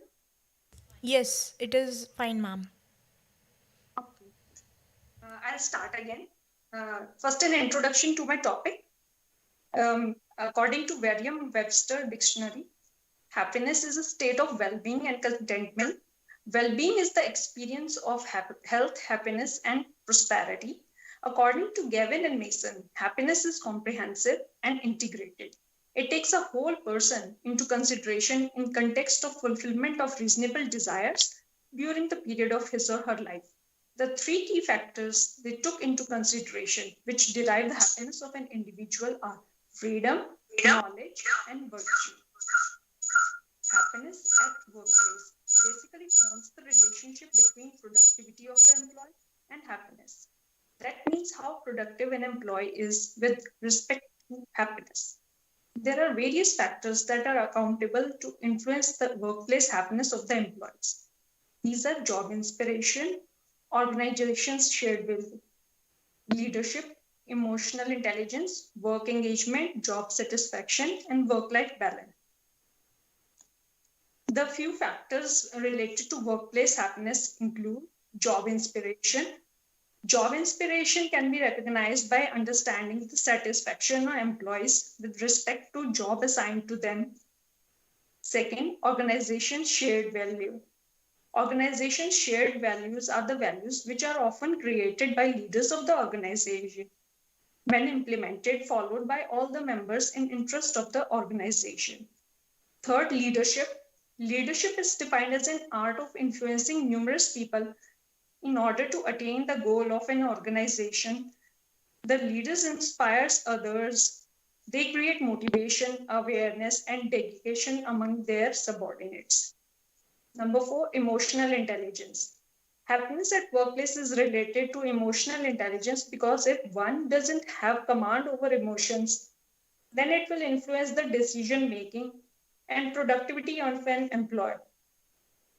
Work engagement. If an employee is highly enthusiastic and devoted towards work, that means the employee is completely indulged into it and there is a high level of work engagement by an employee. Sixth, job satisfaction. Job satisfaction is the degree to which an employee is satisfied by his job. Then 7, work-life balance. Work-life balance is defined by the stability between the life of an employee and his workmates. And some of the literature collected on the related topic. Happiness at workplace is a wonderful aspect to enhance the productivity of the employees. Higher satisfaction level, better engagement in work, and sky-high productivity can be yielded if their happiness level is high at workplace. The different aspects and points of views of various authors are shared below. First of all, Chaudhary and Subramaniam in 2019 pointed out the factors responsible for the satisfaction at work environment and the components that significantly affect the degree of satisfaction at working environment. The author considers 6 factors: relationship, job inspiration, leadership, organization value, income, and quality of work life. The author recorded the organizational value and income. Valina et al. In 2018 studied work-life happiness in knowledge-intensive context. The author classified the happiness in different categories such as satisfaction at job, when engaged, hedonic, eudaimonia, and commitment, well-being, psychological capital, and workplace happiness. Edgar et al. In 2017 investigated the repercussion multifaceted components of the workplace, consolidated of various dimensions such as psychological, social, and hedonic. Now, Zhu and Lee 2017 studied the impact of perceived organization support, psychological capital, career satisfaction, and subjective well-being. The results concluded those representatives who saw increasingly steady setting are progressively connected with and they entertain themselves more with their work jobs. Jaw et al. In 2017 focused on measuring the happiness of employees at workplace, supervisors' appraisal of quality of work execution. The findings hold all the 4 principles of configurable theory, which provide algorithms presuming segment attributes and their assessment of work for elucidating extreme satisfaction at work, good quality of execution at work, and vice versa. Semedo et al. In 2017 investigated how authenticated leadership predicts efficacious well-being and the creativity of employees. The results reveal the perceptions of authentic leadership predicting employees' creativity and organization should train their leader. Now the objectives of my study. First objective was to study the factors influencing happiness at workplace. And second, to measure the level of happiness at workplace. And third, to identify the relationship between level of happiness and level of productivity. The methodology adopted for this study was descriptive research design. A structured questionnaire was designed after considering various factors. Likert scale was used to understand the impact of various factors on happiness, the measurement of level of happiness, and association of happiness with the productivity of the employees. The questionnaire was made using Google Forms and sent online through email and various social media like WhatsApp and Facebook. Non-probability sampling technique, in particular convenience sampling, was used to study the workplace happiness in IT sector. The total sample size collected was 232 over a period of 3 months from January to March 2020. Out of the total sample collected, 220 was considered usable for the analysis and interpretation part. The sample was taken across India, where the major IT hubs exist. Now, coming to the findings and analysis of data. The demographic profile of the Excuse me, ma'am. Ma'am, due to paucity of time, we request you to wrap up your presentation within 2 to 3 minutes as sure. we move ahead with the question and answer session. Sure. Now coming to the factor analysis, there were total 7 factors extracted from 38 statements, and these factors were named as leadership, job satisfaction, work engagement, emotional intelligence, productivity, organization shared value, and work-life balance. All the factors had a loading of 0.7 and above, as stated by Klein in 1998. The total variance explained was 63.2%, and the Cronbach alpha value, that is the value of reliability, was above 0.7. Now coming to the correlation, all the 7 factors correlated with each other. They were significantly and positively correlated, with values of correlation ranging from 0.28 to 0.71. Now coming to the regression part, the effect of all 6 factors was considered on the productivity, and looking at the beta values, it was found that the leadership, job satisfaction, work engagement, emotional intelligence, organized shared value, and work-life balance all had a significant impact on productivity. But the most significant was that of emotional intelligence. Now coming to the conclusion, since workplace happiness is very much important for an organization, therefore there will need to study the factors that influence of happiness of the employees. In this research, the workplace happiness was studied by considering the 3 objectives: studying the factors, measuring the level of happiness, and analyzing impact of happiness on productivity. Now, some of the suggestions regarding the study. Leadership accounts for the highest total variance in exploratory factor analysis, but does not show highest correlation with productivity. Therefore, environment in the organization must be laissez-faire leadership, which enables every employee to give an input and make them feel appreciated for an outstanding job.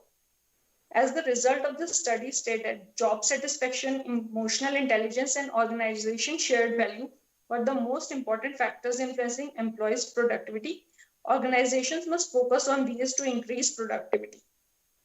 The study also showed that emotional intelligence was the most significant factor. Therefore, organization must provide suitable environment for well-being of their employees so that they develop an emotional quotient, which will ultimately be productive for the organization. Now, some future scope. The study should be considered for further use in order to identify the methods or techniques to alter the behavior of employees, which will enhance their happiness. Behavior of employees is so dynamic that can't be controlled anyhow and impacts a lot of development of the organization. So by creating such a method or technique may help an organization to adjust the employees in its environment, which will help an organization to accomplish its goal effectively, efficiently. Thank you from my side. Please, any questions? Thank you so much for your insightful experience, ma'am. So there's a question that has been asked that the most surprising factor was that the work-life balance was scoring the least among the factors, and the beta value was only 0.012. That was the most surprising fact for us. So was there some skewness among the data or something, or just it was how it was supposed to be? Actually, all the 6 factors were supposed to have an impact on productivity as per literature. But the data that we have collected, it was from IT industries.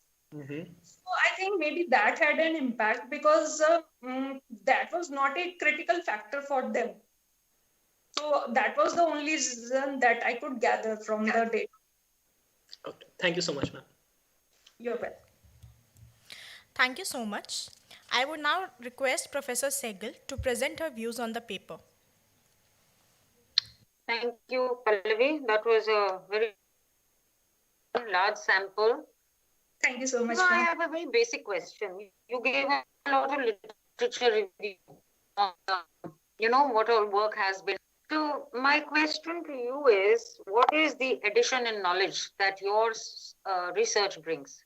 to the existing knowledge, because research must add to the knowledge. So where do you think you have contributed? Ma'am, all the papers that I've studied, they were contributing through different factors and their relationship with productivity. But there was no single paper that took into account all these factors together. So I think that was my unique contribution to the study, that I took all these factors together and studied their impact on productivity. Okay. As far as your recommendations is concerned, I think maybe you would expand it further, but I would have really liked to see some specific areas that you would suggest on how to bring about well-being and happiness of employees. Otherwise, it's again a very generic kind of recommendation, like improve emotional intelligence, right? Or leadership. Now, these are already known. So when you're looking at research, I think it should add on to something more specific. And if you've taken the IT industry, then maybe you can contextualize it. Then I think it would be more robust. It's just a suggestion that otherwise, it becomes a very general kind of a conclusion, which perhaps we know. But you can definitely add, because you've got good data. And it would have been very useful if you can, bring in much more analysis and give your interpretation of what does EQ mean, what does leadership mean, what does well-being mean in the context, and give more specific recommendations. Sure, I think, that would definitely add to the quality of your paper. Okay? Thank you so much. Thank you. Thank you, ma'am. That was a great session, as workplace happiness is very much important for any organization. Thank you so much.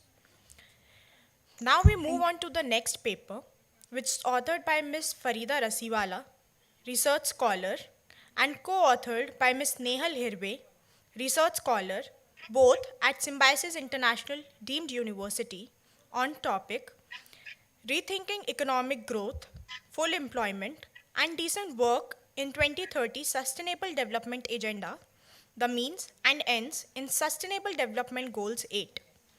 We now request Ms. Farida Rasiwala to present the research paper.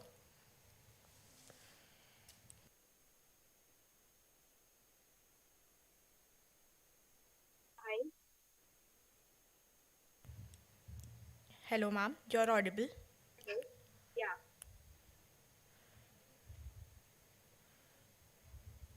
I hope you can see the presentation now. Ma'am, yes, ma'am.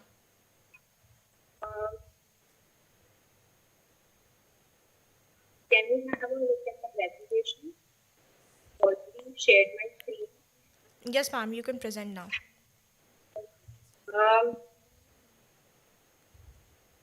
Good afternoon, everyone, and thank you for giving me this opportunity to share my research paper on rethinking about full employment, decent workforce, and economic growth.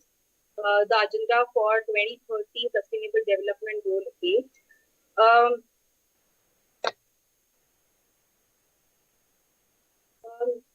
Before we move ahead, let's understand that the UN had coined the 17 Sustainable Development Goals, out of which the goal number 8 talks about decent work and economic growth. It promotes inclusive and sustainable economic growth and employment for all. This came into effect on January 1, 2016. Based on our literature review and the research, we have identified... Excuse me, ma'am.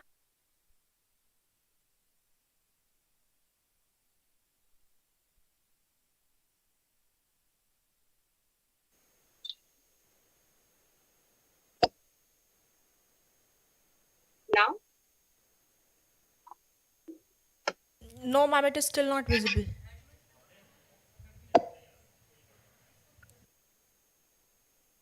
Can you see now? No, ma'am, it is not visible.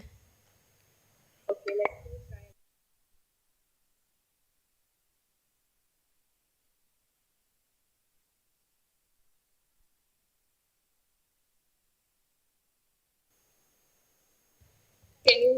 Yes, ma'am. Now it is visible. It's on the full screen mode, right? Ma'am, it's on decent work. Okay. So before we begin with our before we begin about decent work and economic growth, let's have a clarity about what is decent work and how UN has defined the Sustainable Development Goal and decent work.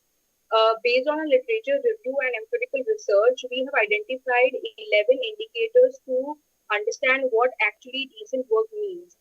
It has the 11 indicators are equal opportunities and treatment, stable and secure working environment, work to be abolished, decent working time, educate earning through productive work, and fairness and social security.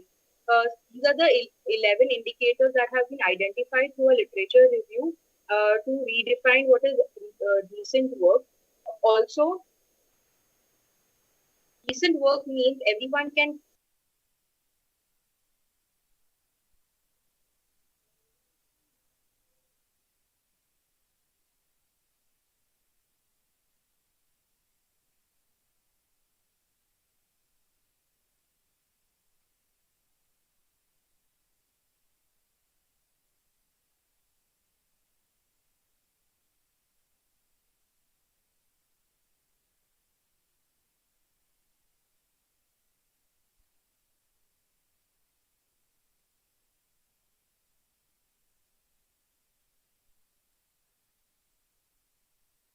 there are 10 targets which have been amended by the UN.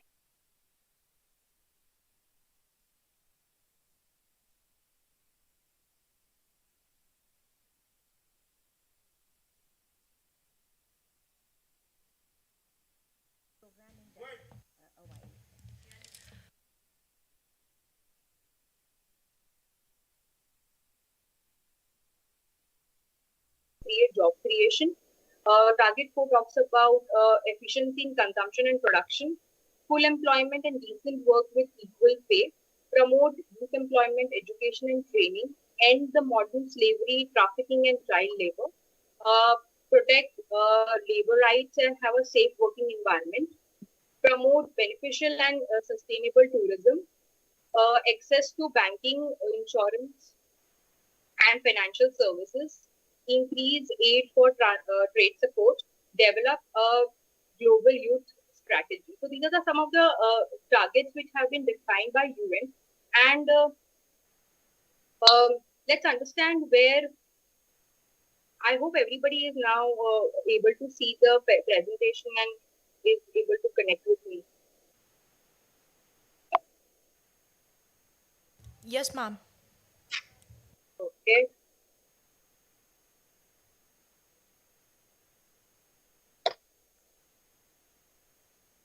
Ma'am, you may continue. Sure.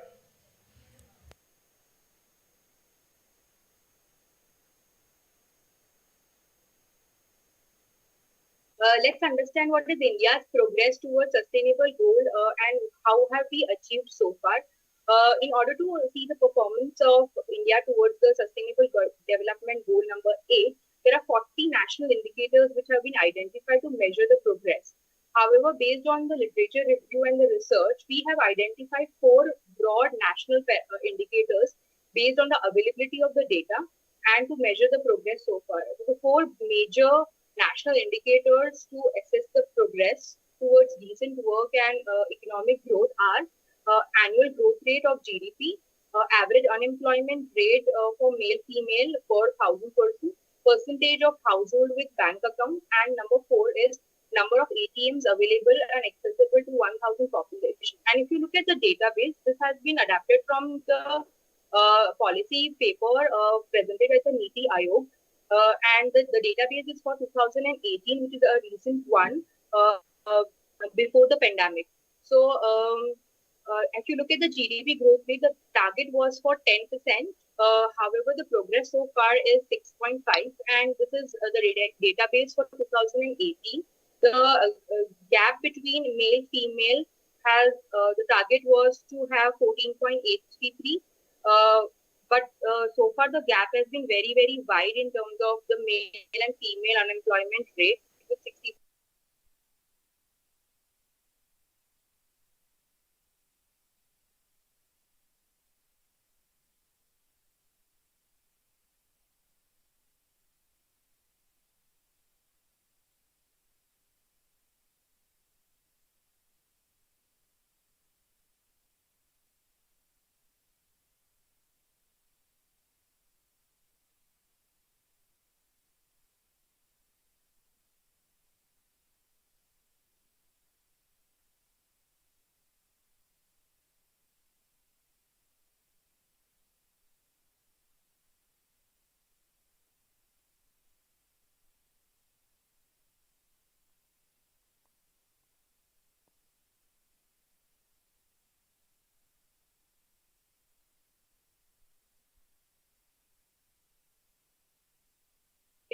More than 10 million children are still employed as child labor. And employment rate. Now we'll have a look at how has the pandemic hit and how has it impacted on the employment and economic growth. So COVID-19 has disrupted billions of lives and endangered the global economy.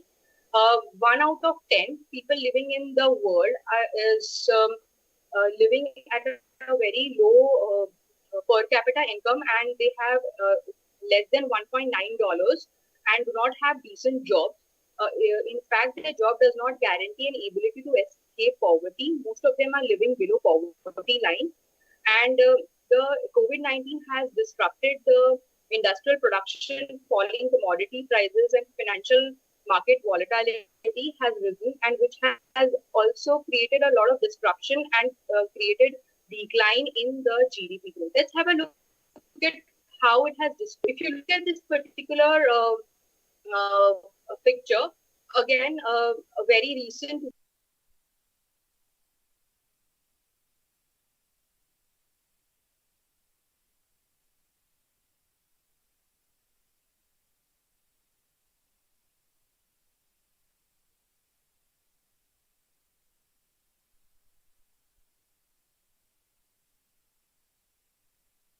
Since the Greater Depression.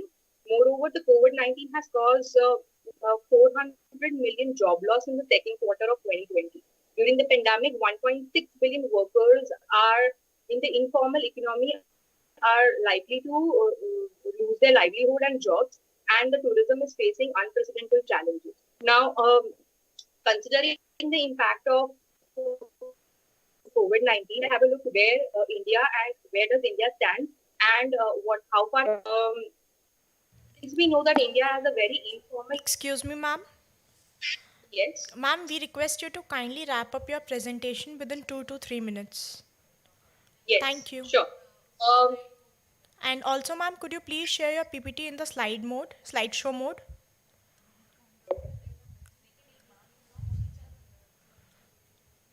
Thank you, ma'am. So the question here is a research paper is talking about is whether the MSME is efficient to create jobs or not. Most of the research have identified that MSME is incapable of creating large employment, and evidence have resulted that MSME are providing less productive, less remunerative, and low quality jobs, and do not provide decent working timings and do not take care of the employees. The bigger question that we have answered in this research paper is that does the possibility of job creation is by a large organization? Well, it has been argued, and India believes that large organizations can create multiple job opportunities. But however, with the advancement of technology and innovation, robotics have entered into the Indian market, and most of the things are going on automated mode, and however are not able to create any employment opportunities. This has created two problems: job loss for the labor and reduced share of wages for the GDP. Any new organization will be using robotics, and which will not create any jobs in the future. So, what is most of the best practices and the strategies that India has been adopted in terms of promoting entrepreneurship, skill development, incubation center, providing microfinance, and all the other flagship programs of national service scheme or Atal innovation or skill development programs have all been in vain because they've not been able to translate into ground level and create decent work for all. So what is the solution ahead? The solution that the paper presents is the three ways. First is universal basic income. The basic income is it guarantees a minimum wage by the government to provide every citizen that basic standard of living and to ensure the GDP rises at a minimum of 7%, a goal decided by the UN. This has been implemented in US during the time of pandemic, where the Trump government ensured that every individual is paid the minimum wage in their account. Second solution towards this to achieve decent workforce is profit sharing, a scheme which guarantees every employee a share of equity in the firm that they are employed to protect the employee's right to and get the profit sharing, to ensure that he has stable working and secure environment and is taken care by the company. And the third is, which is a very unique proposition by Bill Gates, is taxing the robot. Now, taxing the robot means any company which is coming and setting up a plan which is totally robotic based or automated based. Gates proposes the government should tax that company for using the robot to replace the human. And this has been criticized and argued a lot that on one hand, we are coining that automation and robotics are changing the game. And on the other hand, we are taxing the company. Now, the agenda where Bill Gates proposes this is because if humans are replaced by the robots, if the same amount of salary was given to a human, they would have definitely charged in terms of income tax or social security taxes. The same way we should, since they have eliminated the use of human, we should ensure that the company has been taxed for using the automation and robotics. And these are the three future solutions that have been proposed in the research paper based on the literature review that we have conducted.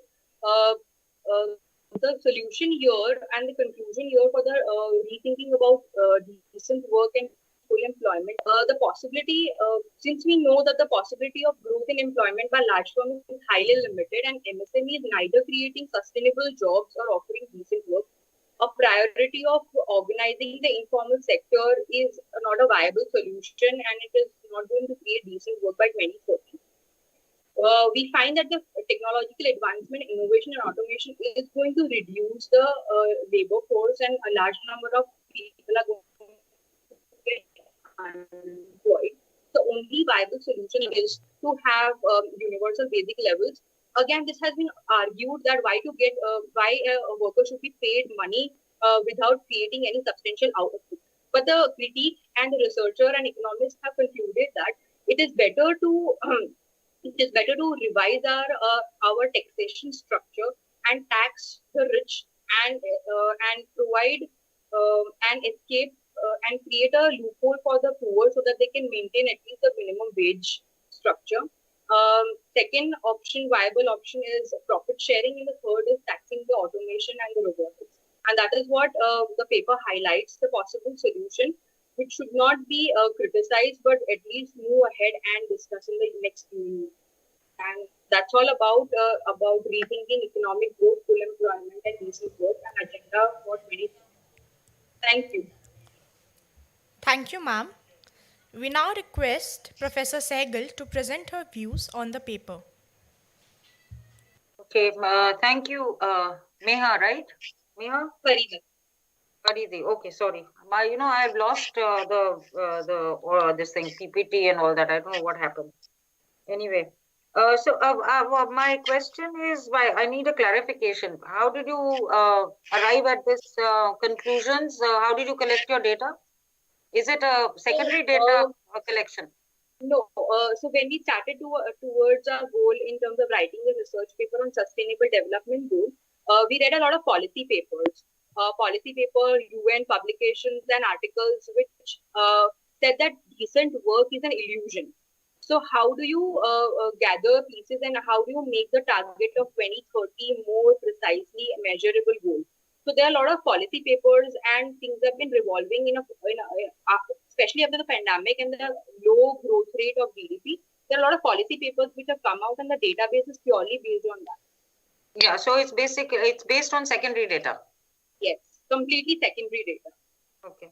Well, I just have one comment to make that, it's very wide encompassing, your paper, has become, it's so wide that you touched on almost everything.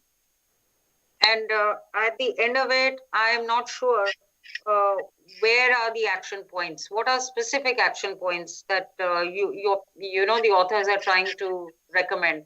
It's a very general and too vast topic that you have covered from everything.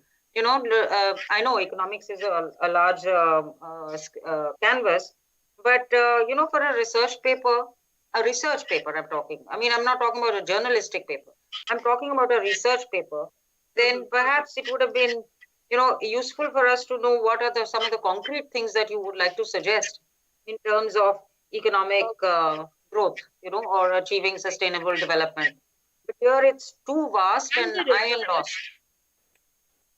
Paper is being, no, the research paper is designed in such a manner that it clarifies that the current practices and the strategies that India has been adopting and boosting so far in terms of the mission and the flagship program like the National Service Scheme or Atal Yojana or you know, Pradhan Mantri Yojana for skill development, incubation center, providing microfinance. But areas which I touched upon in the very beginning, that we cannot say that a person who is employed is having a decent work job because he's still living below the poverty line. He's not been able to it is not. I understand. I know. I mean, you know, there are 6-7%, which is so the best. I think we've lost your voice. But yeah, but you know, I appreciate what you've done. Only thing is that there's too much of everything. So and the paper based on the secondary research explains you that whatever India has been doing so far in terms of the best practices is not able to translate. And if we even continue with this, it's not going to reach to the 2030 target of decent work and full employment.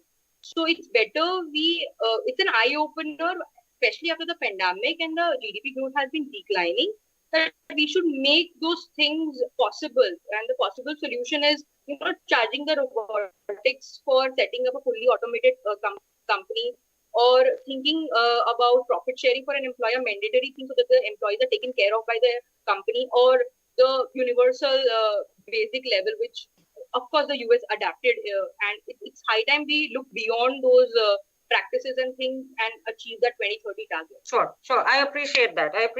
I also feel that you know, you started this collection of data in 2016, but yes. But the point is, post-COVID, there's been a dramatic change, and the reasons are so many reasons which are out of control of anybody. Right? Yes. So one has to start looking at things with a fresh perspective, a very realistic perspective as to now what do we do. So I would have liked to have some kind of, you know, some kind of clarity as to a few areas that you would have gone in depth, and perhaps, you know, for a research paper, I'm repeating that a journalistic paper and a research paper, there's a difference, and I would have liked to see you coming out with something more concrete. Anyway. That's my suggestion. That's all. Yeah, if you look at the research paper, I've actually identified some of the parameters and I've explained in the research paper how it has not been able to translate so far. Like the Atal Bihari program, flagship program, or the Pradhan Mantri Yojana, or the incubation center, what is the success rate has been. The data has been picked up from the policy paper of Niti Aayog, and the database is there. I mean, in the research paper, I have identified some parameters to prove myself that the best practices that India has been following is not up to the mark. So the success rate has been defined in that. But keeping into the 15 minutes time frame, I could not present it now. Okay, thank you. Madam Thank you, ma'am. Thank you. Madam Chairperson, with your permission, may I come in with a few observations on this paper, please? Dr. Sehgal? Yeah, please, Moni. Thank you so much. So, Farida, I have just a few observations, actually. I will list them quickly. I understand we have, a time constraint. Point one, I understand that we, as researchers, we have a challenge today because pre-2019, We were on a particular track of collecting data. 2020 has brought us some very strange realities. Whether we like it or not, we have to accept that. And what Dr. Poonam Sehgal pointed out, I was also privy to an interview about 3 months back, wherein I saw that the COVID has impacted the Indian economy from what you have suggested. About 100 million Indians could fall below poverty line. That's a very shocking data and statistics that Indians face today.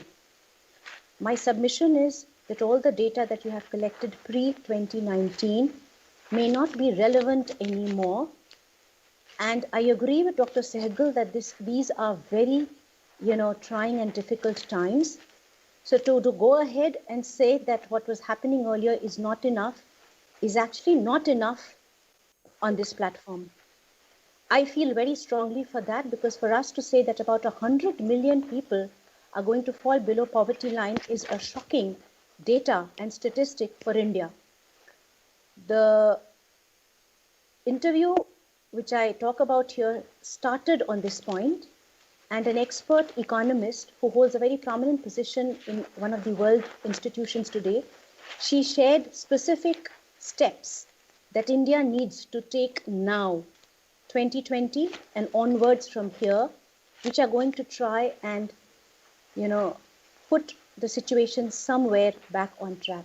So I strongly suggest look at that data.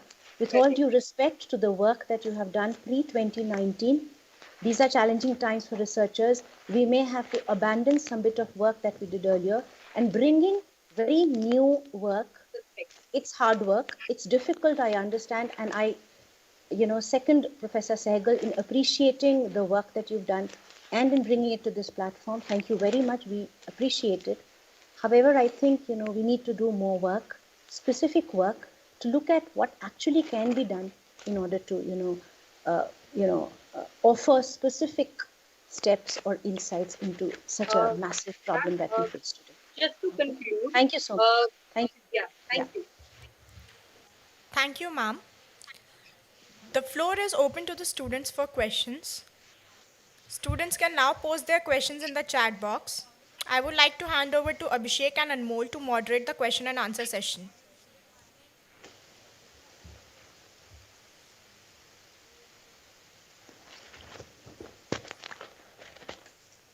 Yeah, so the doubts that were posted was actually asked by the ma'am itself, so I don't think we have any more doubts. Do we, Abhishek? It was similar on the similar lines. The questions were on the similar lines, just for Moni Mishra. Thank you so much. That was an insightful session. Sustainable development goals will surely acknowledge the fact of utility of achieving good work for all by 2030. Thank you.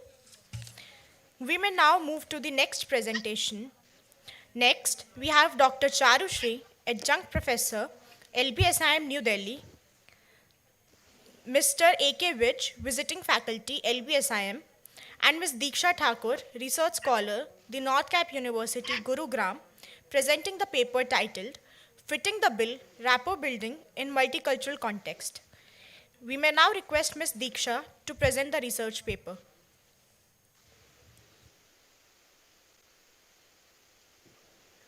Hello everyone, my name is Diksha and thank you so much for inviting me to this conference. Can you all hear me? Yes, ma'am. Yes. Okay, great. Thank you so much for selecting my paper, in fact our paper, for this conference. I was listening to all the participants very carefully. I must initially, to begin with, I must thank the chairperson who has given a lot of inputs right in the beginning of, this conference. And one thing that I noted down from that was relevant for my paper was that now HR function relates to, art of a job as well as science of a job. So our paper relates to art of the job, and every job, let it be technical, let it be non-technical, let it be HR, let it be marketing, let it be all the functions these days, that all the professionals, the kind of challenges we are facing, they pertain a lot to science of the job, of course. However, if art of the job is not done well, it may actually create a lot of problem for all of us. So let me begin with the presentation.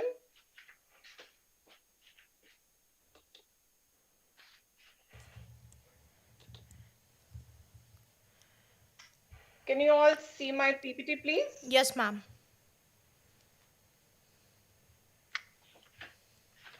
Great.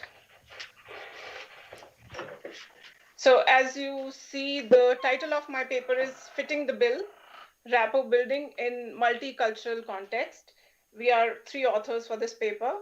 I, Diksha Thakur, then Charushri ma'am, Professor Charushri, who's professor with the Lal Bahadur Shastri Institute of Management, and Professor A.K. Vij, who's again visiting professor with the Lal Bahadur Shastri Institute of Management. People are of every kind. I was, listening to the first participant, Dr. Tavleen. She presented a wonderful paper, and she said that extroverts will have a challenging time and they're going through a lot of stress. Yes, that's very true. However, ma'am said, Chairperson ma'am, that people are of every kind. People could be extroverts, people could be introvert, and there is a need of, all kinds of people in a job.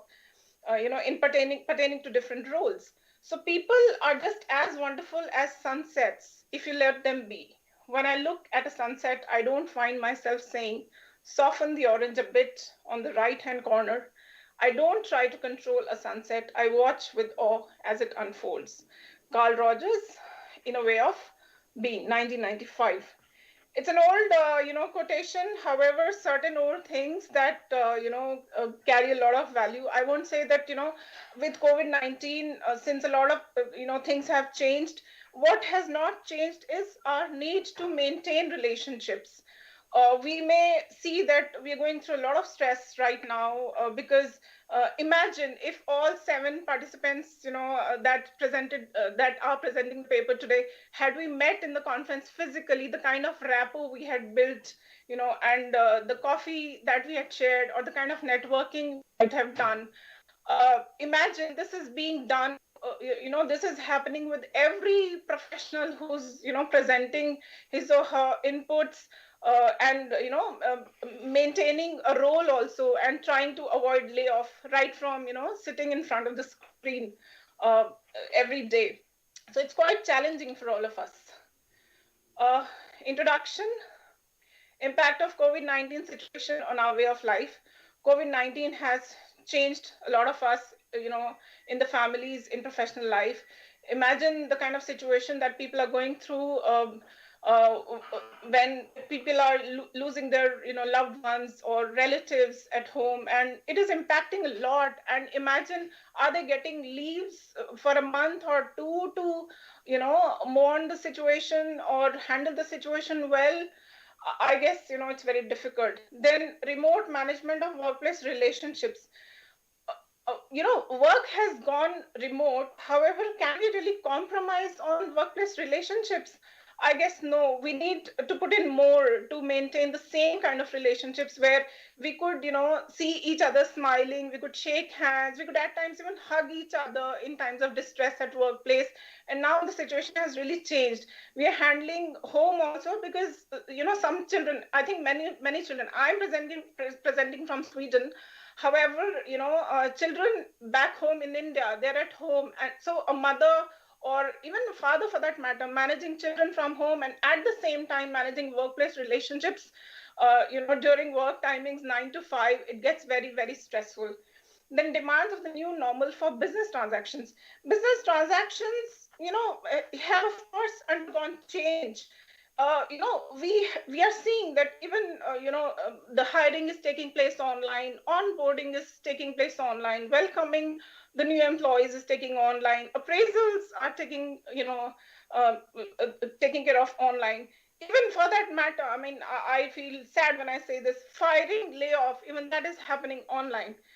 COVID-19 has actually changed a lot, and the new normal has demanded a lot in terms of business transactions. All these business transactions that might need, signing of bids, that might need implementation of a lot that has been promised to the client, or handling inter-team conflicts for that matter. I mean, can we imagine an organization without conflicts? Conflicts might be happening now also, and they need to be handled remotely. And even building credibility. I was hearing, one participant very clearly said that credibility, means a lot when it comes to hiring or retaining relationships. So demands of new normal for teaching or training output also have changed. Teaching is, or training for that matter, is one area that needs a lot of, rapport building. A teacher and students, they meet initial 5 minutes, they build rapport, they talk about previous lecture, they look at each other's smiling faces, or even if anybody has had a bad day, the teacher might even ask, how was your day and what is the reason, and things, to create an aura and some relationship initially to begin with the lecture. However, now sitting in front of the screen, it is getting difficult, I must say. Then explicit and implicit communication. Anthropologist Edward T. Hall, in his book Beyond Culture in 1976, gave two kinds of culture. The definitions are like this. One is high context culture, a culture's tendency to use fewer words in routine communication. Right usage of words becomes very important, makes use of implicit communication. I must say, even if India might be a little low context culture in terms of routine communication, however, in conferences like this, we might say that a conference demands high context culture or implicit communication. Then a low context culture, relationship building is more important, information sharing, etc., is done through words. A lot of words, even sometimes superfluous words, are used, and all this makes use of explicit and very clear and overly communicative environment is there. Then COVID-19 has brought in a lot of focus on body language also. All of us might be sitting in front of the screens. It gets very difficult. If you have continuous 3 lectures to deliver, you just have a break of 5 minutes, in between to catch up with a coffee, or to freshen up, or for anything. Maintaining body language gets very difficult. After COVID-19, virtual environment does not allow us to be as liberal with body language as we were before COVID-19. In routine classes where we were physically present as teachers and trainers, we had more liberty to laugh a little and to get serious when the lecture demanded us to be. However, now it gets a little, we need to focus more on a tonality of voice, or while sitting in front of the screen, we even need to be that we don't slouch, and we get very careful about even our looks for that matter, because even management is logging in these days to view what exactly is happening in lectures. Then being glued to computer screen for long makes our body language very tired. However, this could be a bottleneck in building rapport or even maintaining rapport. If we constantly reinforce the significance of these working relationships in our lives, we may make conscious decisions to be active in terms of our body language. Research methodology for this paper was, I read 10 research papers. So it's purely secondary in nature. And I must say that while empirical research holds its own share of attention, significance of literature review or secondary data cannot be denied. Can we ever think of ignoring history in pursuit of future? The answer is clearly no. While survey method has the power to create new knowledge, a review of existing literature always brings forth some significant points that are worth revisiting. So I just wanted everybody, these presentations are being streamed online on YouTube as well as Facebook. So whosoever is hearing to me, everybody present in Lal Bahadur Shastri Institute of Management and otherwise. Excuse me, ma'am. Just need to, yes, ma'am. Sorry to disturb you, ma'am. We would like you to wrap up the presentation within 2 minutes so that we now may move to the question and answer session. Sure, sure. Secondary research has been adopted.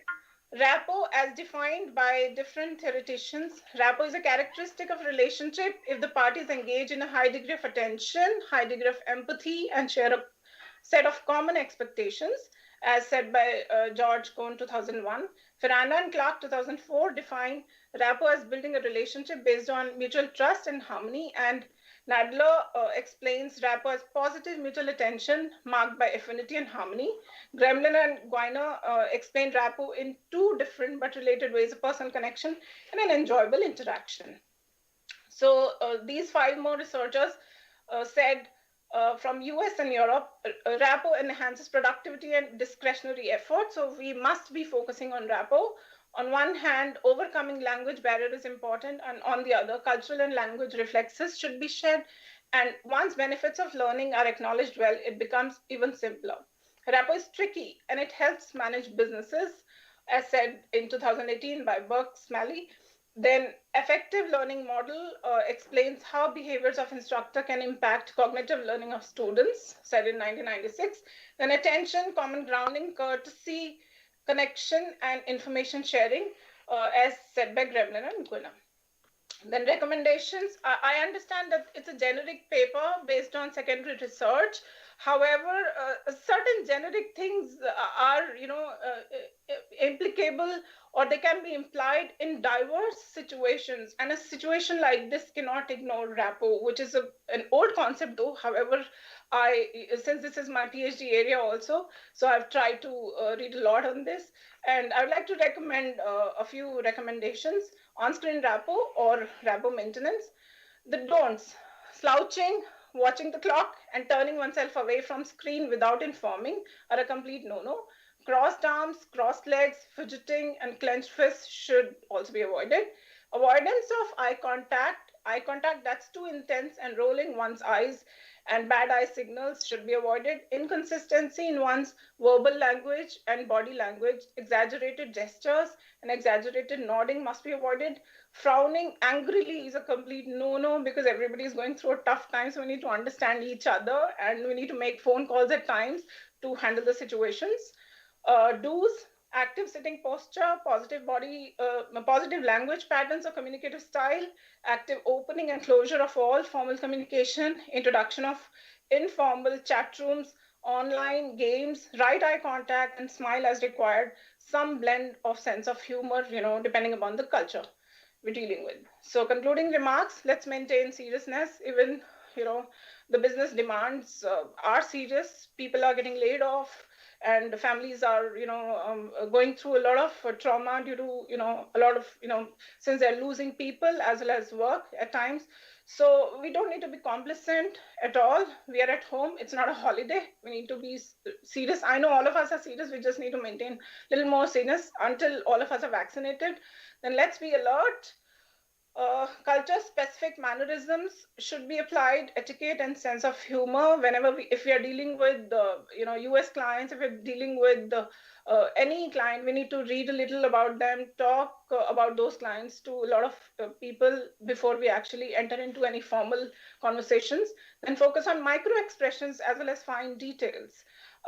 Even on screen, we cannot ignore, and we should be rather focusing on micro expressions. Then let's prepare and try to fit into the bills. It is tough time for everyone. It is not a time to compete. It is a time to cooperate. Thank you so much. Thank you. Thank you, ma'am. We now request Professor Sehgal to present her views on the paper. Okay, thank you, Diksha. I was very conscious of my posture while you were presenting, so I made sure that I sat up straight and I wasn't slouching. Thank you for reminding us. Well, I think whatever you said is, there's no quarrel on it at all. What you said is absolutely right. We need to focus on building rapport, which is very essential.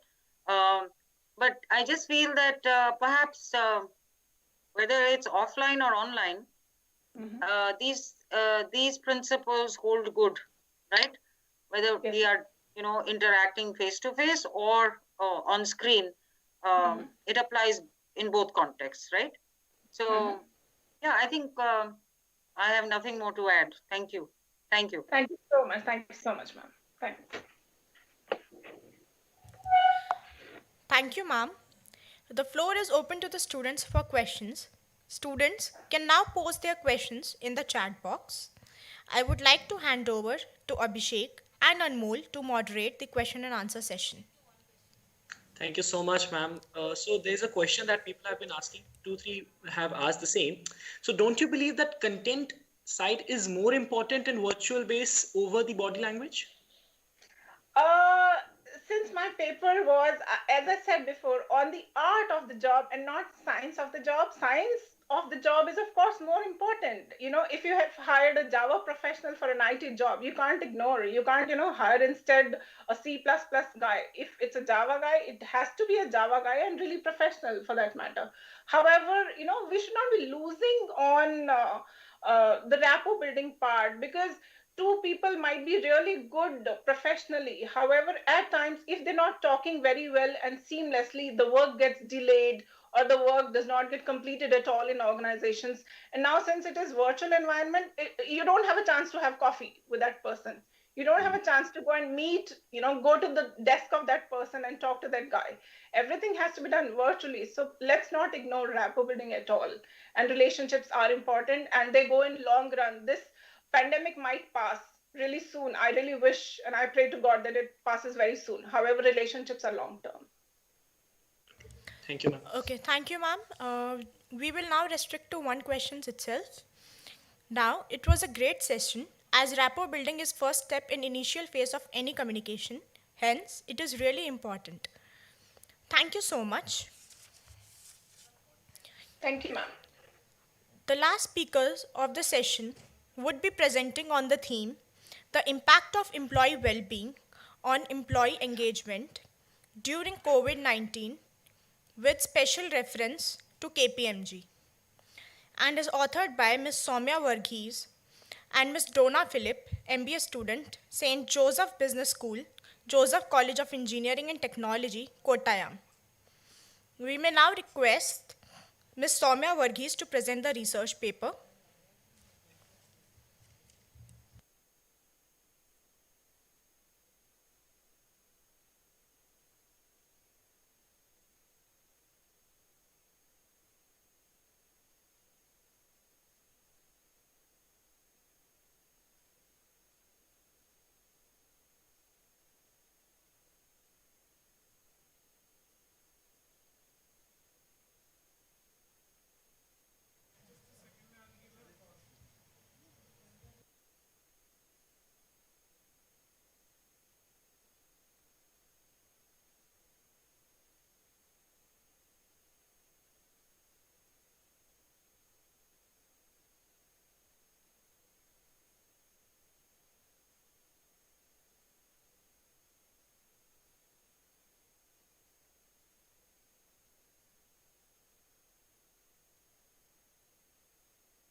Am I audible?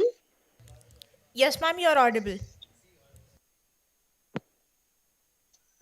Okay. Good evening, one and all.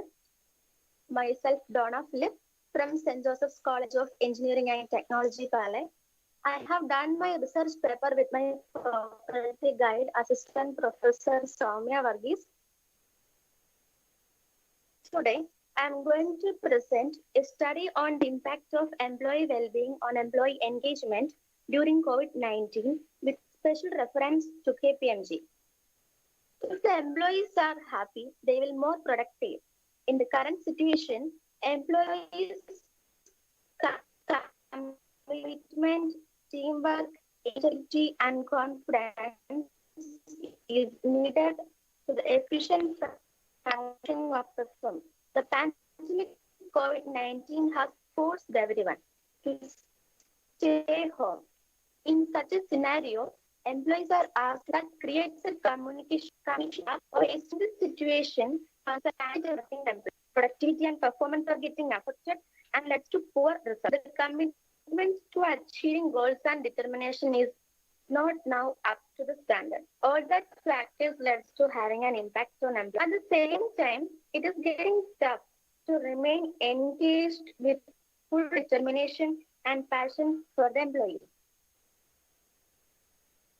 We have to define employee well-being. Employee well-being relates to all aspects of working life, from the quality and safety of the physical environment to how workers feel about their work, their working environment, the climate at work, and work organization. Employee well-being is a key factor in determining an organization's long-term effective. Organizations are increasingly ready to take the well-being of their workers. A lack of ability to promote workers' well-being may give rise to workplace problems. Then moving to engagement. Employee engagement is a desirable condition, has an organizational purpose and connotes involvement, commitment, passion, enthusiasm, and focused effort. The engaged employees forced towards higher levels of performance with motivation. Employee engagement has a crucial role in developing work performance so that the task performance and organizational performance can be attained. Employee engagement is a tool for predicting positive organizational performance that clearly showing it is above and beyond simple satisfaction with the employment arrangement or basic loyalty to the employer. The prime objective of the study is to study the impact of employee well-being on employee engagement during COVID-19.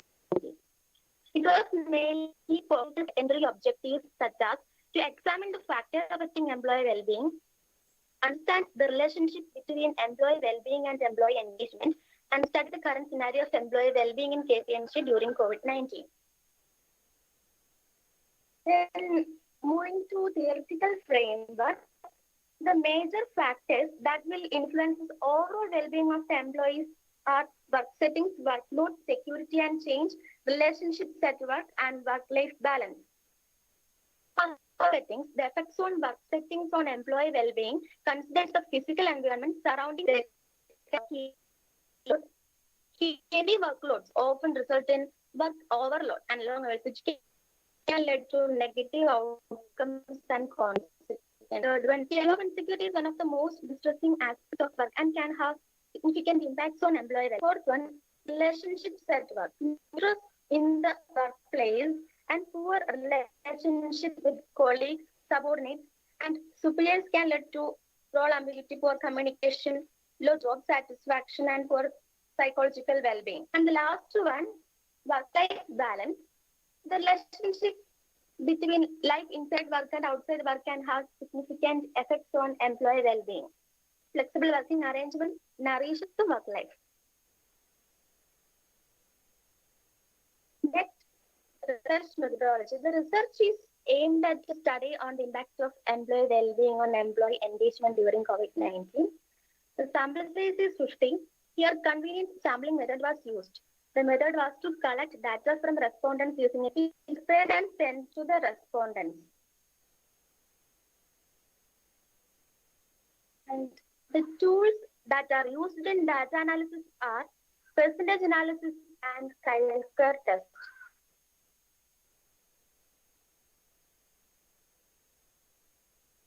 Moving to data analysis, the major factors affecting employee well-being are, first one, work setting. The study examined that 54% of work environment. It shows that better work environment increases productivity and satisfaction of the employees. Workload. The study found that 82% of the respondents agree that the company updates the employees with latest information. Security and change. The analysis reflects that 68% of the respondents agree that there are opportunities for career advancement. Next, relationships at work is the next major factor that influences the employee well-being. The study found that 48% of the respondents agree that they are regularly changing their team's work processes. Last one, work-life balance. The analysis reflects that 48% of the respondents occasionally feel stress from work is affecting their personal life.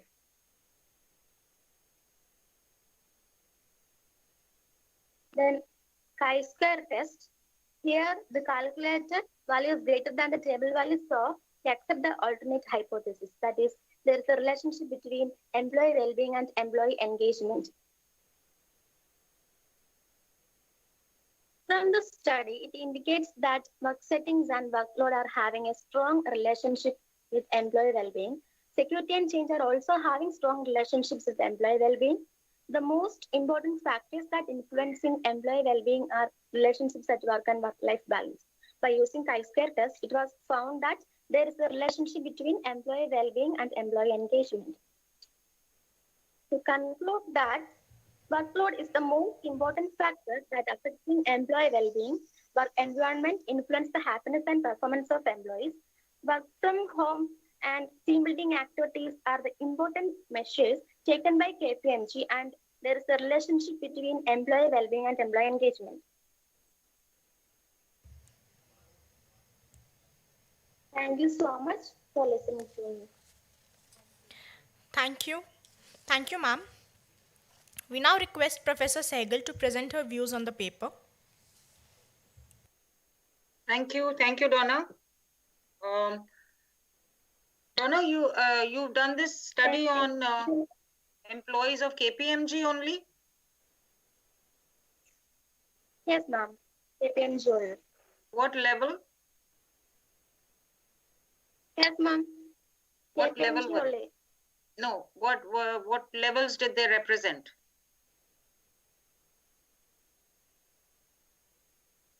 Donna, can you hear me? Am I audible, ma'am?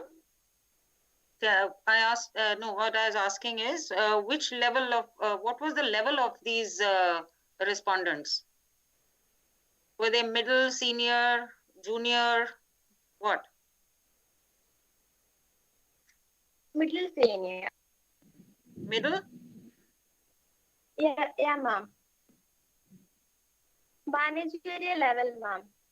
Managerial level? Yes, ma'am. And was there any difference in the work that they were doing?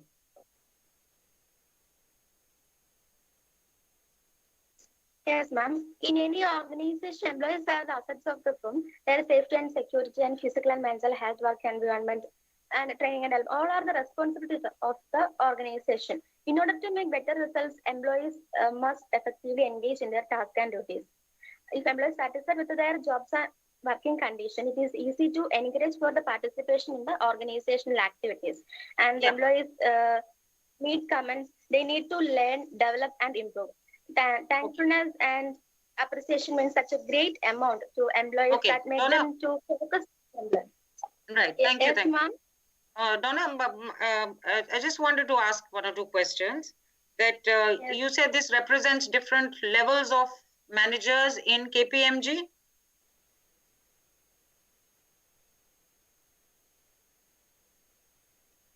No, Donna, can you hear me?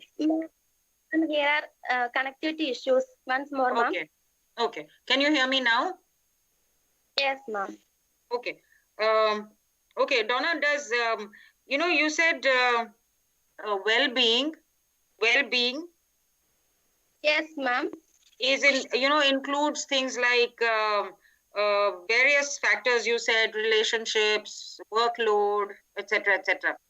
Yes, ma'am. Yes. Yeah, I was wondering. I mean, doesn't well-being also include your own competence, your productivity, your skills, how you perform on the job? Isn't that an important factor in well-being? Yes, ma'am. For example, there is a risk some employees will feel isolated in their new working environment. They might be feeling anxious in uncertain times. They could struggle with making the separation between home life and work life, or being Donna, 1 minute. Donna, 1 minute. 1 minute. No, you're not answering my question. I'm not asking you that. I'm saying the factors that you have identified for well-being. You've defined well-being as security, as work-life balance, as relationships, workload. Doesn't well-being also include something very basic to what I'm doing in the organization. That is my level, my feeling of competence, my skills, my productivity. Isn't that an important aspect of well-being? Yes, ma'am. Well-being is important. The work settings, workload, and security and change, relationships at work, work-life balance, all the factors that will influence the overall well-being of the. Okay, which questionnaire did you use, Donna, for this? Settings that are conducive to employee well-being are. Yeah, Donna, which questionnaire did you use? Did you use a reliable, an existing questionnaire, or did you use your own questionnaire? Own questionnaire, ma'am. Your own questionnaire. Okay, okay. Did you test it? Did you do a pilot test and then use it?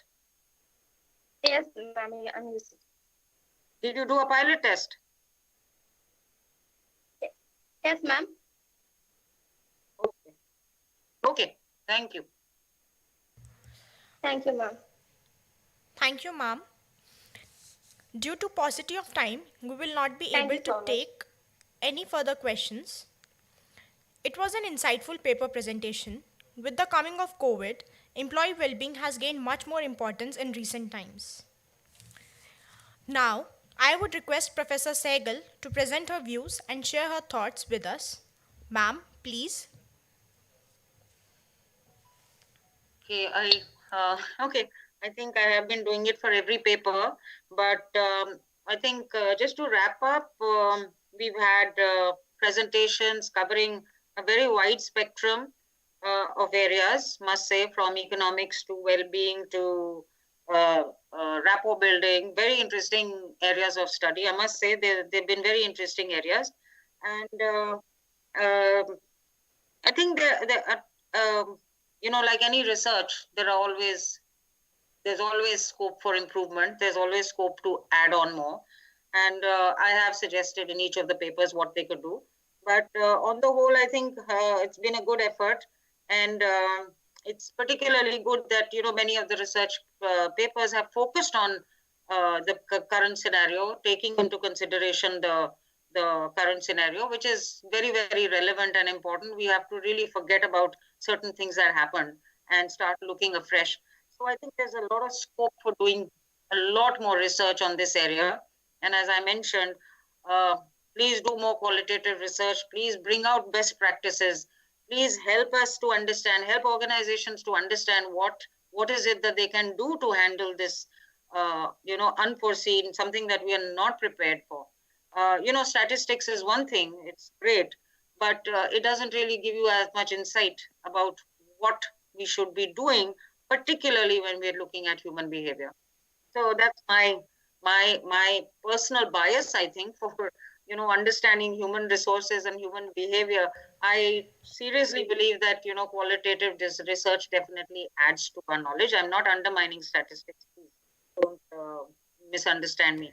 But there's a lot of scope now, and I hope, you know, you are all very young researchers and you will go ahead and contribute much more to the knowledge that already exists. And some of these are absolutely new, fresh areas that we need to focus on.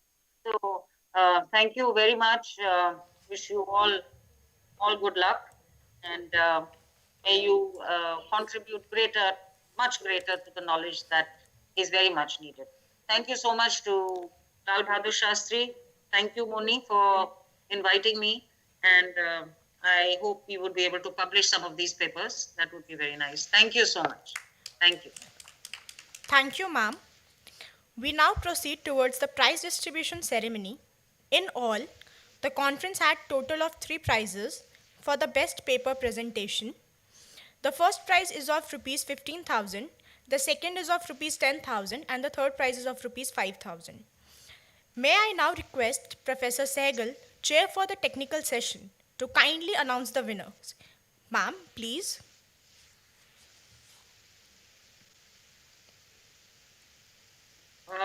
Can I just have a word with Moni? I just need some clarification. Yes, ma'am. Yes, sure, ma'am. Can I just talk to you? Sure, ma'am. Sorry about this.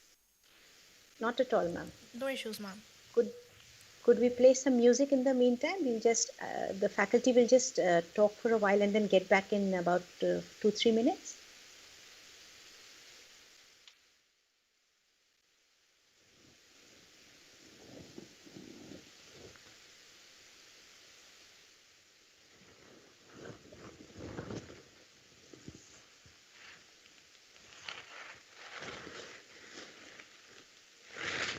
Yes, ma'am. Hello. Yes, ma'am. How do you feel about the papers?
नहीं कुछ नहीं ये Moni ma'am on करेंगे क्या करेंगे शीतल Moni ma'am का camera on हुआ तुम लंबे हो मुझे तो कुछ दिख ही नहीं रहा तो कुछ नहीं दिख रहा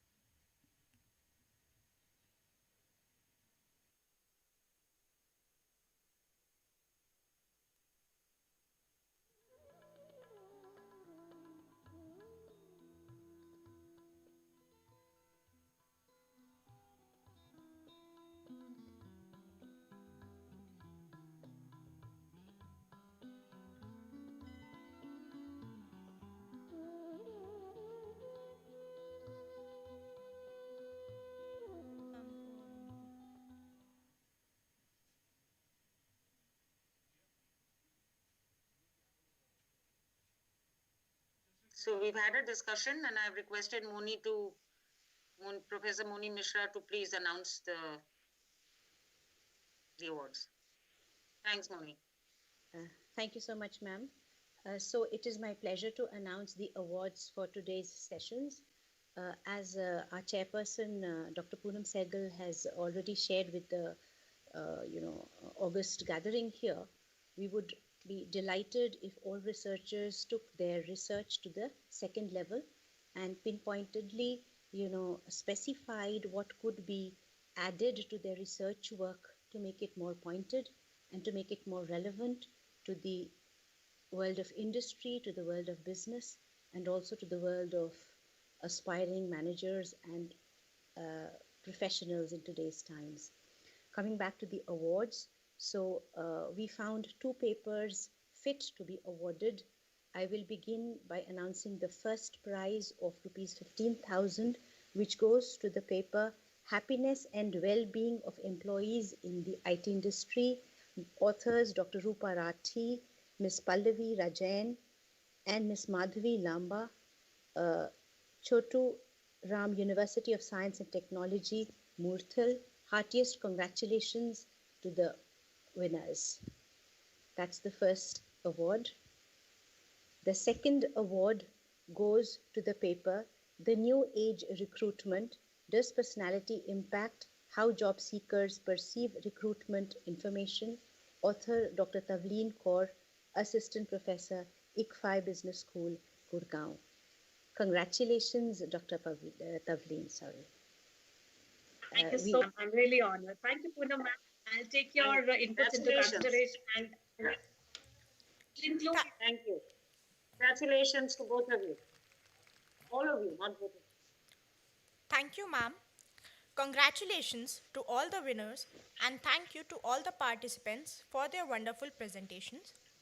Now, I would request Professor G.L. Sharma to felicitate Professor Sehgal with memento.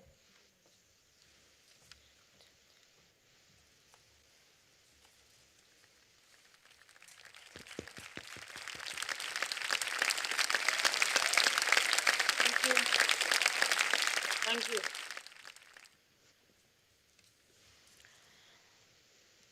Thank you. As we come towards the closure of our HR conference, LBSIM desires to express its gratitude for all those involved. For this, may we request Dr. Sheila Bhargava, Conference Secretary, Associate Professor, OB and HR, Lal Bahadur Shastri Institute of Management, Delhi, to deliver the vote of thanks. Ma'am, please.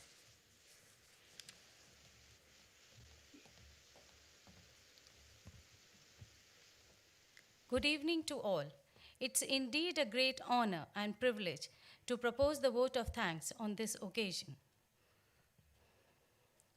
On behalf of Lal Bahadur Shastri Institute of Management, I convey deep regards and heartfelt thanks to all the guests and eminent speakers for gracing the occasion with their esteemed presence.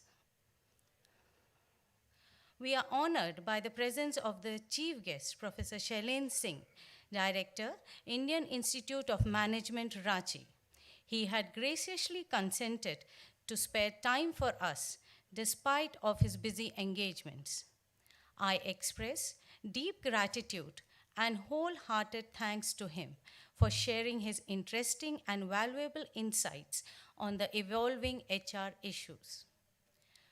We are extremely thankful to the keynote speaker, Ms. Pooja Sharma, Chief People Officer, WPP India, for her inspiring words of wisdom and informative insights into various HR perspectives.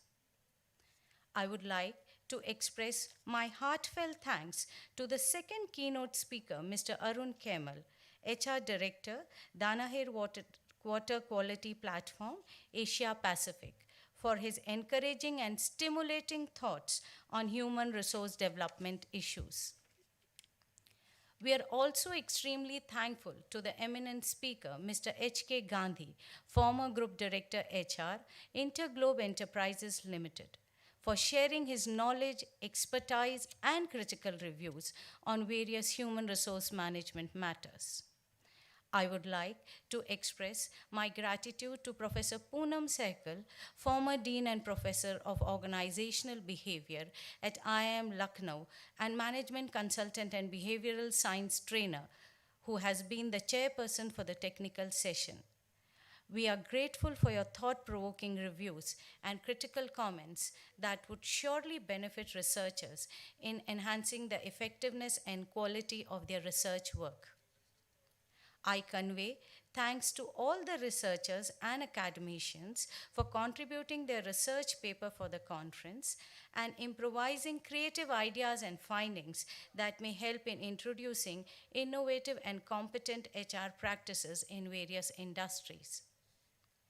I would like to express profound gratitude to Sri Anil Shastri, Chairman, Board of Governors, LBSIM, for his encouragement and in supporting us for organizing such a thought-provoking and intellectual event in the form of this HR conference. My heartfelt thanks to Professor D.K. Srivastava, Director, LBSIM, for his invaluable support and constant guidance. He was always there and guiding us online from Mumbai.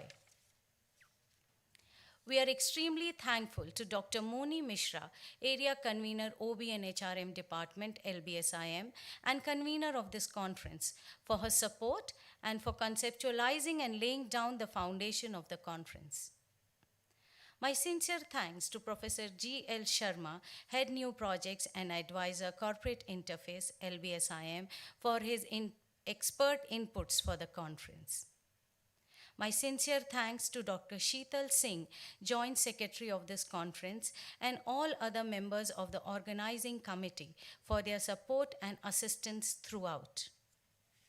I wish to acknowledge the untiring efforts of the administrative staff and technical team members.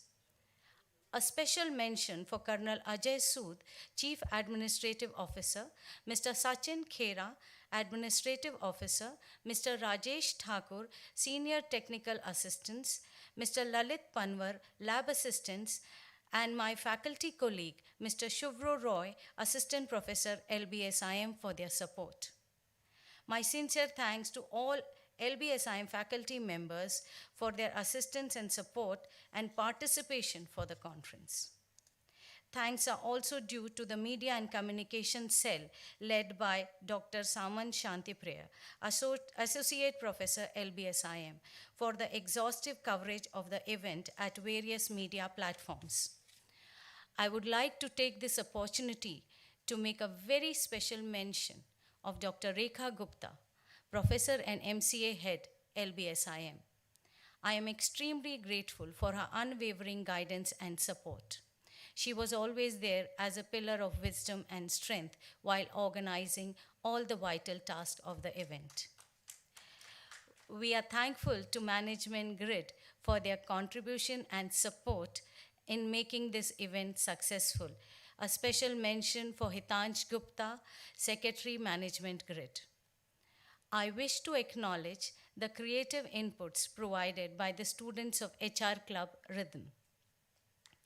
We are also thankful to the HR specialization students for their assistance for the conference.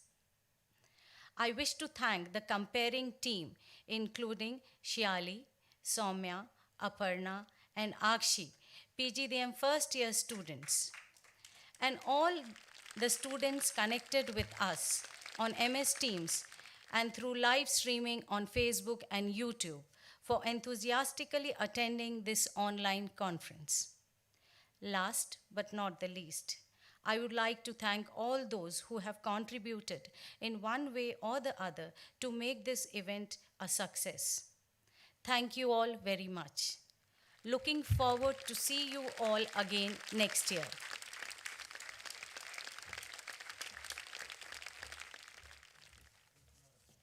Thank you so much, ma'am. It has been a day of many eventful happenings. We hope you gained great insights and had a good time. We thank all the first year students for being an active audience throughout. We would also like to thank everyone present for their support in making this event a huge success. We look forward to seeing you all at the HR conference next year. Until then, keep learning. Thank you.